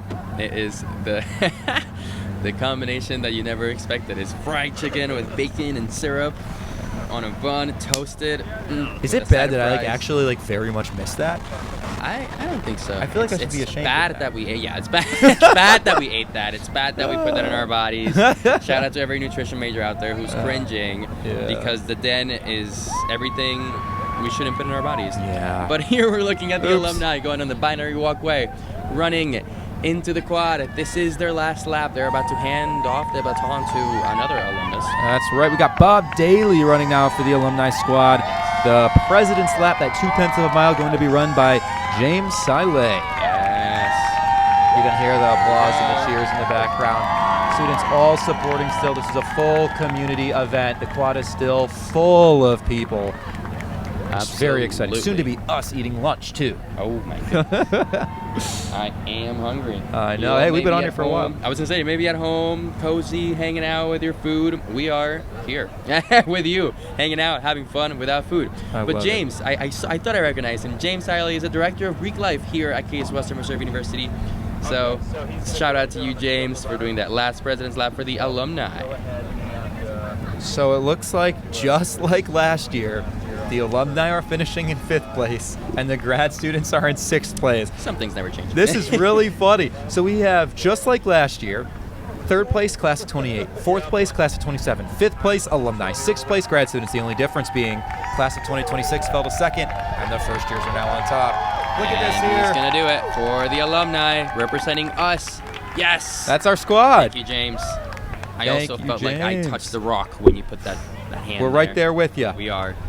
So as that time wraps, we're looking at, in the second segment here, an hour 46 for the alumni.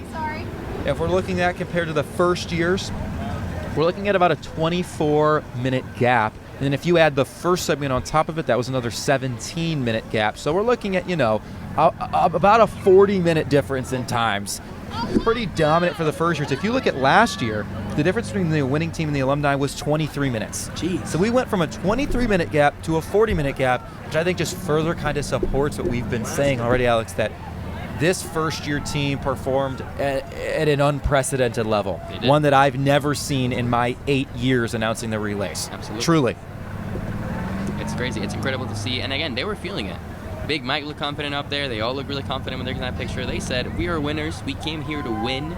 We are here to make their impact, leave their mark. And they literally are this year. Their year, 2029, will be engraved on the rock as they are the winners of the Hudson Relays. And I am sure they will aim for that the next 3 years to really earn that coveted steak and champagne dinner that they have just snatched from the class of 2026. As you said, legacy forever imprinted here on this campus, and potentially much more to come if they can win these next 3. I would say it's a big if. It's a hard fought a couple of years, as we just saw with the seniors who were oh so close.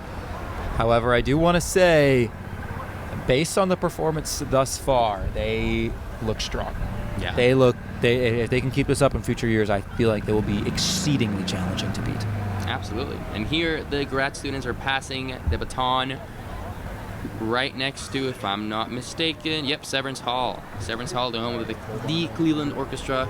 I believe he's about to make a right here to cross Euclid and head towards the quad and finish. Severance Hall, another, as you said, very historic building. Alex, opened in 1931. I did not know that. Yeah. Until a while ago. I know, isn't that crazy? It is beautiful in there. It is. I also would like to go back in there. It's been a couple of years. So as Alex said here, we have the grad student lap 50. The president lap will follow thereafter. That 0.2 of a mile will be ran by Ian Zagorak, who will finish things up for the grad students. And here we're looking at Shiv Lingapa New. He is about to pass the baton on to Ian on the binary walkway. And fun fact, I don't think I've explained this before. The binary walkway was named the binary walkway because if you notice that design of gray stones and white stones, it actually is binary code. Does it spell something? I don't know. I've been told it does not. But regardless of whether it does or not, it does have binary code on the walkway itself. You can hear the cheers. You can heal the community. You can feel the energy as this last team is about to start their president's lap and finish the 117th Hudson Relays, the 2026 Hudson Relays on this bicentennial celebration of Case Western Reserve University. Gotta love it, Alex. They're nearing the finish line here. Grad students getting close. Been a fantastic relays. As we're thinking about the grad students' time this year, I'd say slightly weaker performance than years past. Interestingly enough, they actually, as we were talking about earlier, looked really good in that first leg. They were only a minute and a half behind the juniors. They were ahead of the alumni. This second leg, a little bit of tougher sledding for them. They're going to likely finish around 8 minutes slower than the alumni, and about, we're looking at somewhere in the range of 32-ish minutes slower than the first years, that winning class. Crazy. But an excellent, valiant effort when we think about that first segment from Hudson to Solon. Yeah. Hey, I'm not running out there. Heck no. Kudos to Heck you all. No. You've done I the am running. loving my studio view. You've put in the effort, and this, I think, it's still Shiv. Look at the celebration. Congratulations to Shiv and the grad students for finishing the Hudson Relays in 2026. And that is a wrap for this year's Hudson Relays. That'll do it. We've seen all 6 teams finish their race. We've seen the first years lead the way and set a new standard. We've seen the seniors have their streak ended, but still get their burgers and beer. But most importantly, we've seen every class really having fun, bonding. You can see individuals eating now. It has been an absolute privilege to be with you this year. I feel so lucky to have been able to announce once again. Before we go, Alex, anything else you got for us? Yeah, I want to second everything you said, my friend. It was an amazing race. We really saw that community come together and really enjoy each other's company and celebrate the traditions. But yeah, it's been amazing to be able to host you all and narrate here again for the second year in a row. Maybe I'll come back next year. Who knows? I'll be a little busy in medical school, but perhaps I'll make it back. Maybe just for you. But yeah, it's been amazing, and I want to give a shout out to Alex again, doing it for 8 years. This man, he put in so much effort. He wrote so many notes to make sure that you all were kept entertained, and all the fun facts and historical facts were accurate and brought to you in real time as we saw different parts of the race and we experienced the race ourselves through his facts, through your knowledge, through your experiences as you see this campus and kind of travel back to when you were here yourself. So thank you for joining us on this live broadcast here. It's been a great time. I appreciate it, Alex. Thank you. It's a pleasure to be here. I'm honored to be brought back. It was awesome announcing with you again. It was great. So I hope we can both be back. That would be awesome. That'd be great. But we'll have to see. But for all of you out there, I want to thank you for joining us and experiencing a really special Relays, 117th iteration, and on the crew bicentennial. So with that, enjoy the rest of your days. Enjoy the rest of Spirit Wake, Spring Fest, Case Western Reserve University community. You have shown us who you are tonight, and it is a community of strength, diversity, and unity. It was a privilege to be a part of it. Thank you all so much. We'll be with you next year. Goodbye, folks.